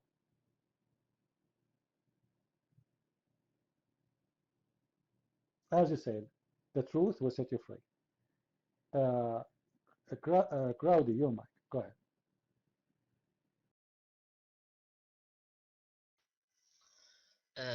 Again, thank you very much, Christian. I couldn't, I couldn't follow your presentation from the beginning, so I couldn't get the point that you want to make it. Exactly. Just let's agree with you that the Allah, or that is not the name of, it's not the exact name that he described himself, that he is Allah exactly. But with this, I think we can use it as like a sign to the Adhat al-Ilahiyya for me. For example, in Kurdish language, we are using Khode. Khode means like Allah or God. But for me, when I say Khode, sometimes when we use Allah, for me it's the same. It's not exact. It doesn't matter if it's the name or it's not name. But when I use this word exactly, the Adhat al-Ilahiyya, or the God, it's come to my mind, and I know that he's something very great and things like that, and we pray for him like that. But for me, now it's about 2 years I'm living um, in the UK, but I hear very many times the name, God. But uh, when I hear the name God or Allah or Khode in my language, in 3 cases, just I know it's, for me, it's like description of the Adhat al-Ilahiyya. When I hear these 3 words, for me, it's just like a sign to this, that, I believe and I pray for him and so on.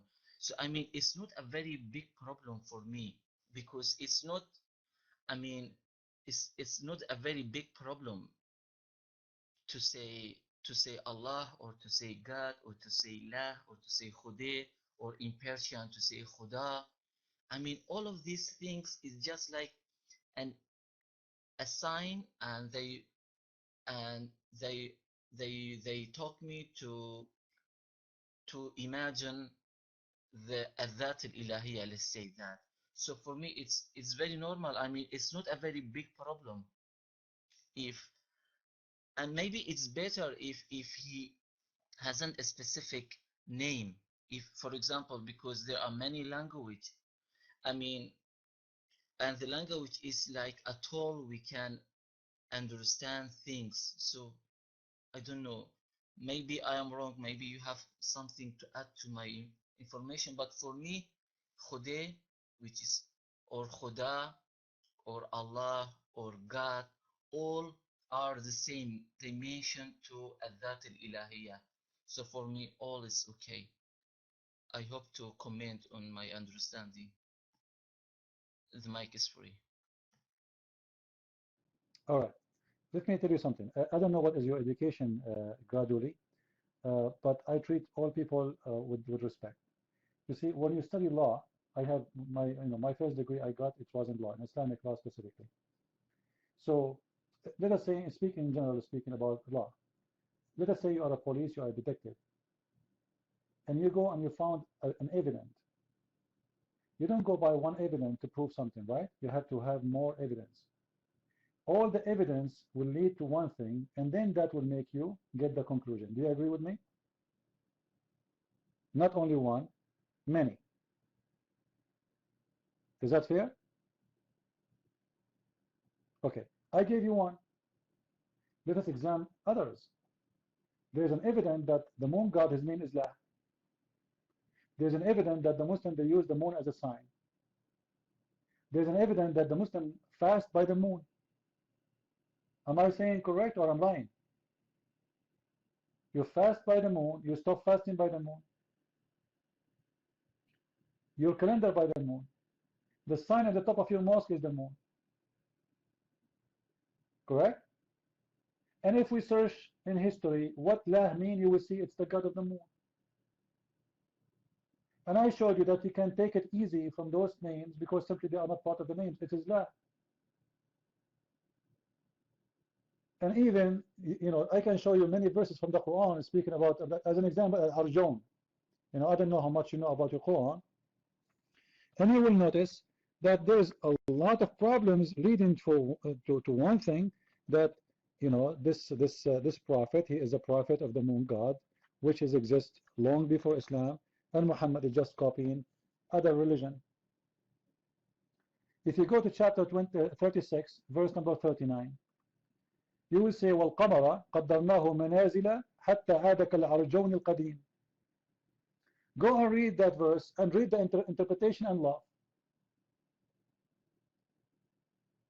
The one who made this verse believed that the moon, when he moved, he lived in houses. He lived in houses. He moved from house to a house. And that's exactly what people of the moon god believe.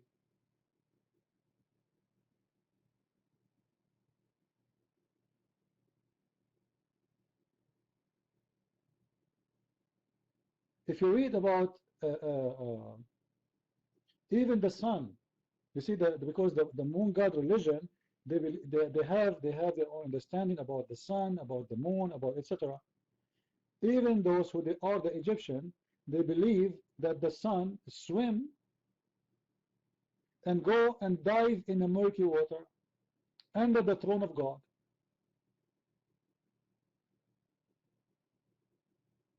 When Muhammad, he was with Abu Dharr, Muhammad, he asked Abu Dharr, he said to him, Abu Dharr, do you know where the sun goes? He said, no, Prophet, you are the Prophet, you are the one who knows better, and Allah. Muhammad, he said, the sun goes every day from the east to the west and prostrate itself under the throne of God. This is exactly what the Egyptian, those who worship the moon god, they believe. And then the Quran continues saying that the sun, go in the murky water or in the muddy water. This is exactly what the Egyptian who believe in the moon god believe.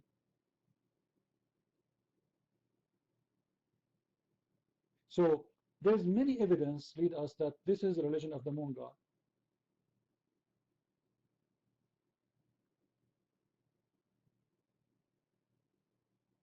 Even the I don't know, there's in this evidence I can show you, but what I'm trying to say to you, Graudly, don't go by what I say, search for it. This is not about Zat al-Ilahiyya.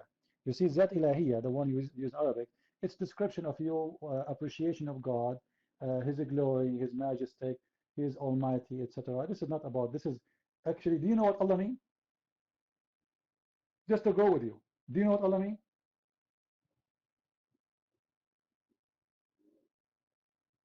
Gladly, do you know what Allah means? You don't know. No, it doesn't mean the God. No. What Allah mean? Tell me. I want to learn from you. I never saw a Muslim knows what Allah means.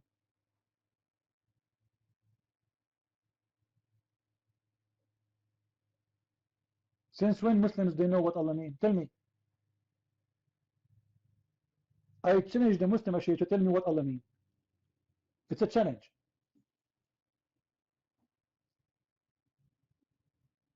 Anyone?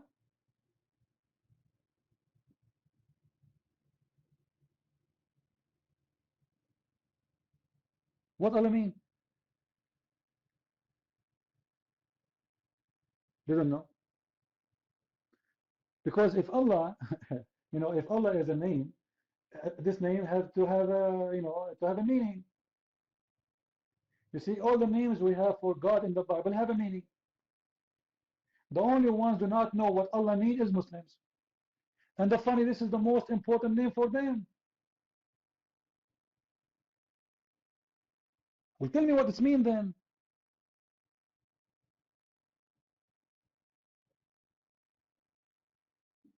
Who is the Muslim hero here when I tell me what Allah means?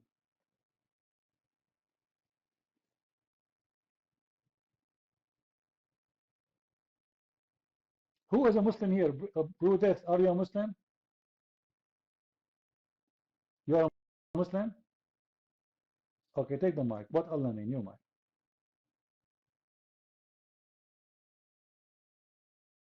Please.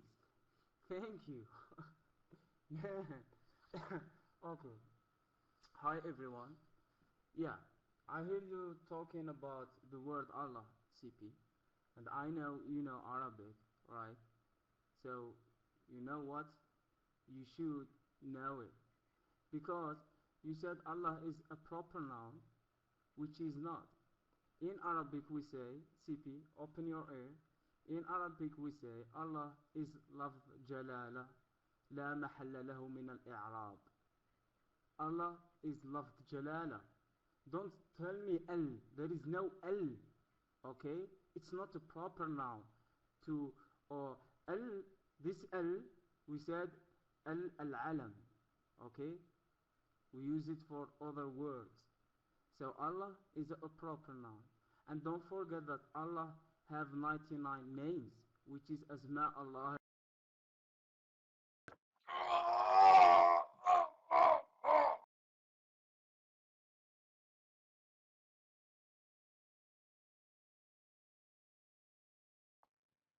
Brudet, you see, maybe you were not in the room. If you go to the Quran, chapter 1, verse number 2, Al-Fatiha, you will say it says Lillah.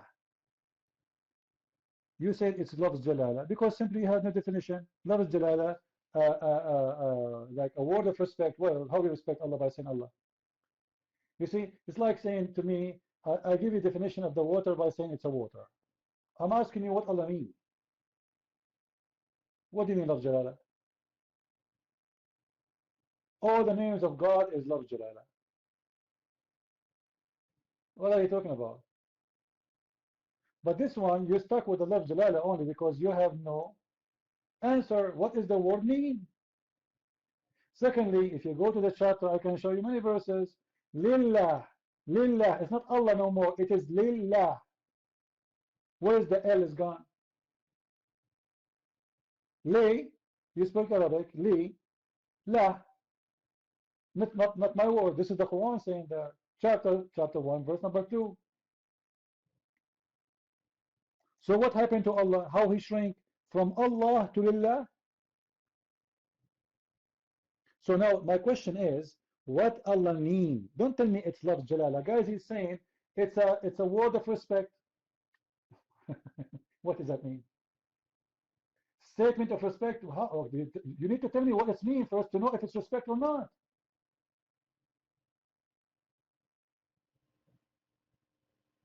I'm asking you what it does mean. You're mine.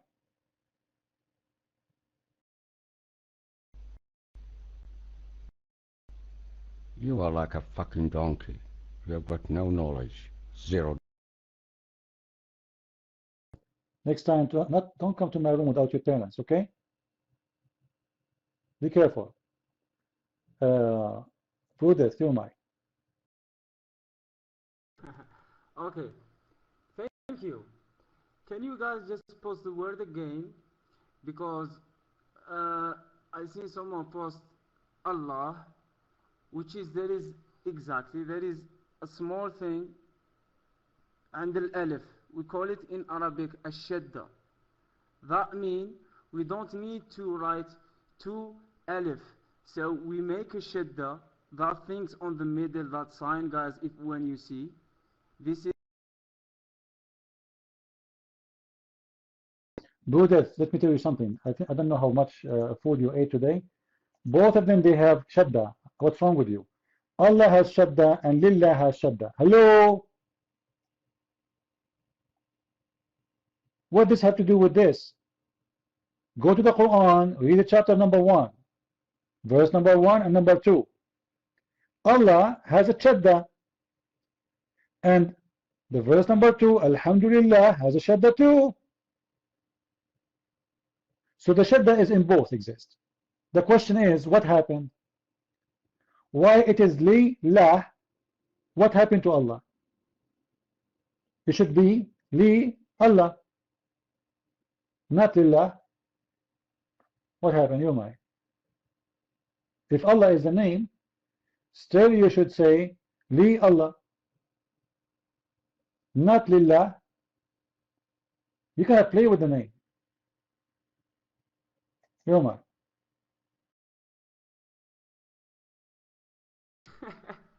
you're funny, CP. Okay, just let me finish, please. Okay, so this li that you are making it a big problem. Lam al-rab, because in Arabic language you can't say li Allah. You see, it don't sound right. Like we say in French language or English, we have double S to not pronounce it Z, so we have to write down double S phonetically. Okay, linguistically, it's right, CP. So lam is lam arab to make it good for the tongue to spell it. Okay. I can say li Muhammad and the name will not change. Li Muhammad. Lam al-Rabt. What are you talking about? The name, you cannot take letters from it, man. You cannot take letters from the name. The name will stay the same.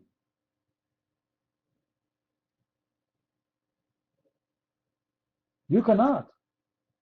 The second you take out of it, it's not a name no more. It's mean this is not part of the name. You can only move letters which is not part of the names. You are the one who's confused. You are coming with me to a rules have nothing to exist because this is a noun. This is a noun. The noun will not change.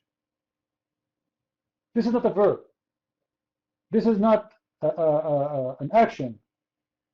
This is a name, right? So you don't change the name to say, I want to say Li. You can say it without changing the name. Li Muhammad, Li Ismail, Li Ibrahim. I'm not changing the name. Ibrahim is still Ibrahim. Muhammad is still Muhammad. Ismail is still Ismail. I don't change it.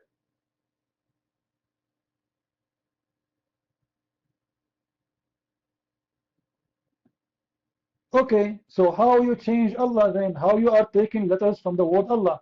Is Allah, all of it is a word? Or the first two letters of Allah is not part of it? This is the question. You agreed, right? You should not change from the name. Wonderful. So how come the A is missing in the second word? What happened? Where it goes? You might.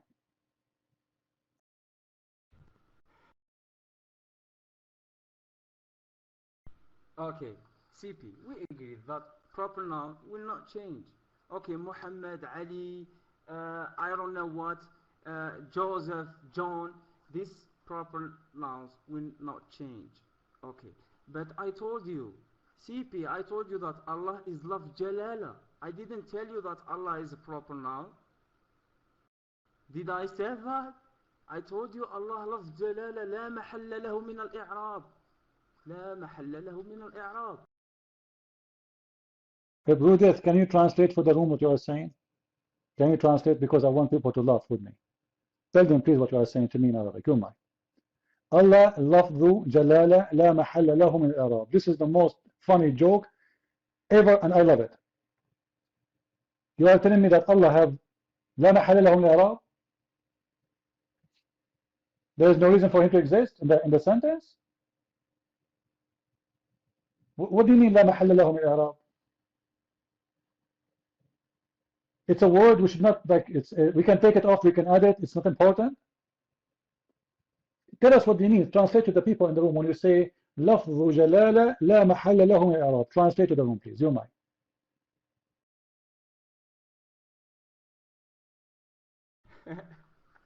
CP, come on, you are the Mr. Arabic teacher. They don't know Arabic, but okay, I'm trying. Okay. Verbs. Okay, verbs in English language. You can add what you call I, and you try to grammatically, like you can make the verb in past, in present, and whatever. So this verb, you can له محل من الإعراب. You can give it تعريب. But لفظ جلالة, لفظ جلالة, you can't. It's love jalala, it's like it is. You can't, it's not in the past, it's, you know what I mean? لا محل له من الإعراب. You can't define it. Okay? So, I am sure that you get this, and you told me we agreed that a proper noun will not change. But, just please explain to me what means Jehovah, what mean Yahweh, what mean Jesus, why it's changing. Okay, so you find it strange when you said in Surah Al-Fatiha Rabb al-Alameen, when you guys call Jesus Jehovah, Yahweh, whatever, Messiah, whatever, you see, Yeshua, yeah. And he find it strange when he didn't find Allah, and he find it Rabbul Alameen, which is the God of everything.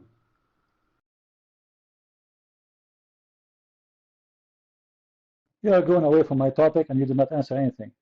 Or what I'm asking, first, do you know what Allah means? You said he is Lafzul Jalala, is a says of respect. What does that mean? Nothing. You don't know, right? Just say it. Say it to everybody. I don't know what Allah means. Just say it. Very simple. Do you know what Allah means? Buddha, do you know what Allah means?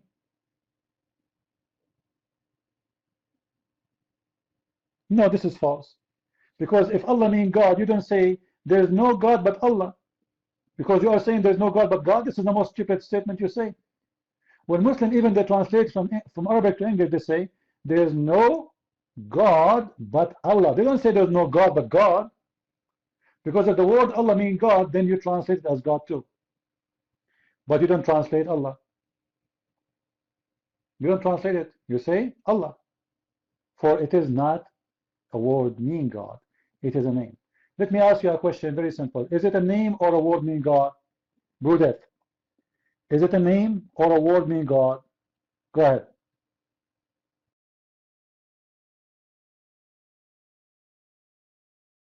Okay, I will explain to you, CP. I have no problem. When we said La ilaha illallah, that means there is no God, but only Allah. You know that's why? Because Quraysh trib was taking another God, taking idols, okay, as God. So thank you. This is mean Muslims have no name for their God. According to you, Allah is a word meaning God, and until now Muslims do not know the name of their God. Is that what you're saying? Is that what you're saying? Say yes. You Muslims do not know the name of your God? Is that what you're saying? No, we heard you. You said it's not a word. Okay, everybody saw in your text, everybody heard you, that Allah is just a word meaning God. This means the people of Quraysh, they have Allah too. The pagan, they have Allah too, because it's a word meaning God. Do you agree with that or not? Your mind.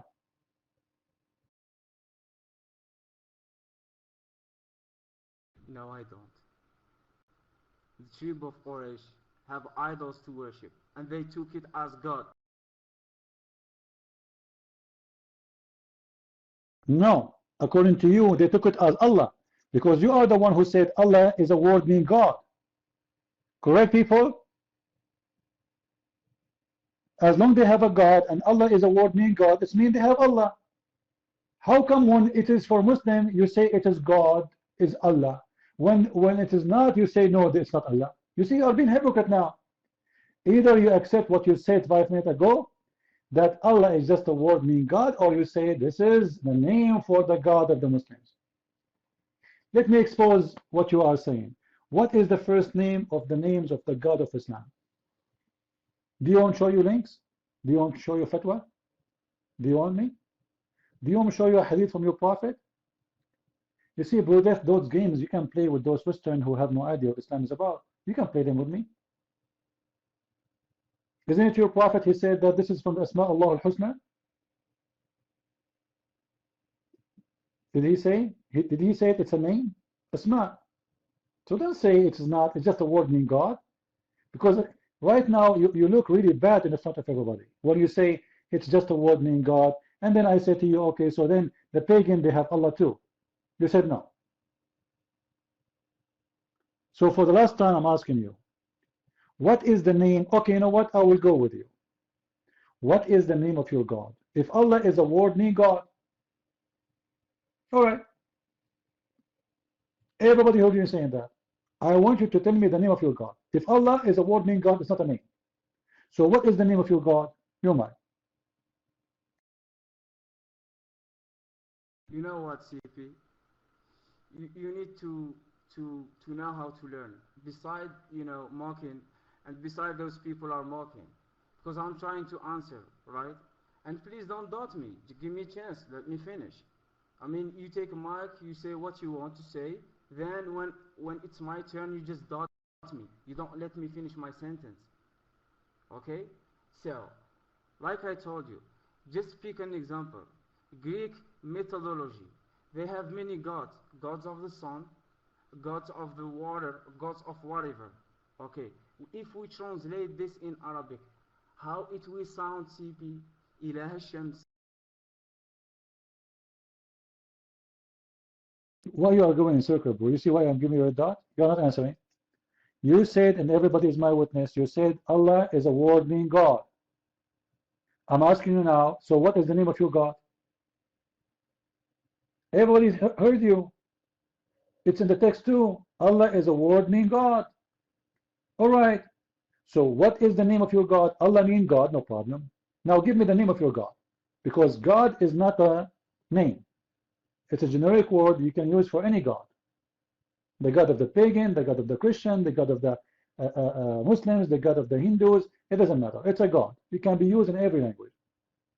So now, what is the name of your God? Give me the name. Your mind. Okay, you wanna play? My God is Ar-Rahman Ar-Rahim. This is the name of my God. So how are you gonna say,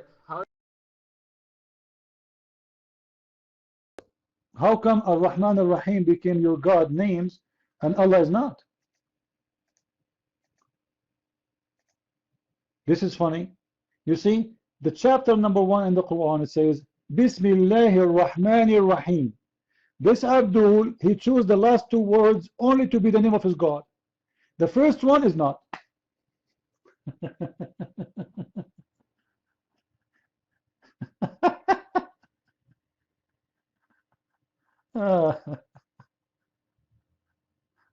Unbelievable. You are extremely smart, Buddha. Let us hear what 360 want to say. I will give you the mic back because he's waiting for long. Jarudi, are you there? You are not putting your hand up. Let us hear you, man. Let us see what you want to say. Go ahead, 360.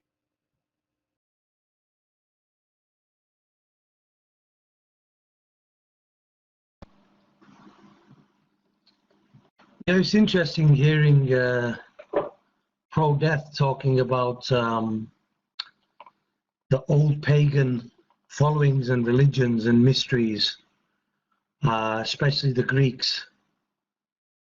And I was just going to discuss on that about the modern day Christianity, CP. And I'm wondering, first of all, obviously it's your chat room. Am I going to be okay to ask you questions about modern day Christianity? I'll just pass the mic back over to you, then I'll ask the question. Oh, and CP, please, if you don't mind, by the way, can you add me on your mailing list or some kind of connection so that I can instant message you privately, if you don't mind, please? Because like I said, I need your advice on a few things. Thanks. Just please confirm that as well. Thanks. All right, 360, I would add you, but I don't take really private questions. Always you can ask me in the room. However, now, as you see, we have Muslims, so I prefer to leave those questions until we are out of Muslims. All right, so I can answer you. But I don't chat in private. With my respect to you, you can ask everybody here. I don't like people to private with me because I have a lot of people on my list. So if I want to take private, it's endless. And in the same time, it's better if we ask the question and everybody get the benefit of the answer, not only one individual, right? Well, we are answering anyway. Now, Brew, I will repeat my question again. You said that Allah is not a name in the front of the room. If you can give me a proof from Islamic reference that Allah is not the name of your God, I promise you I will close my room. Right now, right here. Is that fair, people? Is that fair? Because with my respect to you, one of us is lying. Either you or me. Can you provide me with a proof that Allah is not a name? And I can provide you with a lot of Islamic websites saying Allah is the name of the God of Islam. I can right now. Can you provide me the same? Can you provide me from your Islamic website a proof according to Islamic teaching that Allah is not a name? No, mind. Yeah, first, you know what I said? I said Allah is Lafd Jalala. Okay. And you said something else. So, Allahu Lafdhu Jalala. And if you want to make i'rab for it, لا محل له من الإعراب. Just to be clear. Okay? And Ar-Rahman Ar-Rahim, because you are not that smart in Arabic, Ar-Rahman Ar-Rahim are not names, are attributes. Okay, CP? Just to make it clear for you. Okay, I will show you.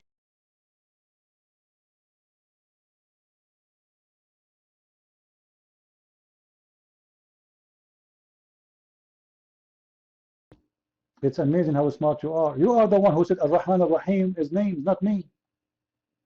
Guys, did I ask him? So what is the name of your God if Allah is not a name? He said Ar-Rahman Ar-Rahim. It's him who said they are names, not me. Did you forget what you said?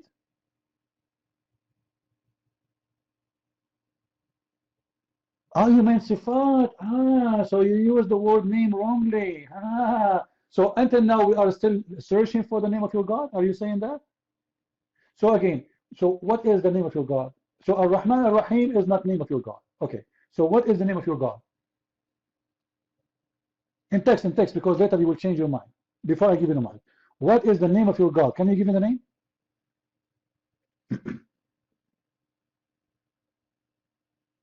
I'm waiting. What is the name of your God?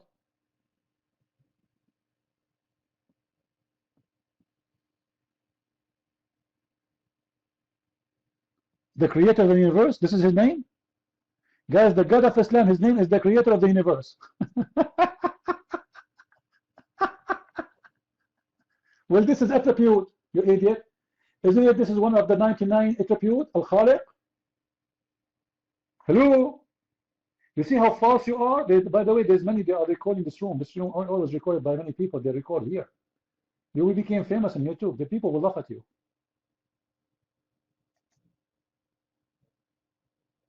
So what we got from Brudeth, until now, he do not know what is the name of his God. Isn't it amazing? Because now they are in the corner. They are trying to get rid of Allah. Allah is not the name of their God no more.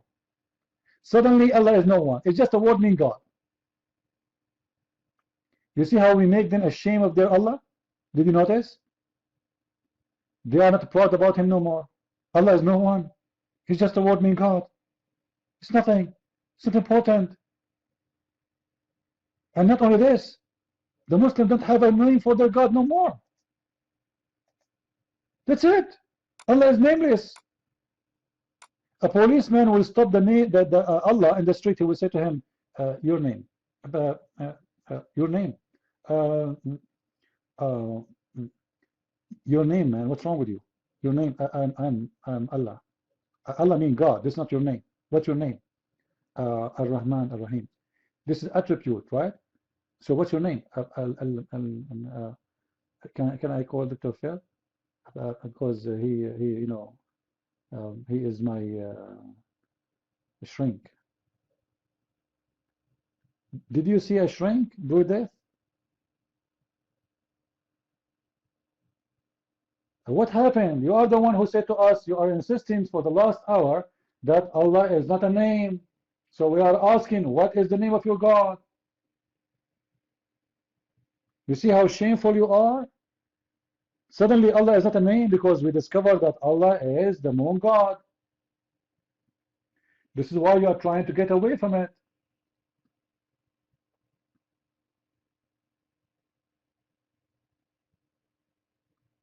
What love Jalala? I'm asking you what the name. So is it a name or not? Allah is love Jalala. He stuck with this. Allah is love Jalala. It's a say of respect. Okay, so, and is it a name or not? You said no.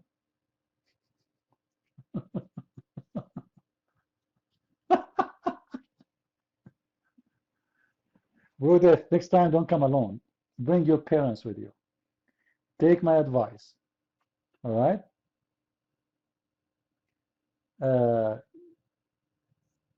Karudi, you're mine.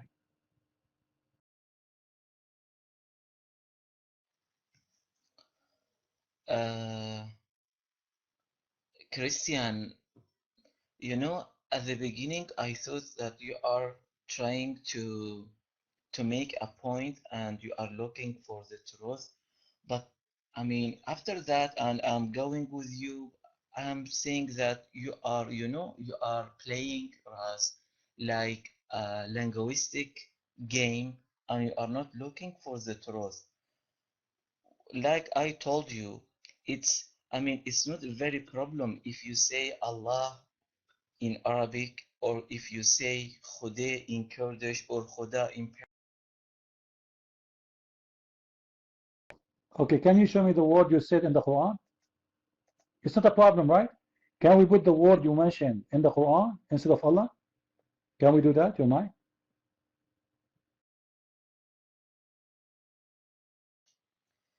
Yes, at the beginning, I told you, let's agree with you that, for example, La is the name, and let's say that Alif Lam is like the in English, and but I mean, I wanted to come with you, you know, to just to follow you. What point are you trying to make? And I thought that we are really looking for something, but now we are playing linguistic games, and you are escaping from the truth. I mean, it's not very important. What do you mean I'm escaping from the truth? I have one question I keep insist to ask it. Okay, you know what? What is the name of the God of Islam? You are saying you can use Khuday in Kurdish? Okay, no problem. What is the name of the God of Islam? So you can replace Allah by Khuday. Okay, replace him. Forget about Allah. So what is the name of the God of Islam? Your mind.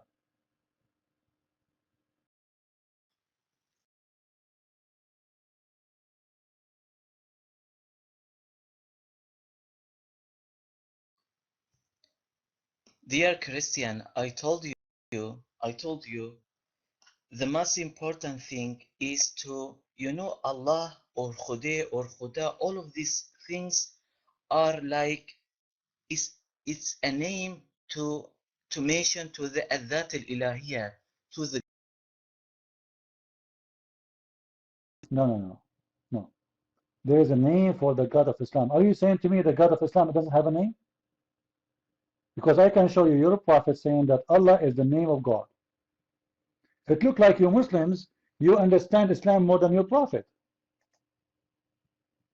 Amazingly. Seriously. How come you Muslims really knows this more than Muhammad? That's really amazing. Can you come with the proof that the word Allah is important? As I said, if you can prove to me that the word Allah means nothing but, as you said, Zat al-Ilahiyya, which means it's not a name of God, I will close my room. Is that fair, people? How many times I said that?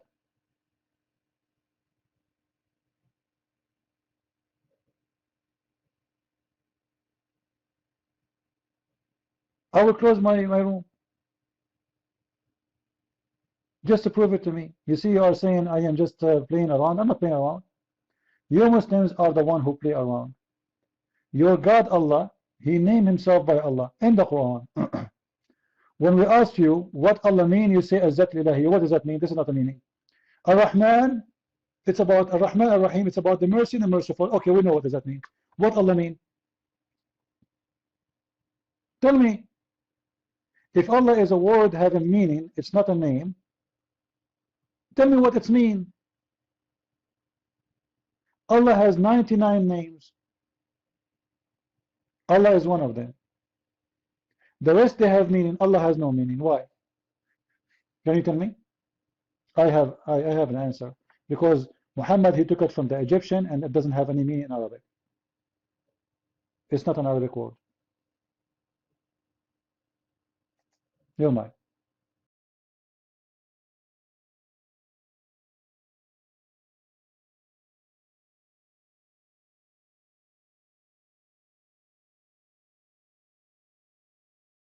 It doesn't matter, any of you. Tell me what Allah mean. I want to know what Allah mean. In order to find out if Allah is a name or not. Mr. Karudi, he said it's not important. He can even change the name or the word Allah. He can take it off. So what Allah mean? Your mind. Christian, like I told you, the question is not the meaning of Allah. The question is, who is Allah? This is the question. Otherwise, you are just playing with the language. And if you say that the information. Okay, how you use a word you do not know the meaning of it to describe your God? What if this word, I'm not trying to insult, what if this word is bad? Correct, guys? Like once a stupid Western guy, he came to my room. His name is in English is Khara. I told him, go change your name. He said, well, why? What's wrong with it? You don't know, which means shit. Excuse my language. So you're saying to me, you do not know what this word means, but still you want to give it as a description for your God? But you do not know what it means?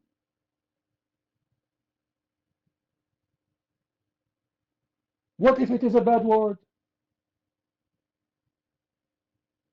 Guys, am I speaking logic? If I say to someone, you are, to a woman, you are beautiful, I know what beautiful means. If I say to her, you are ugly, I know what ugly means. But if I say to you, you are Allah, what does that mean? I wouldn't know. So how you describe your God, how you call him Allah, and you do not know what Allah means? Very simple. Your mind.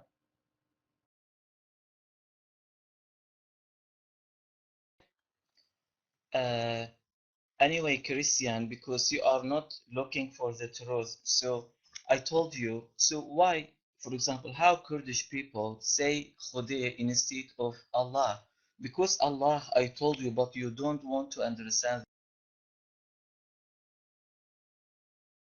They are taking that from their old pagan religion, the Kurdish. What are you talking about? This is not part of Islam. That word never mentioned Islam. Allah never said Khuday or Buday. This is not Islam. This is from your pagan religion before Islam, which is pagan too, and after Islam is pagan too anyway.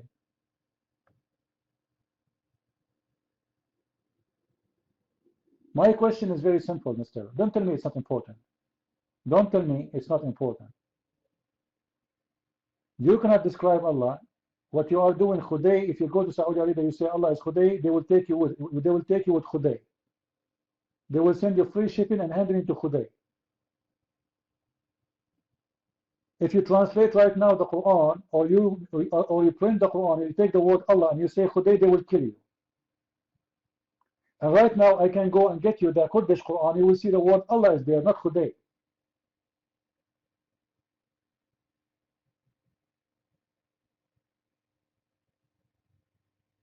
So you guys are playing games because simply you have no answer.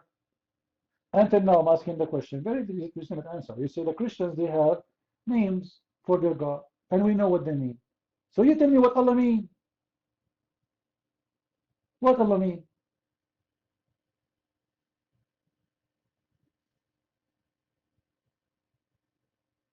You see guys, after all this talk, until now they could not give me the answer. They don't know. They have no idea. So what Allah mean? Do this. What Allah mean? Yeah, Akhi, it's not about giving you the answer. It's you that you can't handle it. It's you that you can't understand Arabic. It's you that you don't know Arabic. It's not the same. Okay? So, let me tell you, CP. You know, you are saying that you know Arabic, right? So this is a simple question. Is Allah lafz jalala jamid or mushtaq? Okay, if you answer me this, Bro, you yourself, you are not even an Arab. I can tell from your accent, I think you are a Moroccan, aren't you? So what are you talking about? I'm asking you a very simple question. What Allah mean? Even here, the gentleman, he posed for you a verse from the Quran, says, Tabaraka ismullah, ismu rabbuka. What is the name of Allah? Allah have a name. Allah have a name. So what is the name of your God? You said Allah is not a name. So what Allah mean? Very simple. You kept telling me Allah is lafzu jalala. We heard that 1,000,000 times. We know it before you know it, before you are born. This is not my question. The question is, what Allah mean? Why you Muslims don't admit that you don't know what Allah mean? Just say it. For a very simple reason. You took it from other gods, other religion. You do not know what it means. It's not your own made. It's not homemade. It's not an Arabian made. This is not an Arabian God. This is a God which is made in the Egyptian land. La. You took him to you and you use the name, the same word, without knowing what it means. So what is the word Allah mean? Very simple question. Otherwise, it's obviously you Muslims are stealing the name of other religion God. Like, you know, if you go in the Middle East, we ask somebody, what is the name of what is the program you use for your computer? He said window. But he's speaking Arabic, right? Why he's using the word window? Because simply, it is a program made in America. So you took the program from the Egyptian, the moon god worshippers, you put it in your computer and you keep using it window. And it's the same for Allah. So now I'm asking you, is Allah is a word have a meaning for you as a Muslim who speak Arabic? Does it? What Allah mean?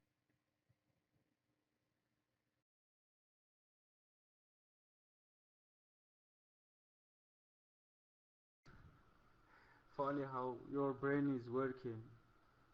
you know. But let me make it, more simple, because I go so deep with you when I said mushtaq and jamid. I'm sure that you don't know this. I'm sure. But okay, let's say Allah, how it sound? It sounds like it taken from al-uluhiyya, divinity, which is uluhiyya. What means divinity for you, Christian Prince? And who is divine?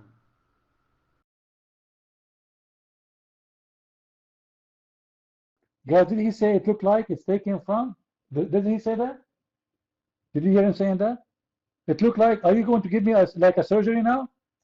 Is it from there or it's not? What do you mean it looked like? Ah, now he started thinking, maybe it looked like it's getting from maybe. So after squeezing you for 2 hours, you came to me and to say, maybe it's coming from there? Is it? I want an answer. Is it coming from there? I want you to confirm that. And I will make you sorry for saying such a thing. You're mine.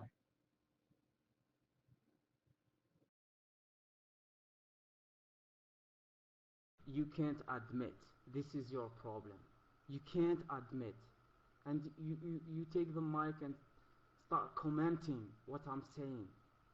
And this is not a good way for communication. And if you want to know, okay, I said, how for you it sound between Allah and uluhiyya? Is it close to you phonetically or not? When phonetically. Don't tell me close, not a close. Are you saying that Allah is coming from ilah? Is that what you are saying? So there is nothing is called Allah? It's just a word taken from other word? By the way, I'm recording, just to let you know. I will make you famous on YouTube. Are you saying the word Allah, does it exist by itself? It's been taken from other word, which is ilah, your mic?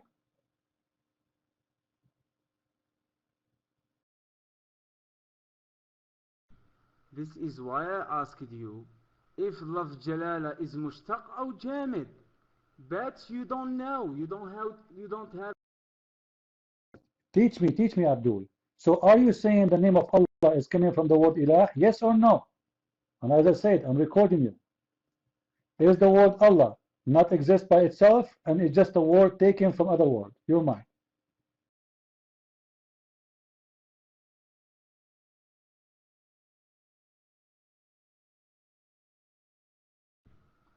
Is it mushtaq? Yeah. The word is mushtaq from uluhiyya. And divinity, it's for God only. Record it. Do whatever you want.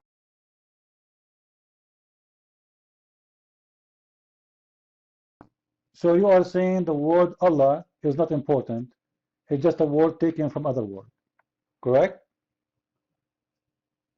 It is mushtaq. It is something taken from other word. But the word itself is not really important. And it's not the name of God. Go ahead.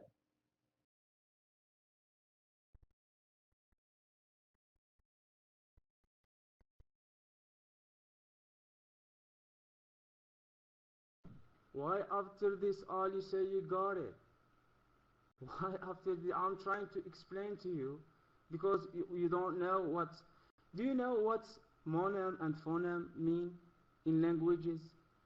Do you know about languages? Do you know what monem is and phonem is?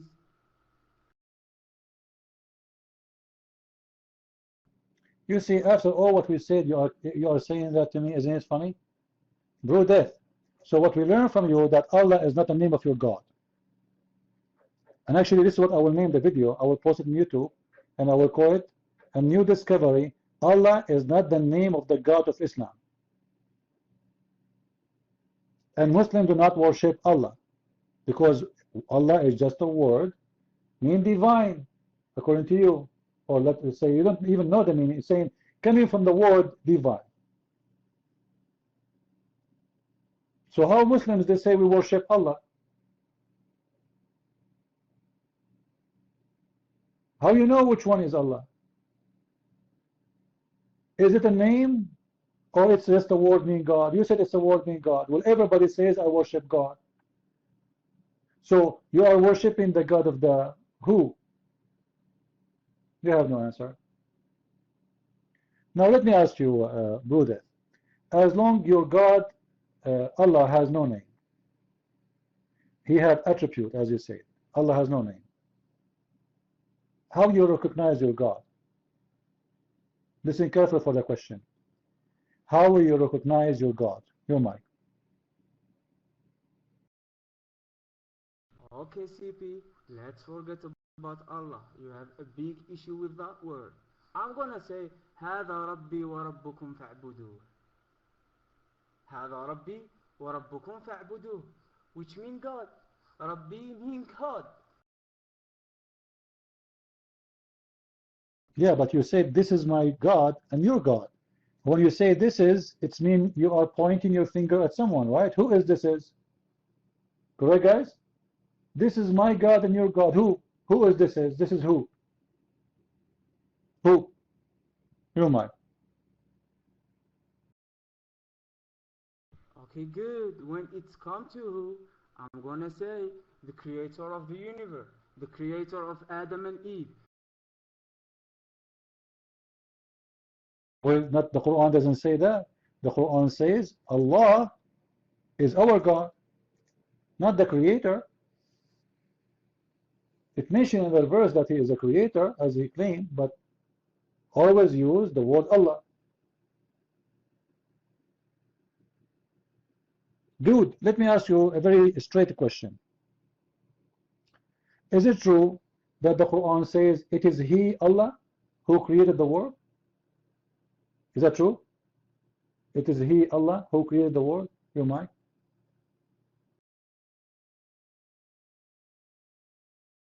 Why you insist on the word Allah? Okay, I will say, yeah, Rabbi who creates the world. Abdul, I have a question. I need an answer. Does the Quran says it is He, Allah? Does it say that? It is He, Allah, who created the world? So in this case, it is He, Allah. Is that a person name? Or it is not?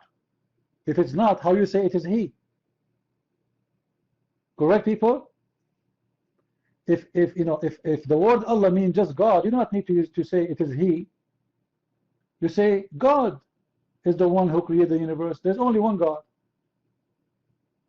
When you say it is He, Allah, it's mean you are speaking about specific person. His name is Allah. Do you agree with that, Mr. Brew?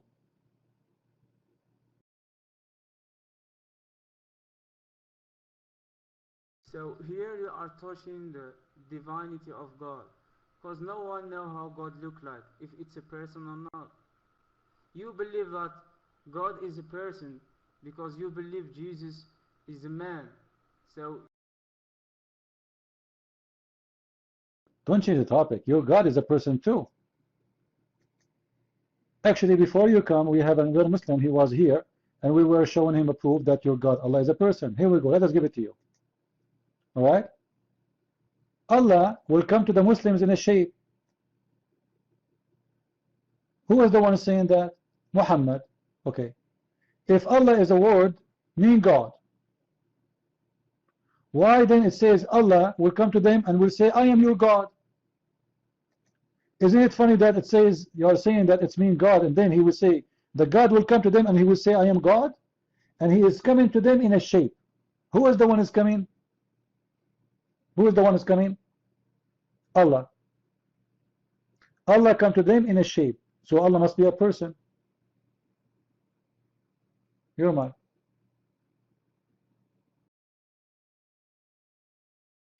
I don't know, because I'm not scholar in that. I'm not, I just don't know about this, to be clear. But Jews believe that Moses talked to God. So God... Here we go. Let us blame the Jews. Well, no, not the Jews believe in that only. You Muslims took it from the Jews. It's in your Quran. Musa Kalimullah. You forgot? Musa, he spoke to Allah. This is what the Quran says. But this has nothing to do with the topic. Allah will come to you in a shape. That Allah is a person or not? The one who will come. Allah will come to them in a shape. He have a shape. He have a physical shape. He have body. He have two arms on the right side. Alright? And he will come to you. So that Allah who will come to you, he is a person or not? Your mind. I don't know. I have no idea, to be clear. Okay, just to be honest and clear. Okay? I'm not. Suddenly you do not know? What happened? Like suddenly your knowledge about Islam disappear? What happened? I want to know. A second ago you were saying you do not know, you do not, etc. You know, you want to teach me, and now you don't know? Which is something very important in Islam? No, this is the same question we are asking. Who is Allah? He will go, you are the one who mentioned Allah as a person. Guys, did he say Allah is not a person? Did he say that? He said this is what you Christians believe, right? He will go, I'm proving to you Allah is a person. Because Allah has a name, and he come to you in a shape, and that is the description of a person. Individual, whatever it is. It might be a human, it might be a beast, it might be whatever, but it is a creature who moved to us, and he is coming in a shape. Who is the one who have shape? Who is the one who have shape? Someone is created. Because shape mean physical being. Physical mean that you are located inside a shape, and that means you are taking a size. Because if you have zero size, you will not have a shape. Correct, people? Zero size, there is no shape. You have a shape, it means you have a size. You have a size, it means you are included inside the universe. You cannot be having a shape, a physical shape, and you are out of the physics. The word of God became a man. That man has a shape. He is where? He's in earth. Logic. Allah has a shape. Where is he? So Allah has a shape. He come to you in a shape. So Allah is inside his universe. Allah is inside the universe. Allah is inside his creation. Is the shape of the creation of the earth Allah, or Allah he bought the shape from somebody? Who is the one who created that shape?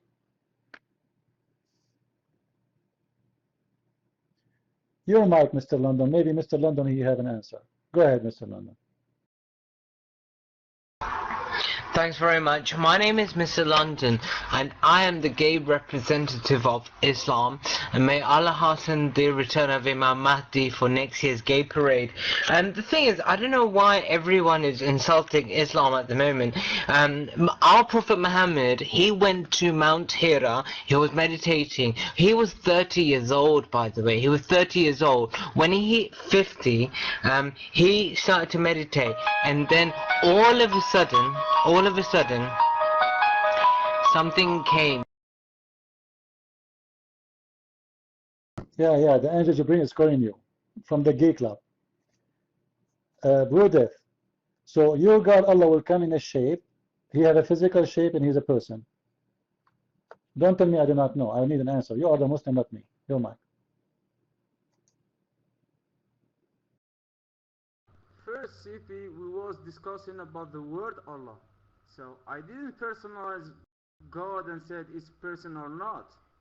And I am not gonna touch the divinity of God because I don't know. Okay? Why I have to give you an answer which I don't know. Okay? May I do study? May I have to know, you know? So why I have to, I don't know, subhanallah. Okay? So you may ask someone else who have the answer. Okay? So how you tell me about Allah, who is Allah, when you do not know who is Allah? Oh, what's wrong with you? You are describing to me all the time who is Allah, and suddenly when I ask you about Allah, you don't know what Allah. So why did not say from the beginning, I do not know? Because obviously this is Allah. Here is a person who has a shape, he will come to you, and then the Muslim, they will refuse him, and they will call him Satan, they will make fun of him, they might throw tomato and potato at him, and they will reject him, and then Allah, he go back home, he changes his clothes, he changes his uniform, he changes his shape, and he comes to the Muslims, and then the Muslims, they say, hey, you are Allah. Why? Because they like the shape.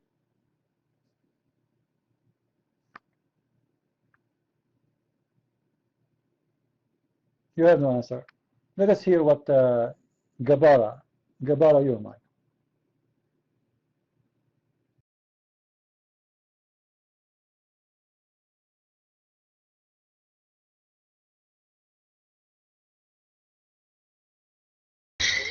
Prophet Muhammad split Aisha's ass. My brothers and sisters,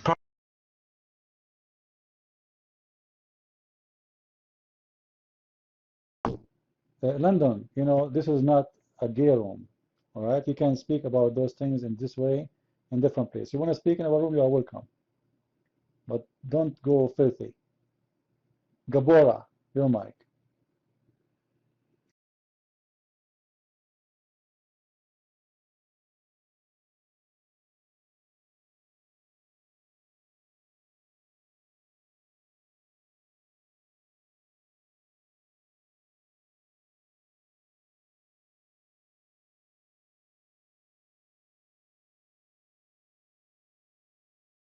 What happened?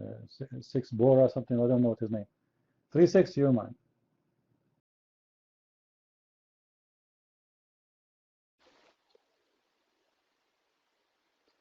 Assalamu alaikum. Can you hear me now? Yes. The issue is you try to talk about Allah. In the Quran, Allah said there is not such a thing like him, like Allah. There is no such a thing. Now, if he mentioned that he has a hand, he has adjectives like others. Now, this doesn't mean that his Allah hand is like our hands, because there is nothing such a thing like Allah. So if he's mentioned like he got heart, he got hands, yes, we believe that, but we doesn't classify Allah, like we doesn't look for Allah in our pictures, because in the Quran it says there is no such a thing like Allah.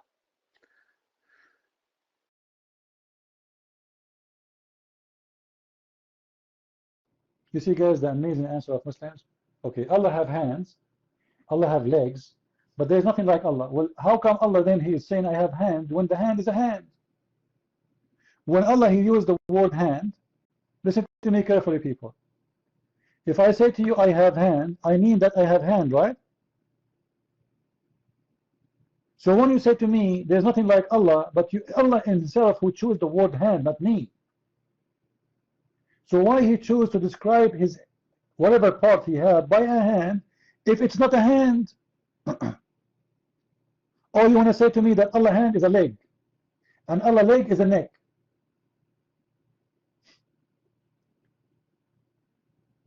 This is a very funny God. He is the one who chose the word hand. It means this is a hand. I don't care if the hand of Allah like my hand or not. It's at the end of the day, it's a hand. When we hear the word hand, we mean fingers. Fingers. Arm. You see, we say the donkey have 4 legs. We don't call the first 2 hands, correct? We call them legs. So when Allah he says, I have feet, it means he walks standing, and he have hands, it means he grab with them. And actually he mentioned the word fingers too. Allah he has 5 fingers. Allah has how many fingers? 5 fingers. How many fingers we have? 5 fingers.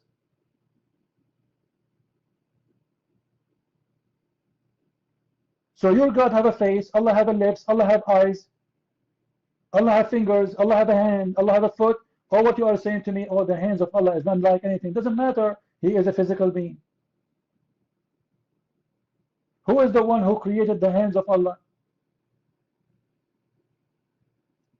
And why Allah need hands anyway? People in the room, if God is almighty, Like, is he a man who is coming between us so we would be able to see him? No. So why he have hands? He will grab what with his hand?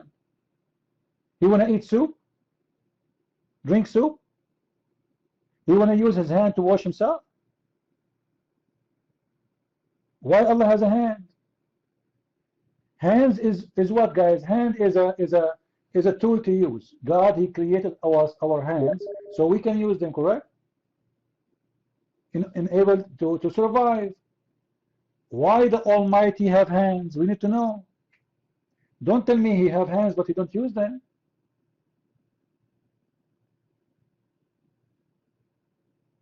So I want to give you the mic back, Mr.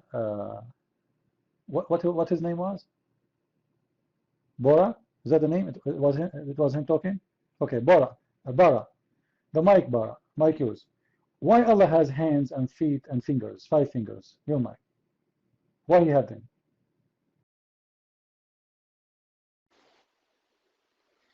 Assalamu alaikum wa rahmatullahi wa barakatuh. Our brothers and sisters, Muslims brothers and sisters. Now, you come to the idea, you ask that question, who created Allah?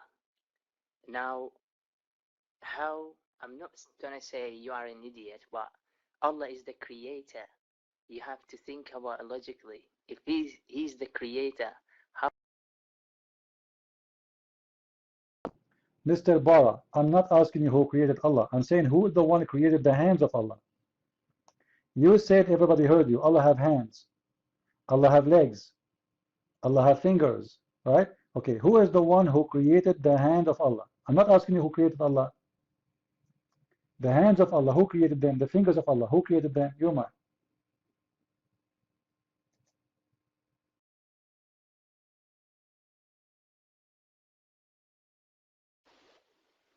Yeah, and I'm trying to answer this question. Assalamu alaikum, brothers and sisters.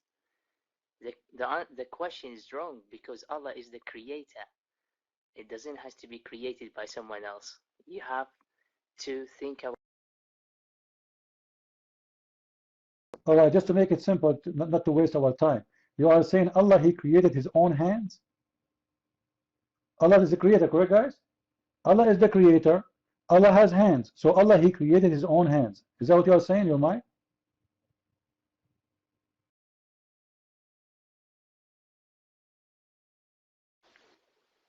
You waste of time. You are such a waste of time. An idiot, fool and idiots.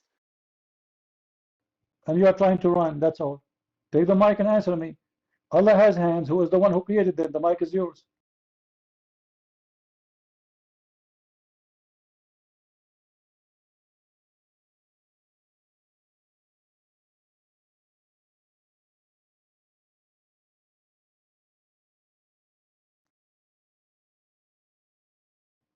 I don't know, I keep taking the dot off and it's not moving. Let me say Allahu Akbar. That will make it work maybe. It's not working. Come out of the room and come back. Bara. I challenge you not to run and to come back and to tell me who is the one created the legs of Allah and the hands of Allah. You have no answer. He's still dotted, correct, guys? He's still dotted. I think he left the room maybe, but his name is stuck here. This is why I cannot take it off. Yeah.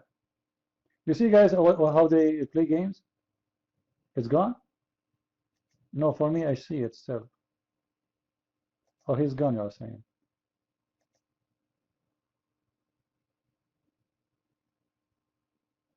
So if Allah have hands, and Allah is the creator, so who is the one who created the hands of Allah? Allah. If there's other option, if there is any other option, you see how funny those Muslims are? He's lucky I cannot take the red dot. I keep trying, click at remove the dot, but I know, maybe Allah made him a Hindu. It's not working.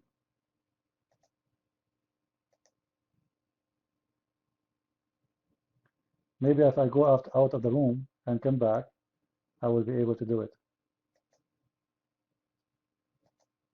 Let us see.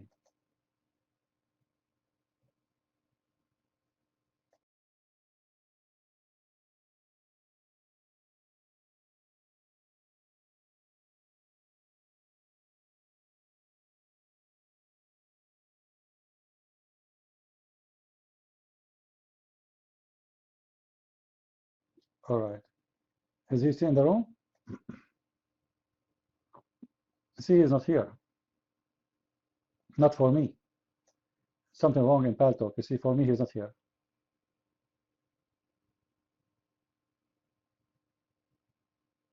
He's gone, right? Yeah. So you see, guys, the logic? They can't answer. Allah has hands, Allah has feet, Allah has fingers. Why Allah has them? And who created them for him? What for? 360 your mic.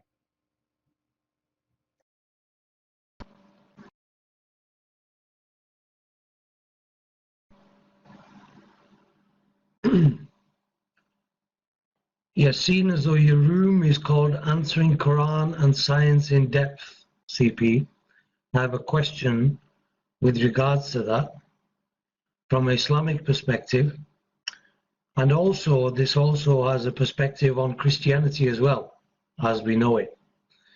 The question is about the miracle of the virgin birth. My research and reading of the Bible as well indicates that the virgin birth is something that was adopted from the pagan Roman era, and even prior to that, pre-pagan, with the virgin birth, such as the Egyptian Mithras and the Horus, etc.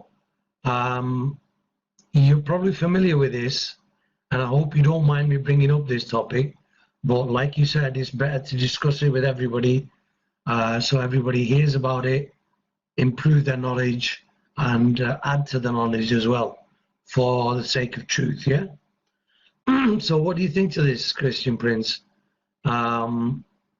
Brother Christian Prince, but what is your opinion on this with regards to the pagan influence of the virgin birth?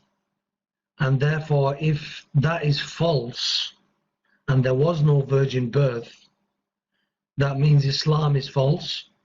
That also means Christianity as we know it, as is practiced, is false. But according to the Bible, there's a different reading of it. What do you think to this, please, Christian Prince? Mike is yours.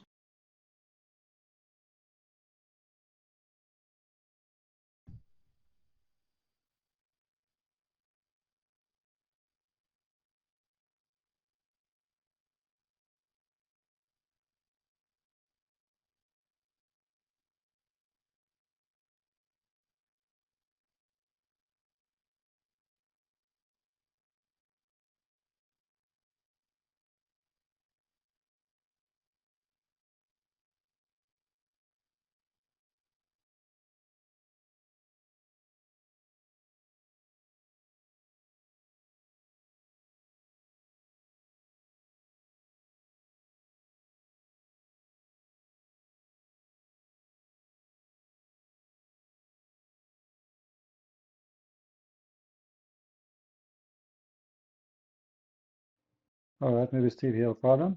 Anyway, you see, when you talk about the virgin birth of other mythology, we need to take first story by story, and you will see that there is no match between them. Those, like as an example, I saw a book made by Muslims that even the Christian, they stole the story of Krishna. All right? And then they say that even Krishna, he was born from a virgin. But when you go and search and study, you will see that this story is not accurate, it's false. Actually, Krishna was a child number 7, and his mother is not virgin. She was married, and she was jailed with the husband in the palace of her brother, supposedly.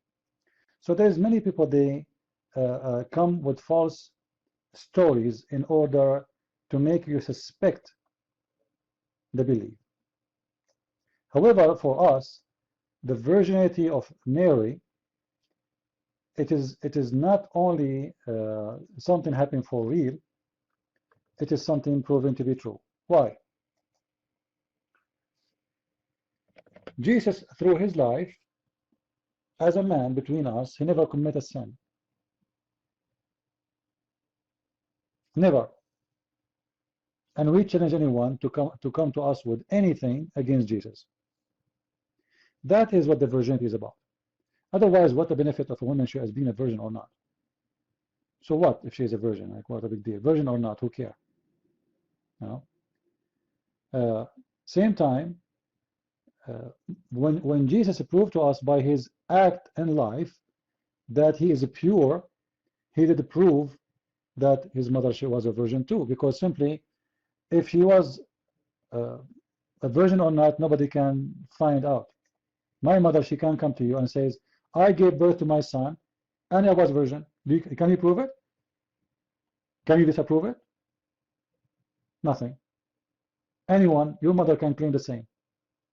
So what's the point of this virginity thing?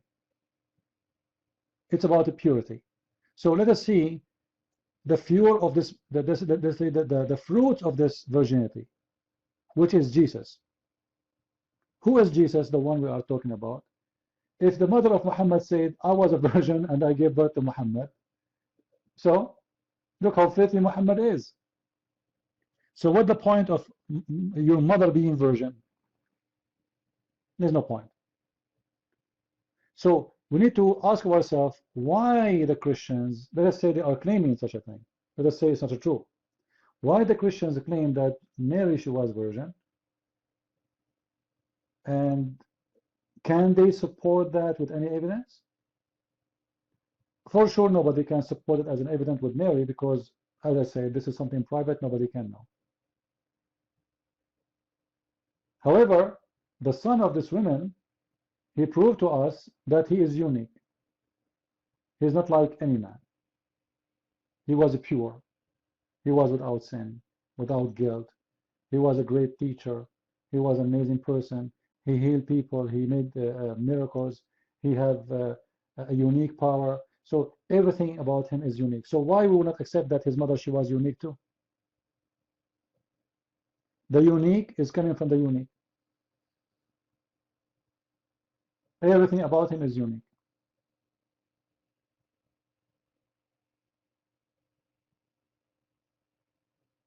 So people, they can come with accusation, but you need to study those accusations one by one, and you will see they don't match. There's many people, they try to make a lot of lies, and you will see, like, the word Son of God exists in many mythology. But what this have to do with the Christianity? Because the Son of God in Christianity is different. It's totally different. It is the same term the Roman used, the Greek used, but it's not the same meaning. If you go to the book of Genesis, I just played the video for you, right? You remember at 360? Now this is long before Jesus was born, before the story of the virgin is come to be true. Even though even the Bible in the Old Testament, he says the virgin will give birth, right? So even the names in Genesis, they speak about God who became a man, and that man is the one who will save the world. Now, if you read all those mythology, you will not see that God will be a man who became a man, and that is the Son of God. Kings, they claim to be sons of gods, like the Pharaoh, and then they claim later that they are God, but their God is a son, or their God is, whatever name. Because every Pharaoh, he changed his religion, he changed his God, or he changed what he claimed to be. So there's many mythology exist, but I believe none of it exists before Christianity anyway. Why? Because Christianity is not something new. Christianity has existed since Adam. God created Adam. And the same God who created Adam is the same God who came to us on the earth. This is not a different God. This is not a new God. And the same message was given to Adam was given to us. Simply is not about to commit sin and to obey God. Even the story of Adam and Eve, you will see there's many mythology. They speak about a woman and a man. God created them, he put them in heaven, simply because they are coming from the same roots. Like why we don't think about it this way? Like when everybody speak about the flood of Noah, the Indian, they believe there's a flood. The Indian American who have no connection with the Middle East at all, they have in their culture what is called the flood, who cover all the earth. The Chinese, they have the same, but the Chinese, they never been Christian. The Japanese, they have the same in their culture. There's a flood covered the whole earth. This is simply because the flood was true. Not because they are stealing from each other. Because there was a flood, all those cultures, they believe in that. So, believing in Adam and Eve can be found in many cultures as a stories, but you need to ask yourself, where is the roots coming from? If the story is true, it's normal to have it in many cultures because, you know, generation moved to generation. The father to the son, the son, the son. Even today we became nations, etc. But one day we used to be one family. One day we used to be one family, and then we spread all over. So always, you know, believe is about belief, which means you can get confused so easy, and people they can play with your mind very easy. But I don't go by what they say. I search and I study and I see reading if this is true or not. If it's true, don't believe in Christianity no more. If you can't really get an evidence that the Christians are copying that from whatever religion or belief or mythology, then Christianity is not the one to believe in. You know, or at least the virginity is not true. You know, this is mean the Christian they change the belief. But as I said, there's many reasons to believe that Mary, she was really virgin, because simply her son is unique. And the virginity is about being pure. And the son was pure. You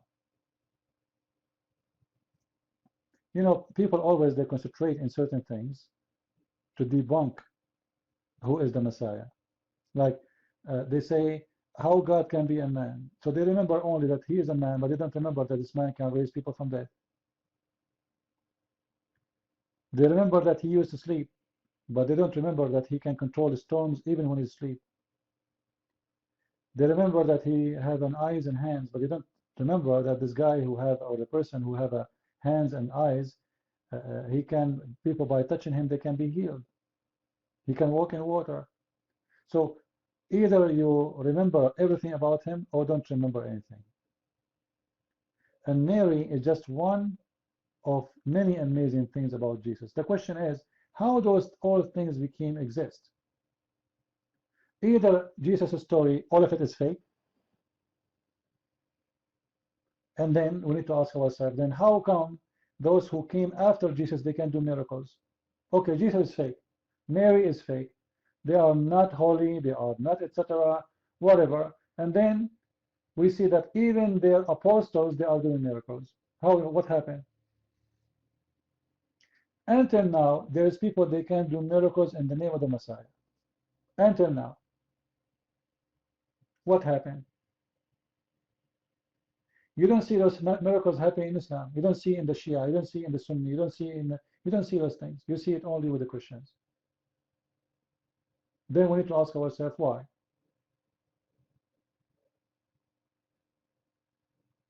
Right? It doesn't make sense. Steve, you're mine.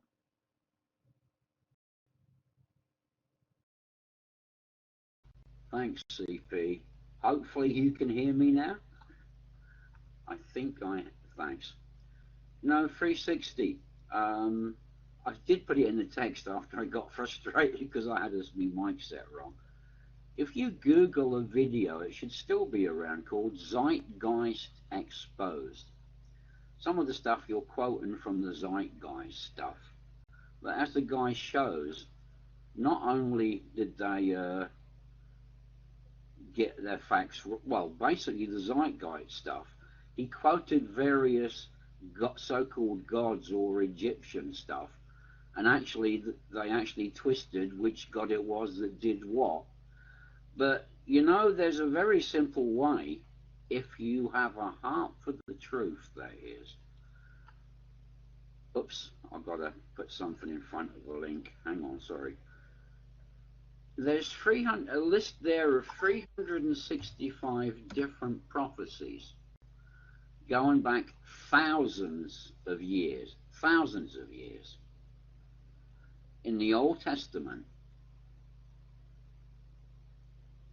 Who Jesus would be, that he would be God with us, where he would be born, the things he would do, how he would die, written, some of them thousands of years in advance. One or two of them coming true by coincidence? Maybe. All of them? No. But you see, the thing is, 360, the sinful nature is real. And actually, it will fight against turning to God. And the more sinful and corrupt a person is, the more they will want to believe God isn't real because of the fear of judgment. And people will believe lies in order to help them believe God isn't real. In other words, a person is prepared to lie and fool themselves rather than find out they're wrong and admit it and turn to God. What you do with that link's up to you. Ex-Muslim pro-choice. You base what you say on what you know. If you rather not find out certain things, it's being in ignorance, having a lack of knowledge.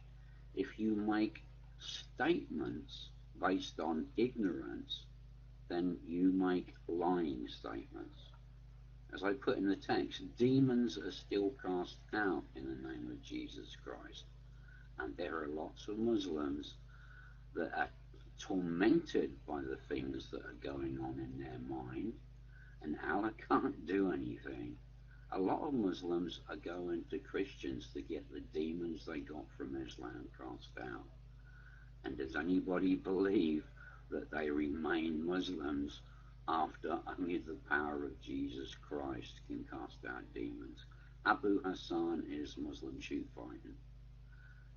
Ex-Muslim pro-choice.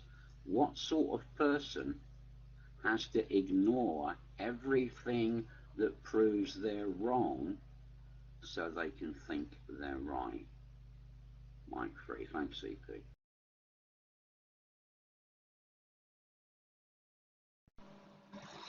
Yeah, with all due respect, Stevie, what I was referring to, I've never actually seen Zeitgeist, the movie, or any links pertaining to that. I've never seen anything to do with that. What it is basically the situation that we're talking about is causing a lot of concern to all people, really. And the virgin birth story, like I say, is pertaining to other myths in the past histories. Well, what I read in the Bible, and you'll have to excuse I haven't given you the reference, but I'm sure readers of the Bible will know this. It talks about Christ coming from the seed of David, and just like we use the tafsirs for the Quran to give explanation, the Strong's Concordance on the word of seed comes as semen, which is to do with male reproduction. So the birth would come through male reproduction rather than a miraculous birth. I wonder what your comments are now on this. And this is in the Bible. It says that Christ will come from the seed of David, and the Strong's Concordance word for seed comes as sperma in the Latin. I wonder what you think on this. Thank you.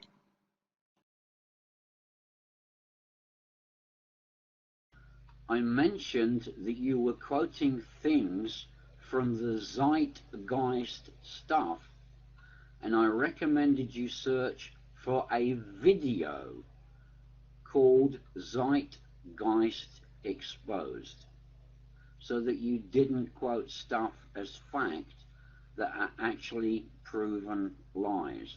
But something stopped you hearing what I said. I then gave you this link.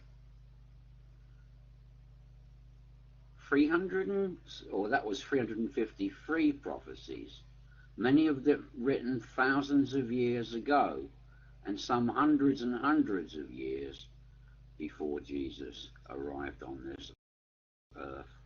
Only a few left. Now this is the 360.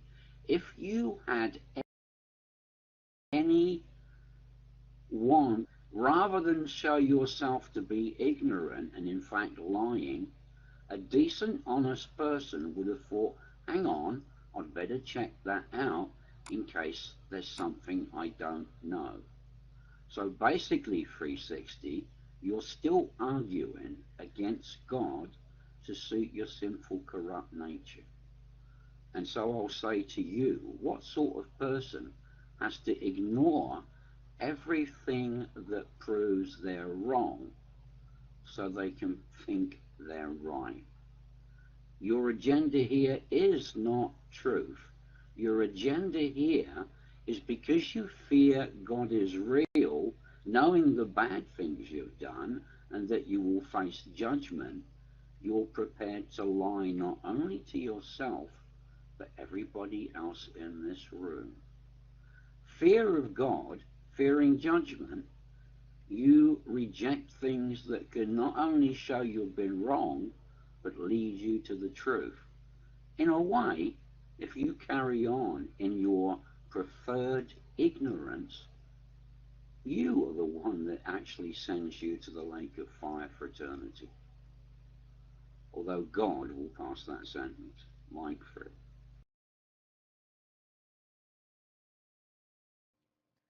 All right.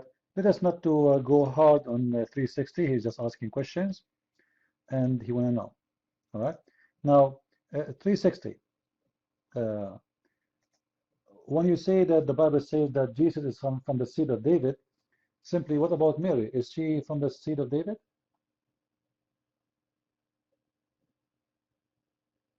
So this is symbolic. He is going to be born from which lineage? And you will see that Jesus himself, he asked the Jews, he said, who is the Messiah? They said the Messiah is the son of David. Then Jesus, he said, if he is son of David, how come David called him my Lord? So the Messiah himself, he refused to be called the son of David. However, to be called the son of David for the Hebrew people is the most honorable thing to have. It's a big honor to any Jewish to call him the son of David. But still the Messiah, he refused that. So yes, the Messiah, he is from the seed of David by birth. Because by marriage, Mary, she is married to Joseph, by the way. Engagement in the Judaism is marriage. So both of them, they belong to the same lineage. So by birth, he is from the seed of David. According to the Jews, actually, Jesus is the son of Joseph. You know that? This is why Mary, she was not stoned, because nobody will believe that she was a virgin and they will kill her for committing adultery. But she was not stoned for a very simple reason. She is married to Joseph. It's a marriage which is called engagement, which means the wife, she is not having any relationship with the husband. until she moved to his house. But legally she is his wife. This is why when Mary she was pregnant, her family did not even stone her. Because the first one who will judge you is your family. You brought shame to the family. The first one who will become your enemy is your family, not even the strangers. And Jewish people are very strict. You cannot play games with them. And such a crime is not to forgive. So simply the Bible speaks about Jesus being born from the lineage of David, for who he is born from as a family by birth. But he is not from the seed of any man.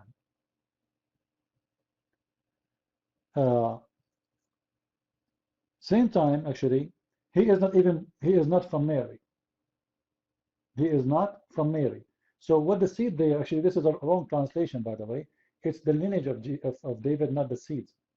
From the lineage. There's many translation, like a translation always, they come with translation. Everyone have his own way to express the meaning. So the one who translates the word seed is trying to give the meaning, not exactly the seeds. Jesus is not coming from the seed of anyone.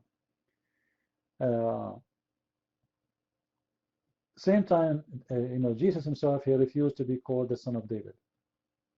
This is why, for me, when some Christians, they say Jesus was a Jew, I laugh. Because he's not. He's the king of the Jews. He's the king of all, everybody, the king of the kings. Then how you say Jesus was a Jew? That's a very naive statement, actually, I do not need to convince Mr. Lord. The Lord himself is the one who convinces by himself, by his power, by his miracles. Not like Allah, who could not do anything. You see, more than 3,000-4,000 people, they get killed around the Kaaba. Allah could not do anything. People are seeking Allah and they find death in Mecca. What is their cult? They want to go around the black stone. Anyway, 360, you're mine.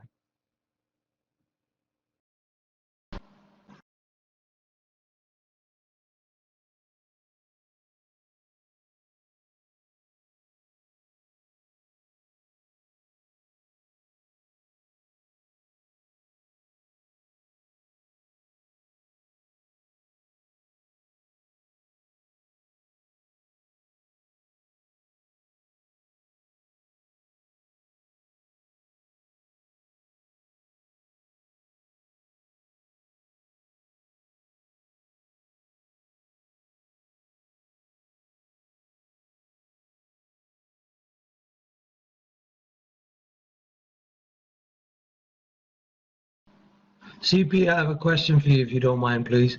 What's your take on, and Steve, you may add to this, what's your take on Freemasonry around the world at the moment? Freemasons and their association with religion and religious people. Thanks.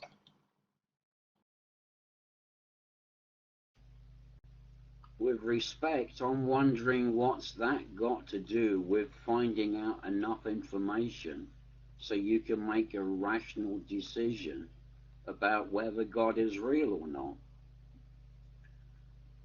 Yeah, mic free. Well, let me answer that question for you, 360. Freemasons are not a religious organization. You don't have to be a Christian. You don't have to be a Muslim. You don't have to be anything to be a Mason, just in case you wanted to know. It's not a religious organization. If it's not a religious organization, then why is it inside their temples they have 13 by 13 squares on the ground? Why is it in their temples they have thrones? Why is it in their temples they have books which usually have years and years of history with regard to the practices that they have undertaken?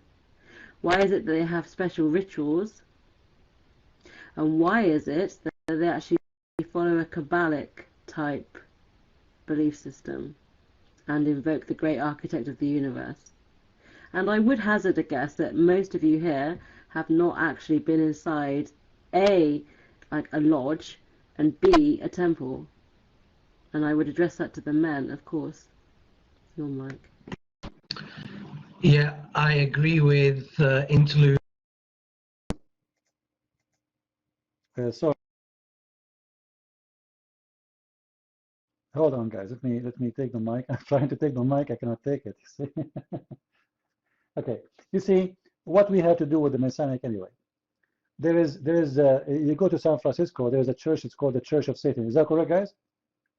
There's a church. It's called the Church of Satan. Is that a church? No, it's a Church of Satan. So, and it's a fact that they accept anyone from any religion. There is Muslims, there's Christians, there is Jews, there is atheists. Simply, this is a mafia. This is a mafia. I believe it's a satanic mafia. They, you know, like they create certain, let us say, customs of tradition, which is nothing but, you know, a satanic thing. Have no base anyway. You know, it's not coming from any book. It's coming from any religion, not even from Islam. So you can create your own group. What we have to do with this anyway? Those people, they are organization. It's a mafia organization to support each other. Someone wanna go to be a mayor. Rich men, they join this organization so they earn more power. They have a sex relationship, free sex, sex parties. It's a satanic organization. You know, there's no question about it. Now, guys, do the Bible teach that you are open to sex relationship? Do the Bible teach that? Or you have to reserve yourself, and you know this is a shame, etc. So what does this have to do with this? Jesus, he said you cannot worship two, God or money. Like, you know, you cannot worship two. I said one. Which one is your God? The dollar or God? You cannot follow two. Wherever your God is, your heart is. So if your God is dollar, your heart is there. Those people, they worship power and money. So what they have to do with us? You know, I never been there inside those things, like as the lady, she said, most of you don't been there. I don't want to be there. Why I want to go? Like, do I need to go to a striptease club to know how bad it is? Do I need to take drugs to know how bad the drugs is? Why I need to know anyway? What we know already is enough to prove to us that this is a very bad mafia organization. It's not a religion, you know. And by the way, this is very old organization too. Like maybe now, like in not long time ago, it became more organized. But the fact is, it exists from long time ago. Those satanic organizations, they take different forms. They bend in the ruler, the government, democracy, no democracy, etc. They exist even in Soviet Union, you believe it or not. You know, but they change their form, they change their skin. And actually, I never been in a place I could not find those people. I went in Asia, I went to Hong Kong, in Korea, in the Philippines. They are there. Not only this, they have a sticker in their car. They have stickers in their car. They help each other. Like when they pass by, they say, "Hey, hello." They don't know each other, by the way. Just because you have the sticker, you are one of them. It's a gang. It's a mafia. But what we have to do with them, I have no idea. John Kumar. Actually, it was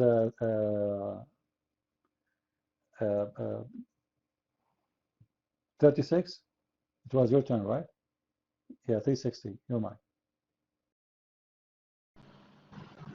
Yeah, that's right. I was saying I was agreeing with Interlude, everything she said about Freemasonry and what Stevie's just said on the text. That you know, I'm surprised to see Muslims involved in the hierarchy of Freemasonry at the higher levels. And at the higher levels, a chap called Albert Pike, a well-known Freemason, has revealed that they worship Satan. This is revealed in their books, in the Freemasonic Lodges books, a book called Morals and Dogmas and Morals, or something along those lines.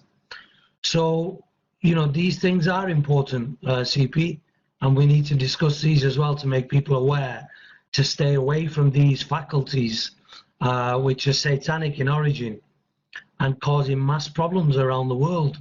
I mean, most of these politicians and the government elite are part of these Freemasonic lodges, and hence you will know them by their fruits.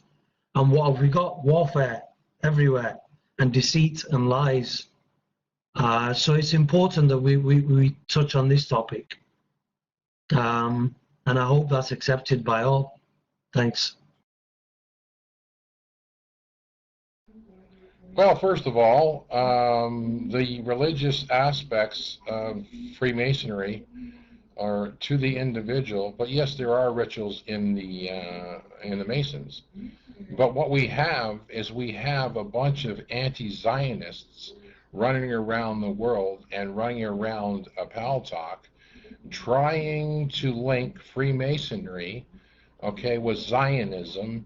Okay, that's why you bring up Alfred Pike. Alfred Pike was nothing but a nut bar and a crazy, and I don't care what you want to say. The thing is you do not have to be of any religion to be a Mason. Now, interlude. You are talking to a gentleman that was first level Mason. His father was a Mason. My relatives in Glasgow, Scotland are Scottish Rite. Okay? At the highest levels. I know about Masons. Okay? I know about the lodge and I know about the temple. I can even show you that there's Qur'ans in the temple. I can show you connections between Hitler and many muftis in Islam that were Masons. I can show you a Messianic lodge that is Islamic. But what the issue here is anti-Zionists. That's what it's about. That's what you people are about. Right? Now, the thing is what's that got to do with Islam and what CP has brought to the table when it comes down to Islam? Right?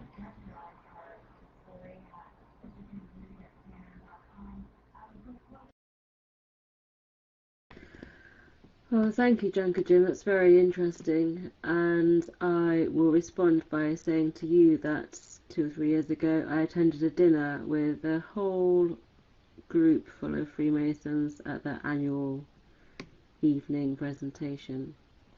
And I don't recall seeing a single Muslim there. And the reason why that is, actually probably I shouldn't speak of it, to be honest, but there's a good reason why I know about lodges. A very, very good reason why, and it's because of personal family experience. And all this stuff about first level masonry, 33 degrees and all that, so I mean that's quite laughable, really. That is actually very laughable, but I shall retain my humour for later when I'm bored and have a little chuckle about that.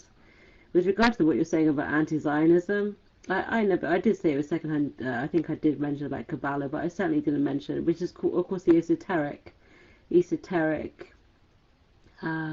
practices of Judaism.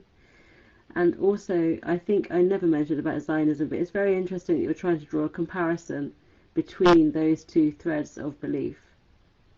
I don't believe it's as polemic as that, but the interesting aspect about Zionism, of course, is many people think that the Zionists, as I would like term them as a group, may be sort of trying to control the world in some way, but I don't really think that I want to subscribe to that view either, because then that means that somebody else is in control.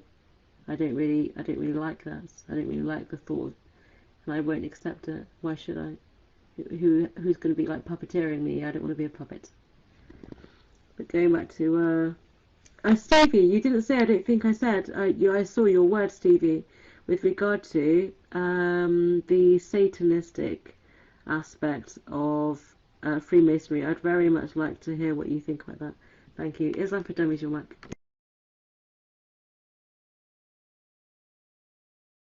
Actually, I don't have much to say except one thing.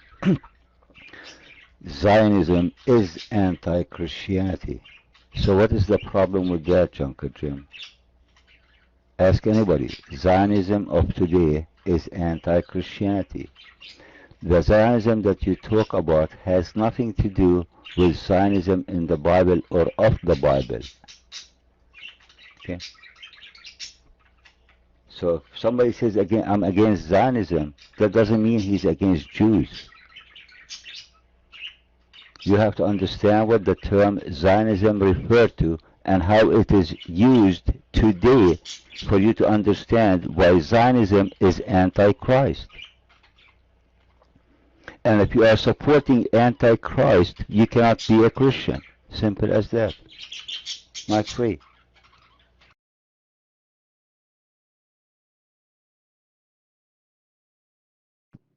All right, it's a drama time. Here we go. You see, there's many people here, they love to talk about Zionists, and they come with the stories which is really weird, like the Zionists are Antichrist. Only the Zionists are Antichrist, and the problem is the Zionists. Well, there's the Christians who are Antichrist too. Zionism is a political movement. Simply those people, they support Israel, and this is their business. They are not a religious group, even though they are like, they look like religious, but it is a political movement. And there's many Christians, actually, they are part of it. So when you say they're Antichrist, this is weird. However, there's many people, they are driven, they say they are not against Israel, but the fact they are, you know, but let us say, they don't say it. They don't say it. For me, what I care for, do those Zionists, they want to destroy the Christians and kill the Christians? They want to take their land? Do they want to destroy our churches? Are they going to send suicide bombers? Are they going to put bombs in the church? Are they going to kidnap Christians and ask for ransom? If they are not, well, there is many movement around this earth, right or wrong. Correct? Well, but I don't know why people, they hate a specific one. Simply because they try to give a title for those, and they try to make them look like they are the most ugly, disgusting, scary. If I am a Jewish, I believe in Israel, what is my problem to be a Zionist? Everyone knows that every Jew don't believe in Christ. Is that correct, people? Every Jew don't believe in Christ. Okay, so here we go. We should hate the Jews too, because you just said those Zionists are Antichrist. Well, the Jews don't believe in Christ anyway, so they must be Antichrist. And then we should maybe go and crusade against them. Can somebody give me some stones so we start throwing rocks at the Jews? Don't use that logic, Mr. Islam. All right? There's many Antichrists around. No. There's a Christian Zionist too. I think you do not know much. Actually, the ones who support Zionism from the Christians is a lot more than those who they are Jews. Anyway, this is not my room. I mentioned many times, my room is not about this topic. I don't like it. And please stay away from my room if you want to go for this. All right? There's some people, they have a problem and they cannot get away from it. Zionists. There are people like us, and they have a dream. As long as their dream is not an ugly one, it's not my business. As simple as that. They want to build their Israel, good for them.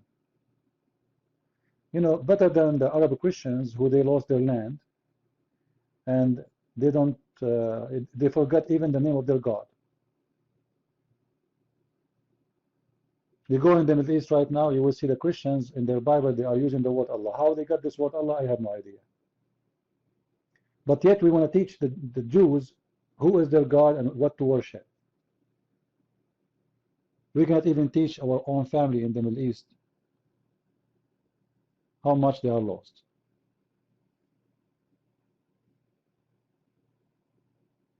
I keep saying to Arab Christians, why you keep saying the word Allah? Why you say Allah? You have to convince them, you have to debate them about it now. Because after 1400 years of occupation, they became slaves. They don't even dare to say the word, a word against Islam. They are scared, even those who live in the West.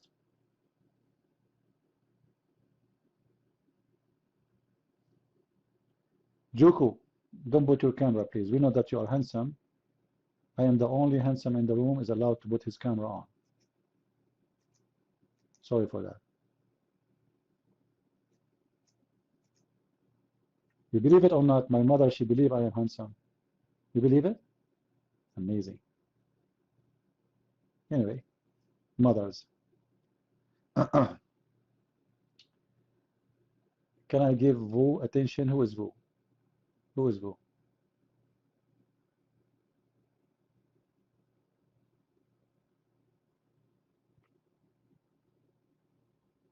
Vu, you are God? That's good for you. All what you need to find is the worshippers. If Muhammad can be a prophet, why you can't be a God? It's very easy. All what you need to do to promise people extra size of the penis, as Allah He did, and a lot of more versions, you know, and don't forget to make them more fat because Muslims they love fat women, and you will be good to go. And you know, I will not be surprised if you get a lot of followers very soon. Like Ahmad Mirza Ghulam, I'm sure you can do better. He used to work in the post office. Where do you work, Vu?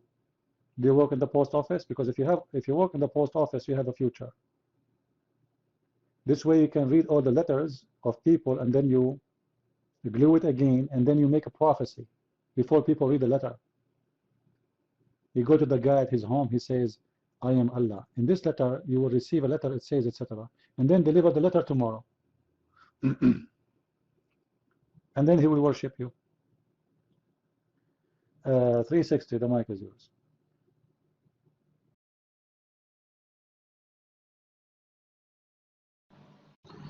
Yeah, just touching on the Freemasonry aspects again. Interlude was saying that they have esoteric and exoteric teachings. And this is same as Islam, which is al-taqiyya. You know, they can lie, they can manipulate, deceit is all over. And this is shocking. Yet they're charitable people.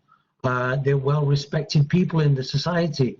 You know, they're well high-ranked people. And yet undercover,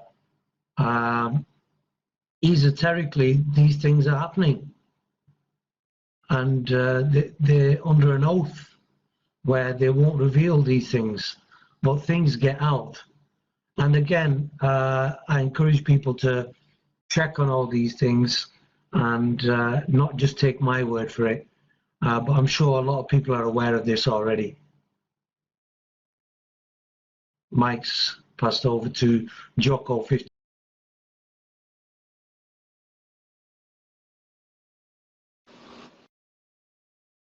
Hi, I'm just saying, first, I'm 14, I'm from Germany, so I'm probably not ugly.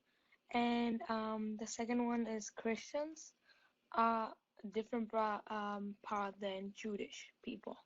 So, Christian are, how do you say Christian? Christians are, they trust to other gods. And Jewish people, they say like, oh, Allah and all that people. These are I'm looking up to you and all that shit. Why?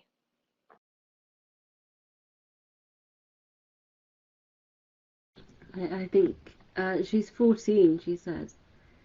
So I would like it if we could be gentle with her. I don't believe that Christians would consider themselves polytheists, Jocko, as you said.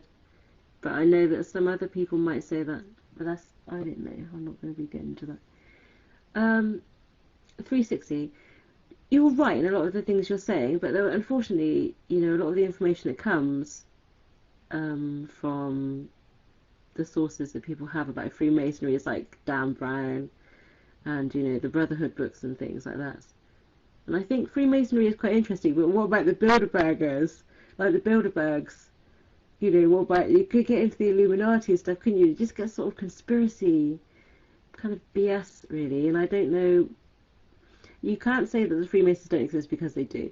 You can't say that actually there is not an element of some kind of practices that they actually do undertake, which do appear to be somewhat ritualistic in nature.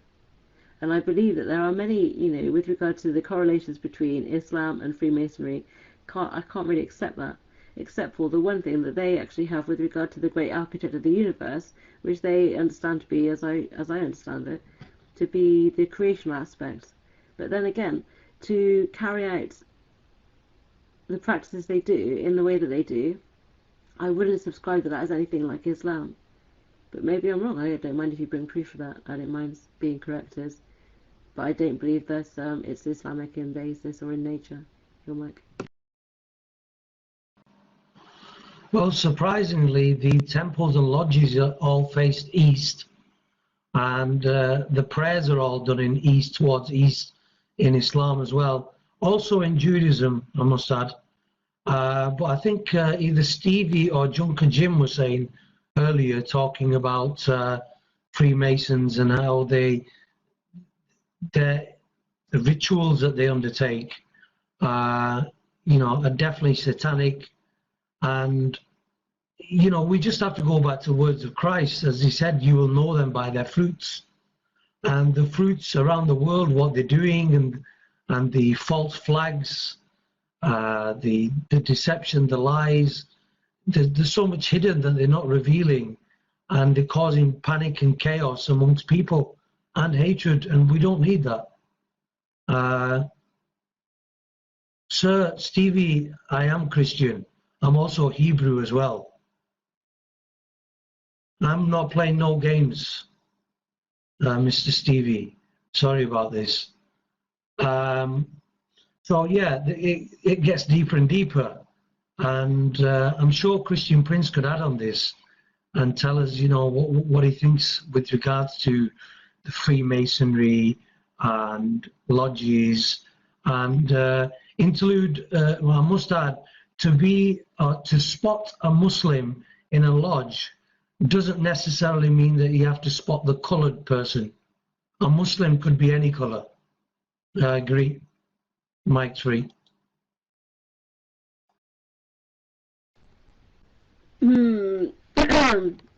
I think that what you're saying is correct in some ways with regard to the control that people have in the environs that they're in. And it is mostly businessmen, policemen, judges, lawyers.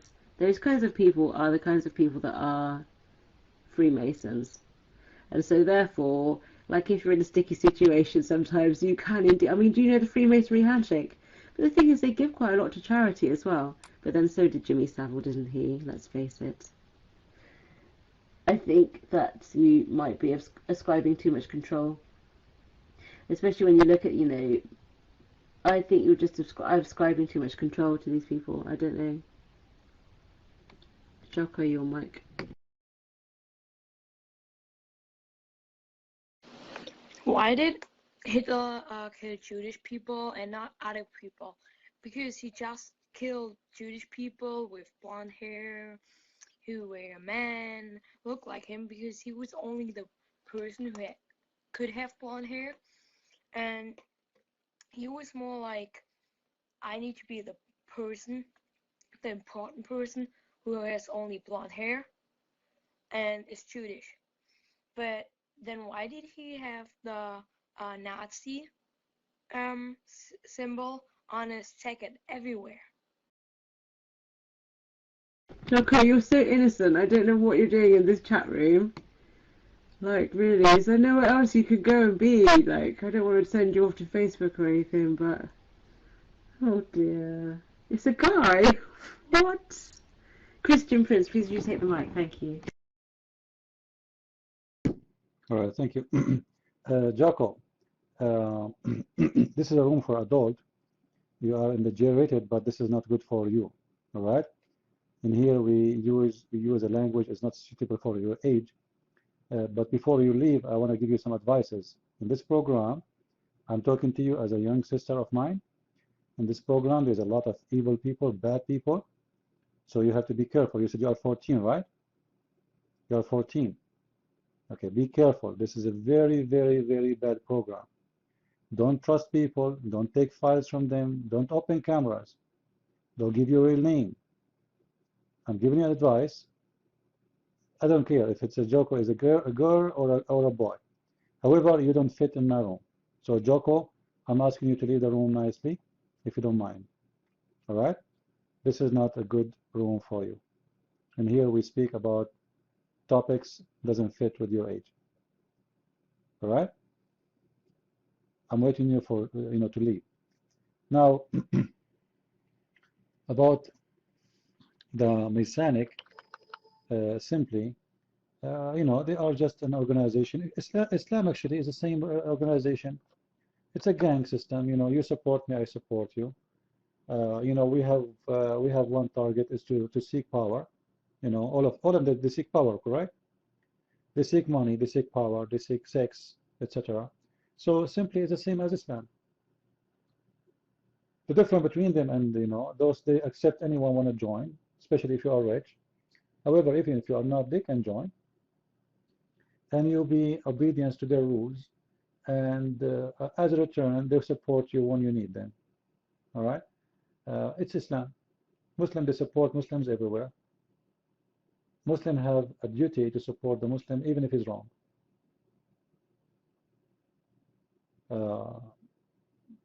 It's an organization, and their target is power and money and sex, etc. All right. Bounce PPL, who is Moses room from personal chat. Why you have your chat open? Close your list. Close your list. And then nobody will be able to text you. All right.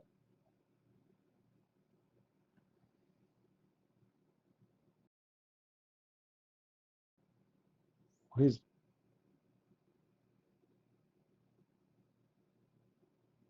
no problem. We lead the room. Don't worry, Steve. But you see, there's something always we start judging.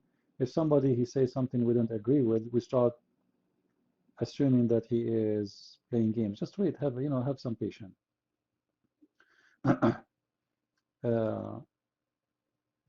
However, our room here is about Islam. Do we have any Muslim here? Do we have any Muslim?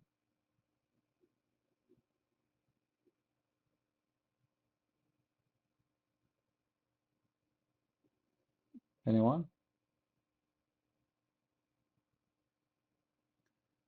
Steve, you do not know people. People, they have questions.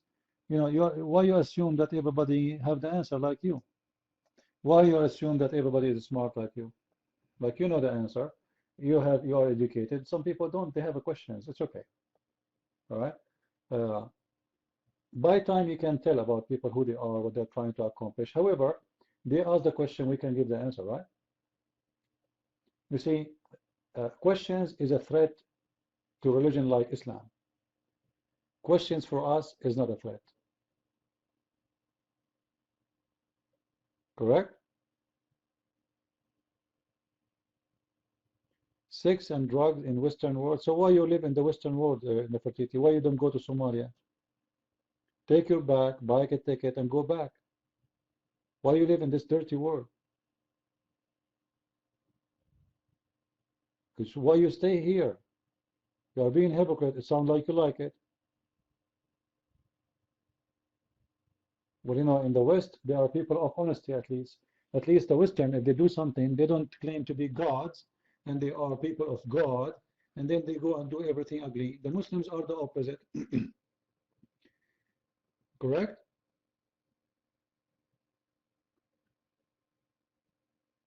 If a Western man, he cheated his wife, he's a cheater. A Muslim man, he can go marry legally for a woman, which means he's cheating 4 times legally.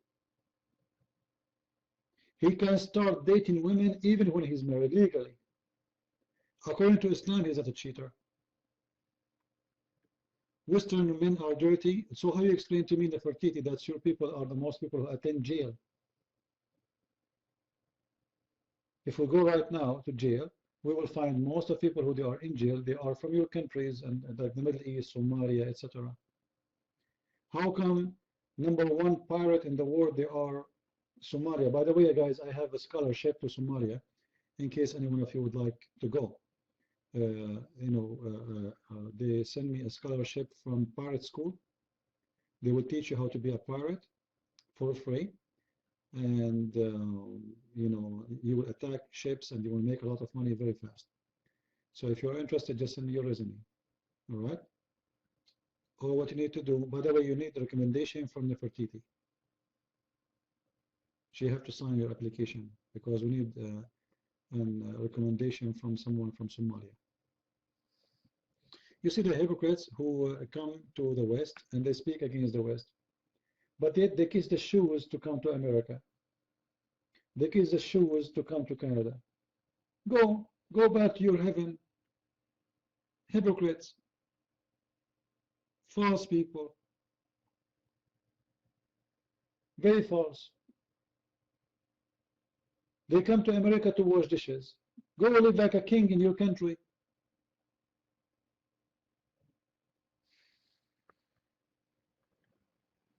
.360 your mic.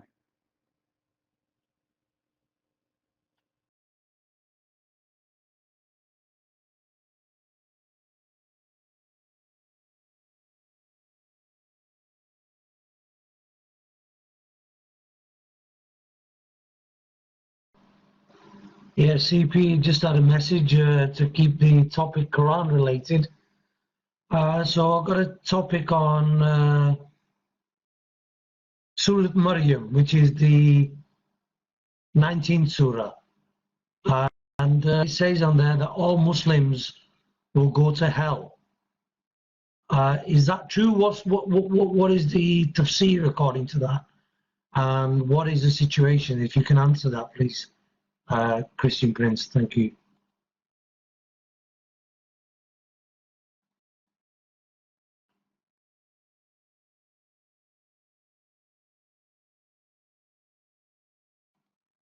Mike.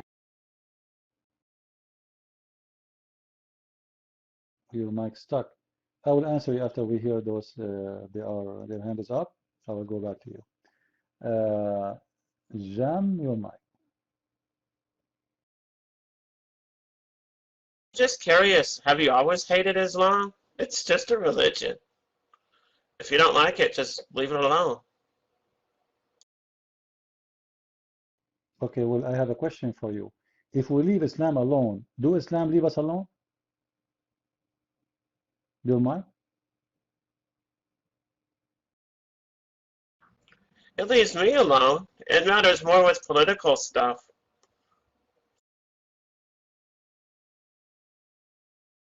What? I don't understand. What? What he said, guys? What he said? Can you explain yourself to me? Don't worry, I will give you time. If we leave Islam alone, do Islam leave us alone?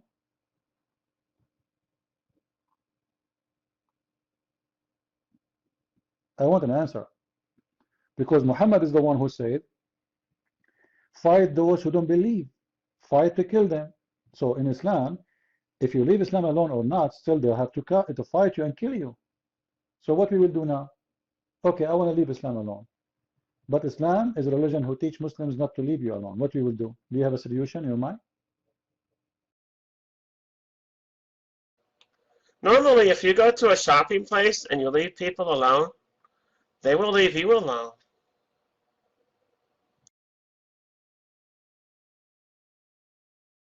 If I go where? Guys, he said what? If I go where? Shopping place? Unbelievable.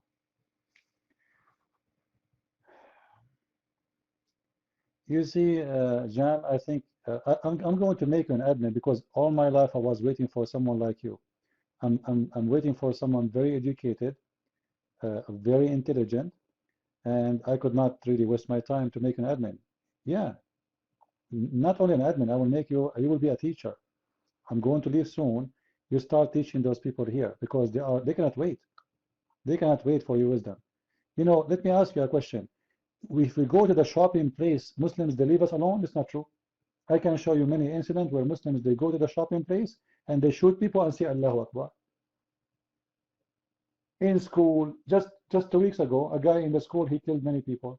He's a Muslim. So what you are saying about even in the shopping place, they don't leave us alone? Yeah, because I'm going to change my room to make it a room of idiots. So people like you will come and you can bring all your friends. I'm trying to talk to them. I cannot find them. And finally, I found you. Kupti, you're mine.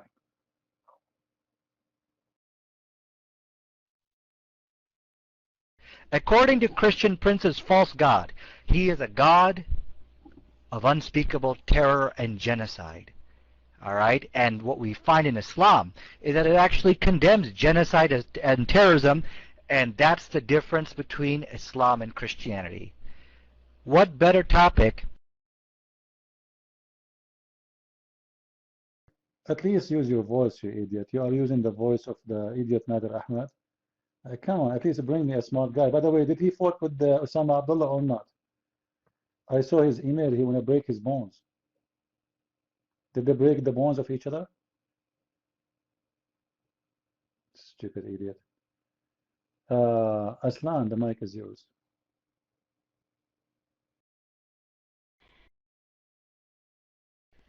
All right, thank you. Can I have a one, please? Yeah, yeah, to the person who was saying, well, why don't you leave Islam alone and they'll leave you alone? Doesn't happen, okay? I'm English, you can tell from my accent.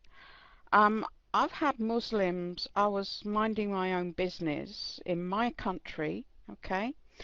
And I've had Muslims threaten me because they knew I was a believer.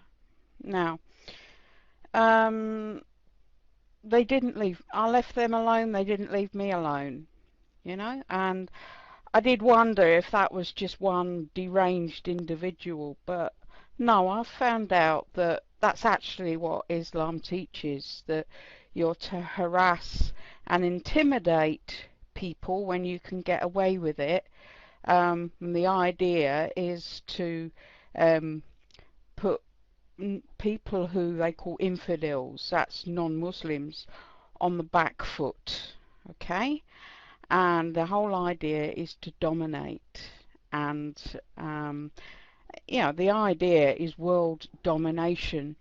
People who say Islam is a religion of peace, well, firstly, that's not what Islam means, and secondly, read any newspaper with international news in it, and you tell me that Islamism is a religion of peace. Of course it isn't. So, you know, for people to say, oh, leave them alone, they'll leave you alone, doesn't work, ain't gonna happen. And when there are Muslims threatening my people, then I'm not gonna sit down and shut up. I'm sorry, but, you know, Muslims started it. I'm not gonna just roll over and leave them to it. Okay, right, next on the mic.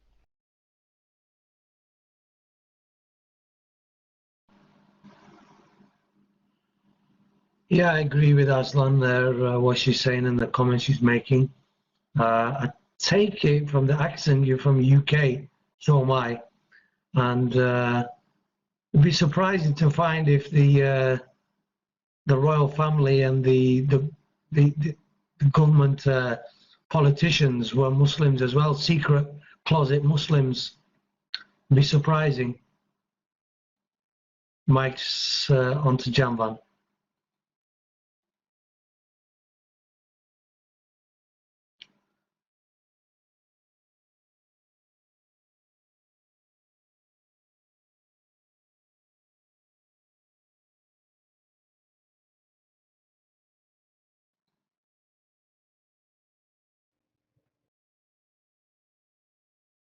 We lost your voice.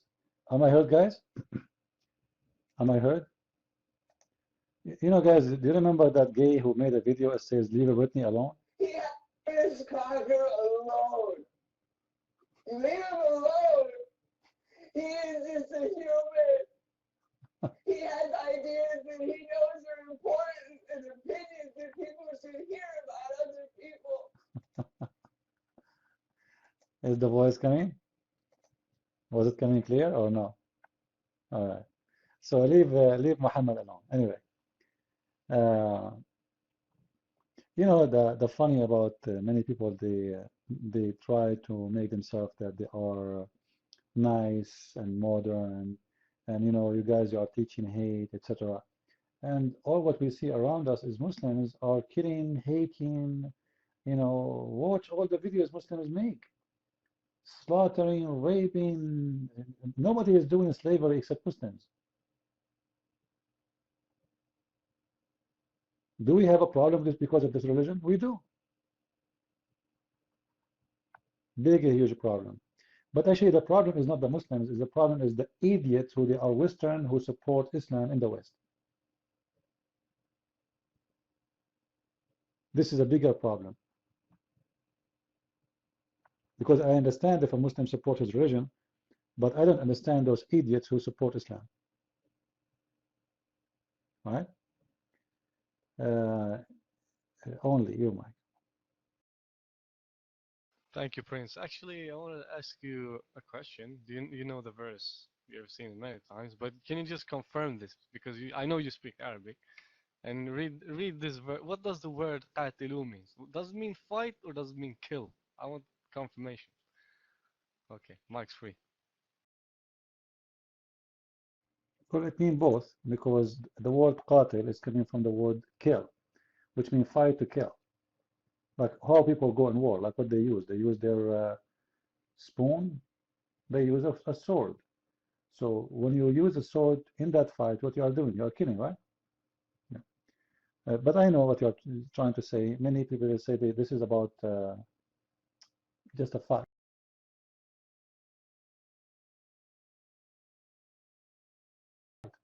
You know. Now 360, he asked me a question about chapter 19. Correct? 360. I think this is verse number 71. وَإِن مِّنكُمْ إِلَّا وَارِدُهَا. Simply, the Muslim, they say, there's many, you know, as always, the Quran have many interpretations. And most of the interpretation, they need interpretation. You see, the Quran is the book which is very clear. The Quran says that Allah, He gave the Quran with the great details. And this great details book, it's really clear to the point. The interpretation need interpretation, and then the interpretation of the interpretation of the interpretation still need interpretation, and then the interpretation need explanation, and then the explanation of the interpretation of all the interpretation need explanation for the explanation. Like as an example, there's the interpretation of Ibn Kathir, right? But there's tons of books to explain and give interpretation for Ibn Kathir interpretation. Same for Al-Qurtubi, Al-Tabari, Al-Jalalayn. And still Muslims cannot understand anything. So the Quran says, وَمَا مِنْكُمُ إِلَّا وَارِدُهَا, simply saying clearly, none of you but he is going to enter hell. Now some Muslims, they say, Muslims, they will go to hell, but they will not stay there for long. Some, they say, Allah, when he put them in hell, Allah will exchange them with the Christians. So for every Muslim, he throw him in hell, then he say, okay, I will save you with this Christian. So he throw a Christian in order to save a Muslim or a Jew. So there's many interpretation for this, but however, the verse is very clear, says there's no exception, but all of you will enter hellfire, and we can show the interpretation of it. However, this is not really a problem, because at the end of the day, there's no hell and heaven in Islam. It's just something fabricated, Actually, what is hell in Islam? Anyone knows? Anyone knows? What is the word hell in Islam? It is Jahannam. Jahannam. Okay, all of us, we know that Jahannam is a word stolen from the Bible, which is not really hell. This is the valley of death. And this is exposed Muhammad. What Jahannam have to do with the hellfire?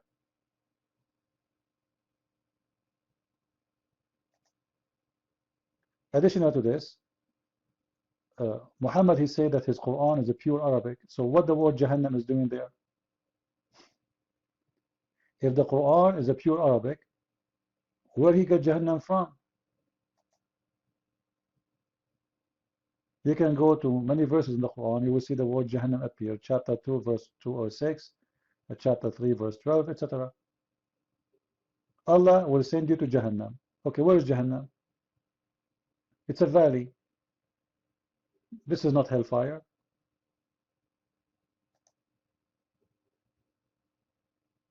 Right?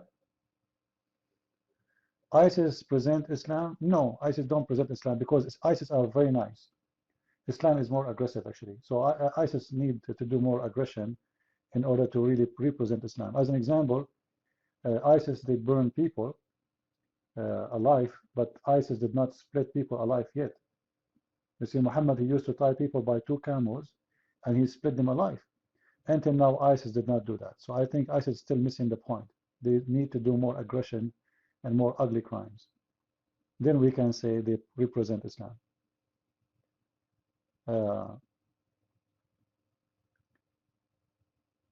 Any Muslim here want to tell me why Muhammad, he is using the word Jahannam? Adnan, how are you, Adnan? I am ignorant about Islam. Okay, can you tell me what Allah mean? Here we go. You are the Muslim who knows. Can you tell me what Allah mean? I challenge you to tell me what Allah mean.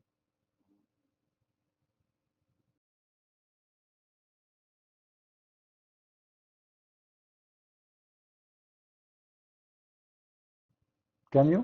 I'm asking him what Allah mean. He says only one God. This is what Allah mean? Are you sure?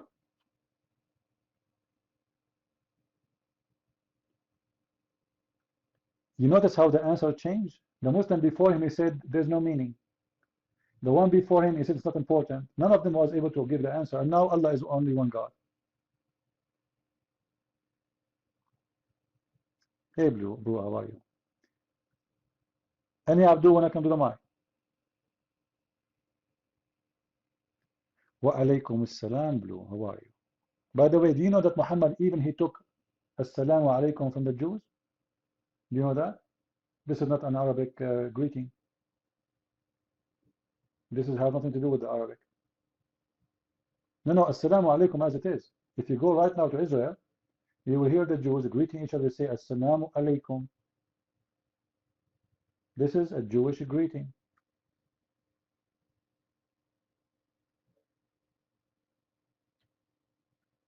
Muhammad, he took it from the Jews. He's a thief.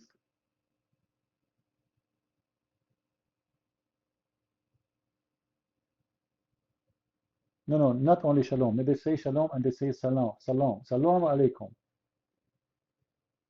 And they use the letter ain, alaykum. A thief. Even the hat the Muslim they wear, it's a Jewish hat.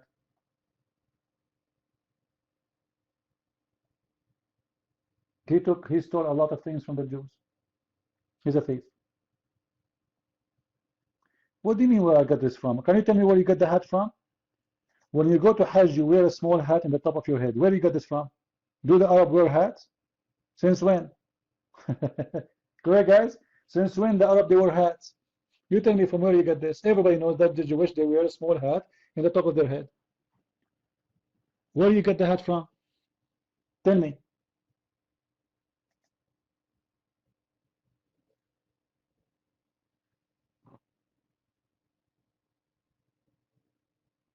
Can you?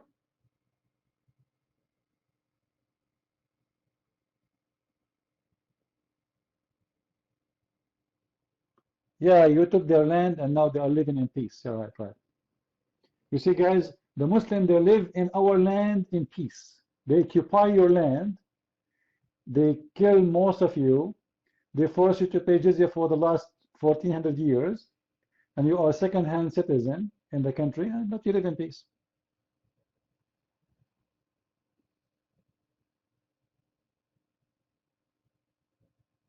How many churches the Muslim they burned last year in Egypt?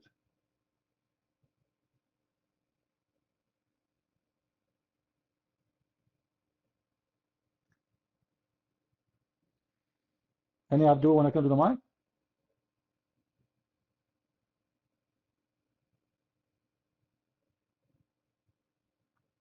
Any Abdul want to come to the mic?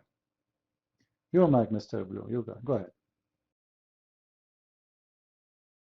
Assalamu alaikum wa rahmatullahi wa barakatuh. Christian Prince, كيف حالك حبيبي? I would like to say one simple thing. The Quran says that the closest people to the Muslims are the Christians. The Quran loves the Christians. Muhammad sallallahu alaihi wasallam, he loved the Christians. The Christians are our friends. They are our brothers. They are our brothers in the Abrahamic religion. We love them. We do not hate Christians. You have Christians living in peace in Masr, in Egypt, in Yemen, in Oman, in Saudi Arabia. We love Christians. They are our brothers and we love them. Even the Quran says the closest to the Muslims are the Christians. We love the Christians. Okay? But I'll pass the mic back to you.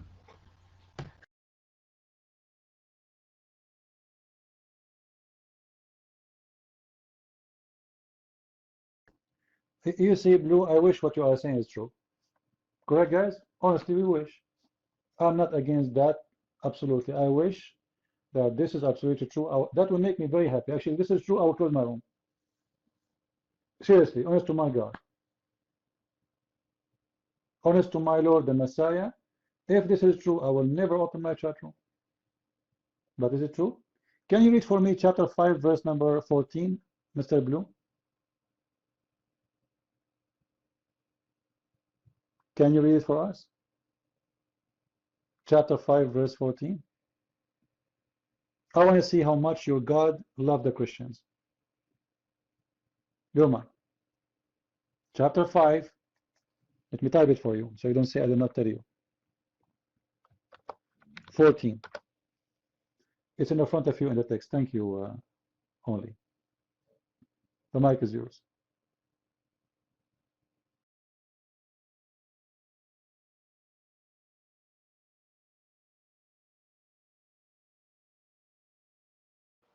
How long have you been at this? I'm just curious. Come on, man. Don't come alone to the room. Bring your parents with you.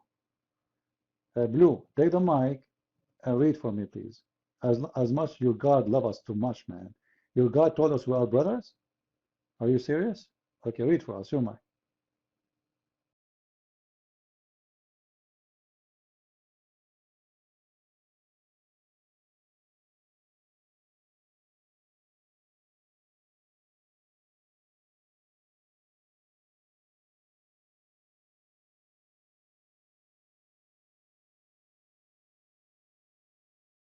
What happened, Blue? Are you calling a friend? Do you want to call Dr. Bell? I mean, Phil? What's his name? Phil? No, he's here.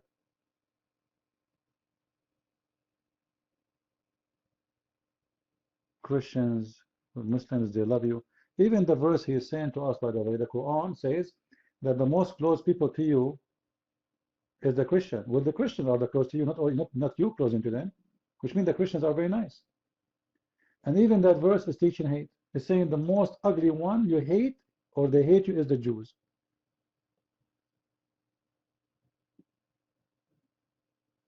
So even that verse is about hate.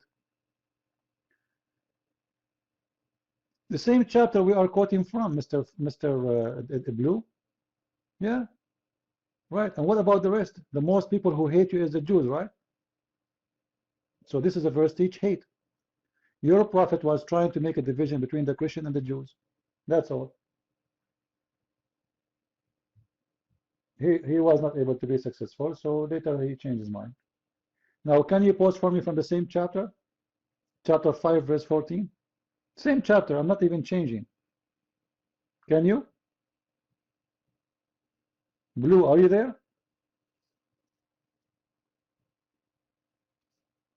Blue, are you there or not? Okay, so why do you want to read it for us? Chapter 5, verse 14. The mic is yours. Go ahead.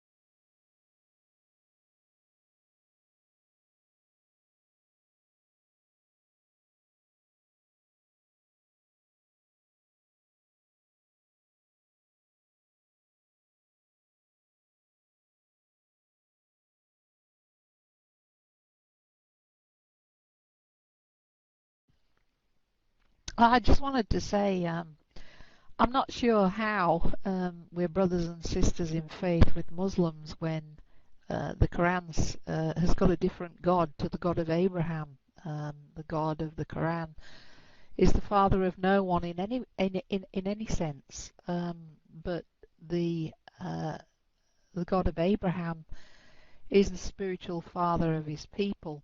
So I'm not really sure how we're of the same faith and brothers and sisters in faith with the Muslims. Not sure how when we worship a different God. And I'm also not sure how we're brothers and sisters in faith when the Quran says, fight those who believe not in Allah nor the last day, nor hold that forbidden which has been forbidden by Allah and his messenger, nor acknowledge the religion of truth from among the people of the book until they pay the jizya with willing submission and feel themselves subdued. So I'm not sure how we are brothers and sisters in the faith when the God of the Quran orders that Muslims are to fight us. Free mic.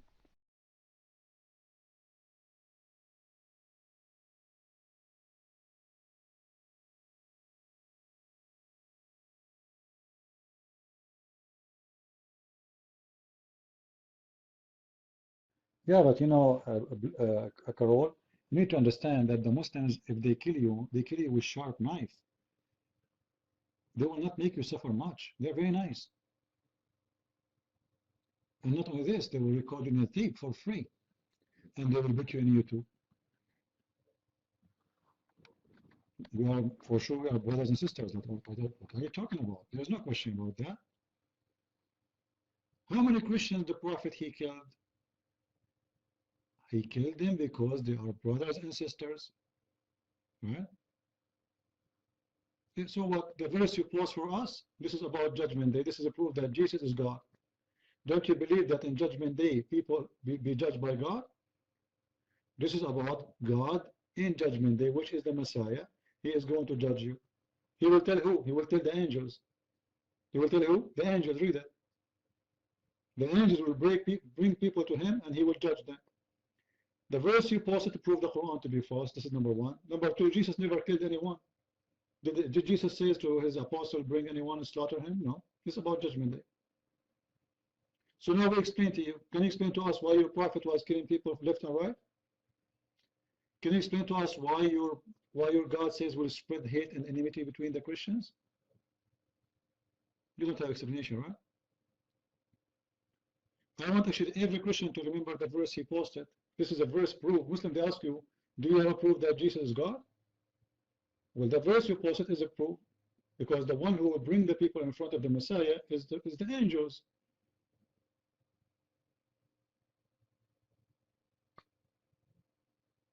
Right? You see, you keep running away. Yeah. I answer you about the verse you keep posting. Here we go. A recording machine. They keep, they copy paste. Can you answer me? I answered you. This is about Judgment Day. Nobody here is against that. God in Judgment Day, He will punish all those who deserve to be punished. By the Messiah is your prophet. The Messiah, He will order the angels to bring Muhammad from his grave.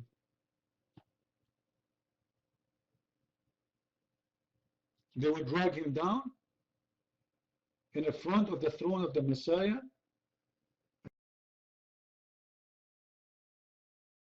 and he will be judged.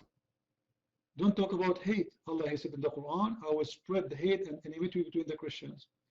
So even if you say I have hate, it's coming from Allah. Shame on your God to put hate in my heart. You see the stupidity of Islam? They blame you for hate when Allah He says, I'm going to spread hate between you. You see the madness? Allah the one who spread hate, and then we are the one who claim to it. You can't even love your family, Abdul. Can you read for me chapter 9 verse 23, where your God Allah He says you cannot take your father and your brother as a friends? Your father, your brother from your blood, you cannot take them as a friends. You are coming to the room to tell us we love your Christian when you cannot even love your father? What kind of religion teach you should hate and consider enemies those who they are your family? Very filthy religion. Right?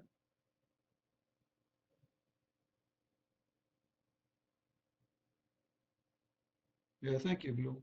Yes. We pray for ISIS, also we don't. We pray for everybody.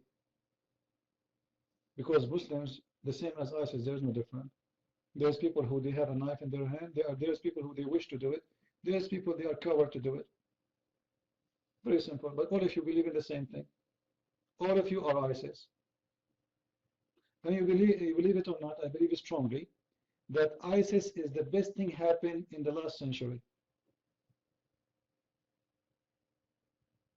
It is the end of Islam. You will see after ISIS demolished how Islam will be shattered everywhere. It's gone. It's history.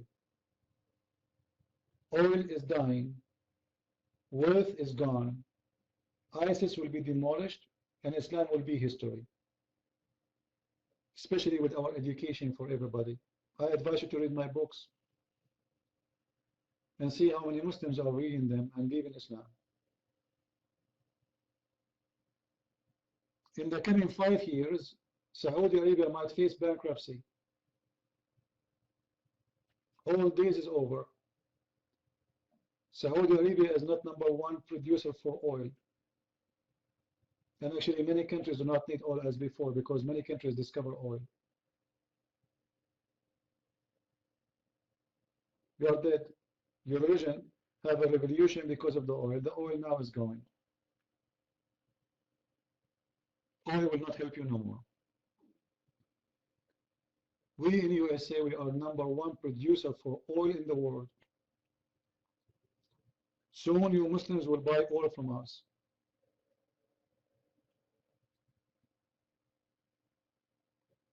And not only this, soon you will buy water from us. According to scientific study, all the Islamic countries in the Middle East, they will be not countries to live in. They will be out of water. The temperature is increasing scary, and water became less and less because the idiot there, they are using the water in very stupid things. And now they can make the salty water fresh because they have oil, they have some money. But in the future, that is impossible because they cannot afford it. So Islam as a religion is gone, is history. And this is why you can't answer us. You were so excited to come to the mic. We keep asking you to come to the mic to answer. You had no answer, right, guys? Did you notice? He was so excited, wasn't he? He was so excited. Now, when we showed him how filthy his religion, he didn't want to come to the mic. No, just wait. Show me where the Bible teach KKK. Show me. If you show me that, then you have right. That's false. But I can show you where the Quran teach that. Isn't it the Quran says, يَوْمَ تَبْيَضُّ وُجُوهُ وَتَسْوَدُّ وُجُوهُ? Allah in the judgment day will make all the Muslims white and all non-Muslim black. Do you want me to show you Al-Qurtubi, Al-Tabari, Ibn Kathir? Can you post for me the interpretation of Ibn Kathir for Al-Jassasa, chapter 27, verse number 82? Where a beast will come from the ground and he will have the stick of Moses and the ring of Solomon, and will hit the Muslim in his face with the stick of Moses, and he will turn white, and will hit the infidel with the ring of Solomon, and he will turn black. That is the KK.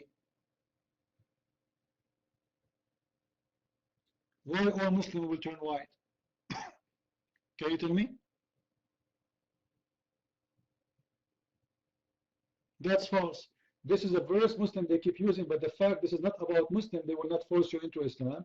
This is a verse Muhammad he said to the people who don't believe in Islam, you cannot force your children not to join Islam. It was the opposite. He was telling them, you cannot force your children not to join my religion. You see how they changed the meaning? It is the opposite. Because if this verse is true, then how are you going to kill those who leave Islam? If everybody is free to choose or not to choose, why are you going to kill the apostate?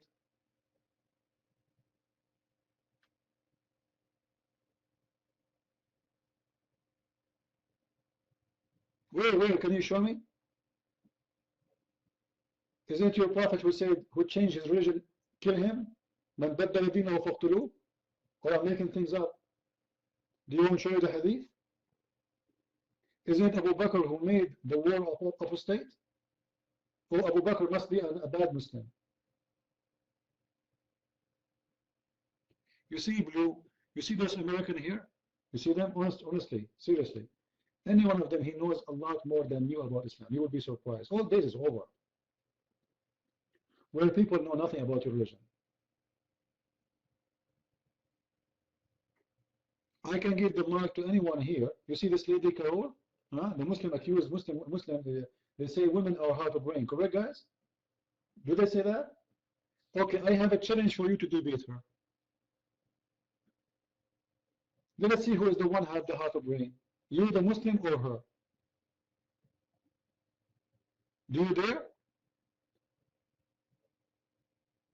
Do you dare? Obviously, you are scared. She don't speak Arabic. What are you worried about? You're afraid from me, no problem. Here we go. She is a lady. She's a Western. She don't speak Arabic. And don't tell me you are going to lose.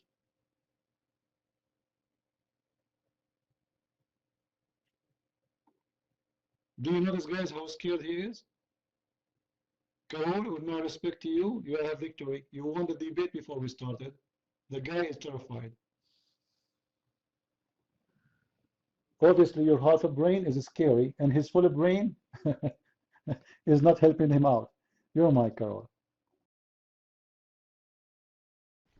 Thanks. Was it Blue Davinsky who said that he loves Christians and yet he's a Muslim? Is that right? Was it Blue Davinsky who said that? Well, Blue Davinsky, it says in the Qur'an, for the worst of beasts in the sight of Allah are those who reject him, they will not believe. I'm a Christian and I reject Allah, who is the father of no one. He's a God who's the father of no one in any sense. I reject him. I believe in the God of Abraham, who's the spiritual father of his people. You say that you love Christians, so that means me, right? Because I'm a Christian. It says in the Quran, for the worst of beasts in the sight of Allah are those who reject him.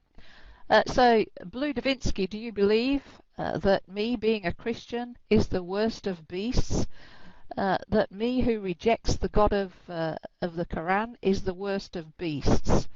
Is that right, Blue Davinsky? Being a Muslim, do you believe the Quran when it says that I'm the worst of beasts in the sight of Allah?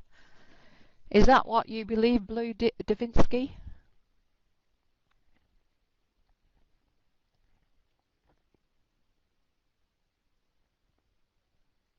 Am I going to get an answer?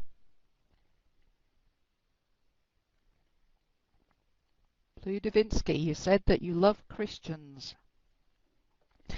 So you believe the Quran when it says the Christians are closest to us.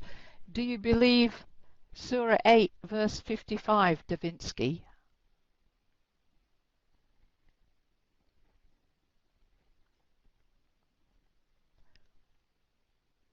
Do you believe it? Or do you cherry pick the Quran, what you want to believe and what you don't want to believe?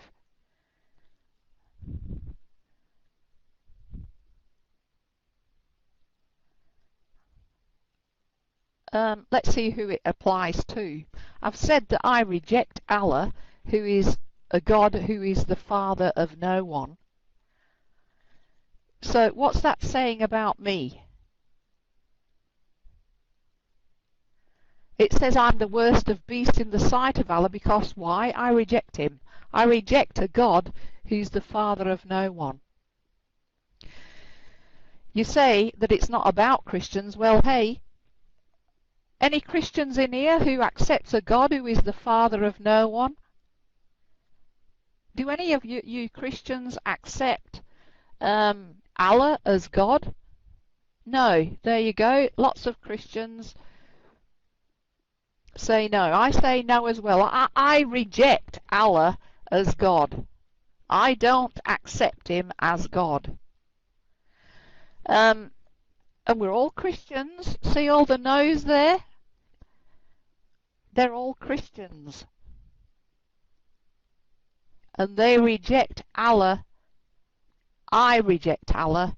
He's a God who's the father of no one. Christians accept the God of Abraham, who's the spiritual father of his people. Certainly not a God who is the father of no one. So you say it's not about Christians, but it seems to me that it is about everyone who rejects the God of the Quran. And it says there that they're the worst of beasts. So everyone who's put no in the room for accepting Allah, they don't accept Allah, they reject him. They're all Christians and they're all the worst of beasts. Do you think all the people, do you love all the people, the Christians in the room, who've answered no, they don't accept Allah as God? Do you love those, Blue Davinsky? Do you believe that they're the worst of beasts in the sight of Allah when they reject him?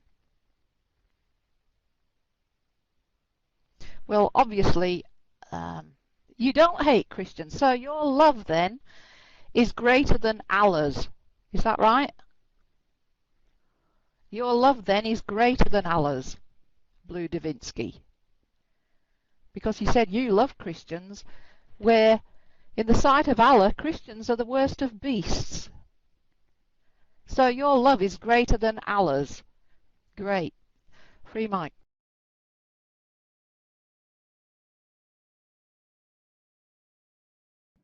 You know, the Muslims, they speak about pagans, but they are the one who kiss black stones. Blue, do you like to tell the room why you kiss black stone?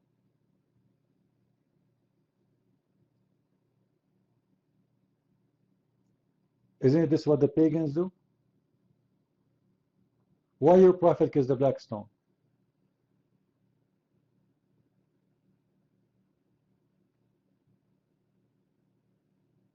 How Muslims they speak against others, says they are pagan when you are worshipping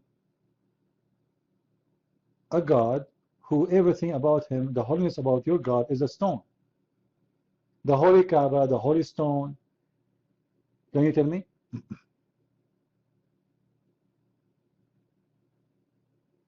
Because we have a book, you don't.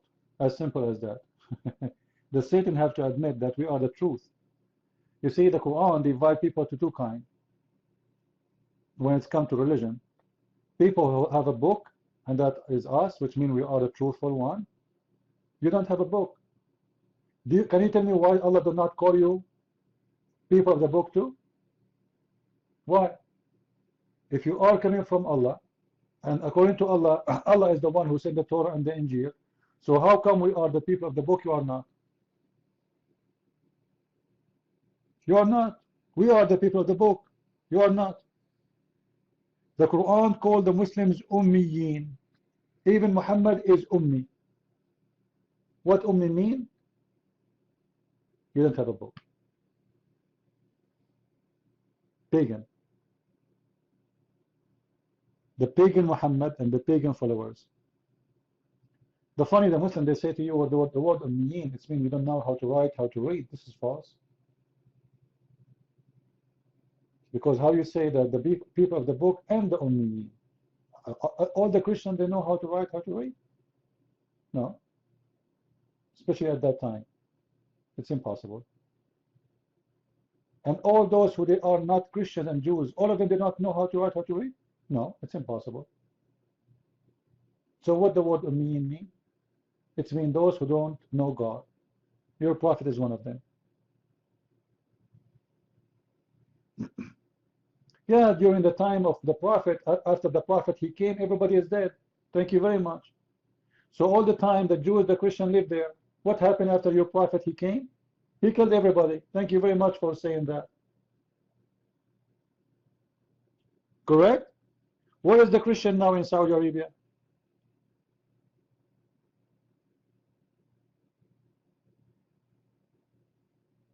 Where is the Jewish in Saudi Arabia? What happened? You send them to the moon? Ah, the prophet, he believed in the freedom of religion. Yeah, yeah. Well, you Muslims are killing people for a cartoon, man.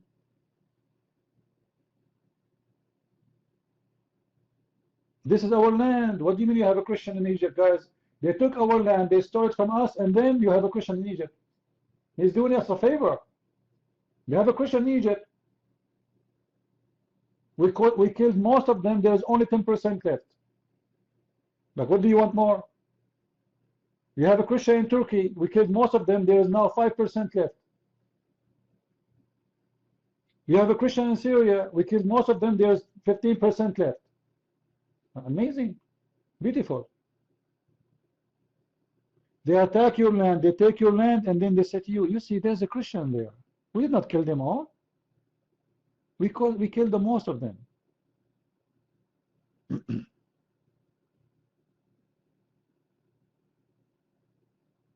What happened to the land of the Babylon? Where is the Christian? Where is the people who own the land? What happened to them? How you replace the land owners, the Assyrian, by the Arab Muslims? What happened? Where'd they go?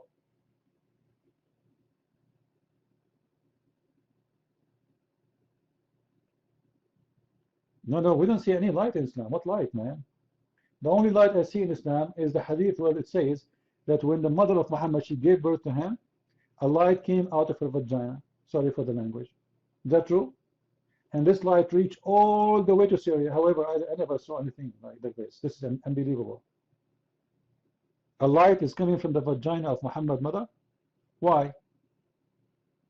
She have a nuclear facility there? And why the light will come from a vagina of a woman? She don't believe in Allah anyway. Is Muhammad is God? Why the light is coming like this? Why it's so powerful like this? How come nobody even saw the light in Mecca?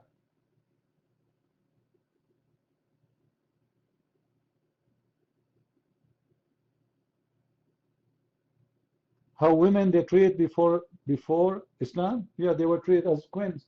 Muhammad, guys, before Islam, right?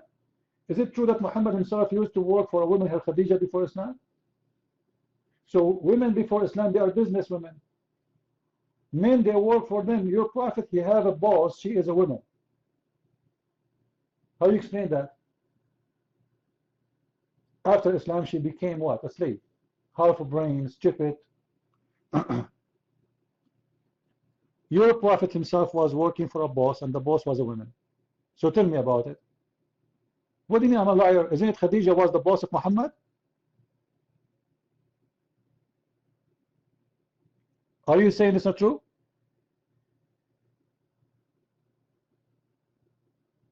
He married the old woman so he can get her money? He stood up for women? Oh, okay, you know what? Let us debate about this. Let us debate about this. Is it the Quran says that you can beat your wife? Is it or no? Yes or no? Is that how you stood for women? You beat them? That's a lot of protection, man.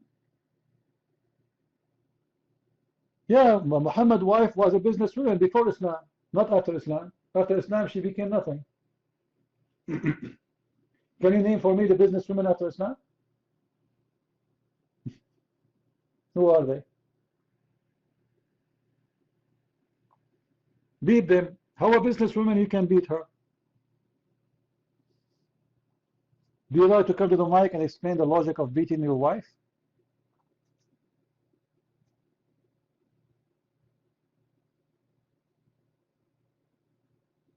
Do you have the logic? Because we want to know how you can beat your wife. Like, why? What is the reason?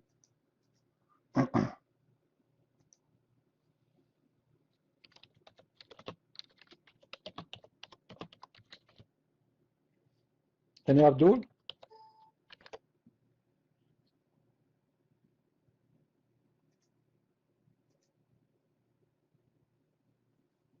Any Abdul would like to come to the mic? Oh, are you admitting that you did wrong, so we should forgive you? Is that what you are saying?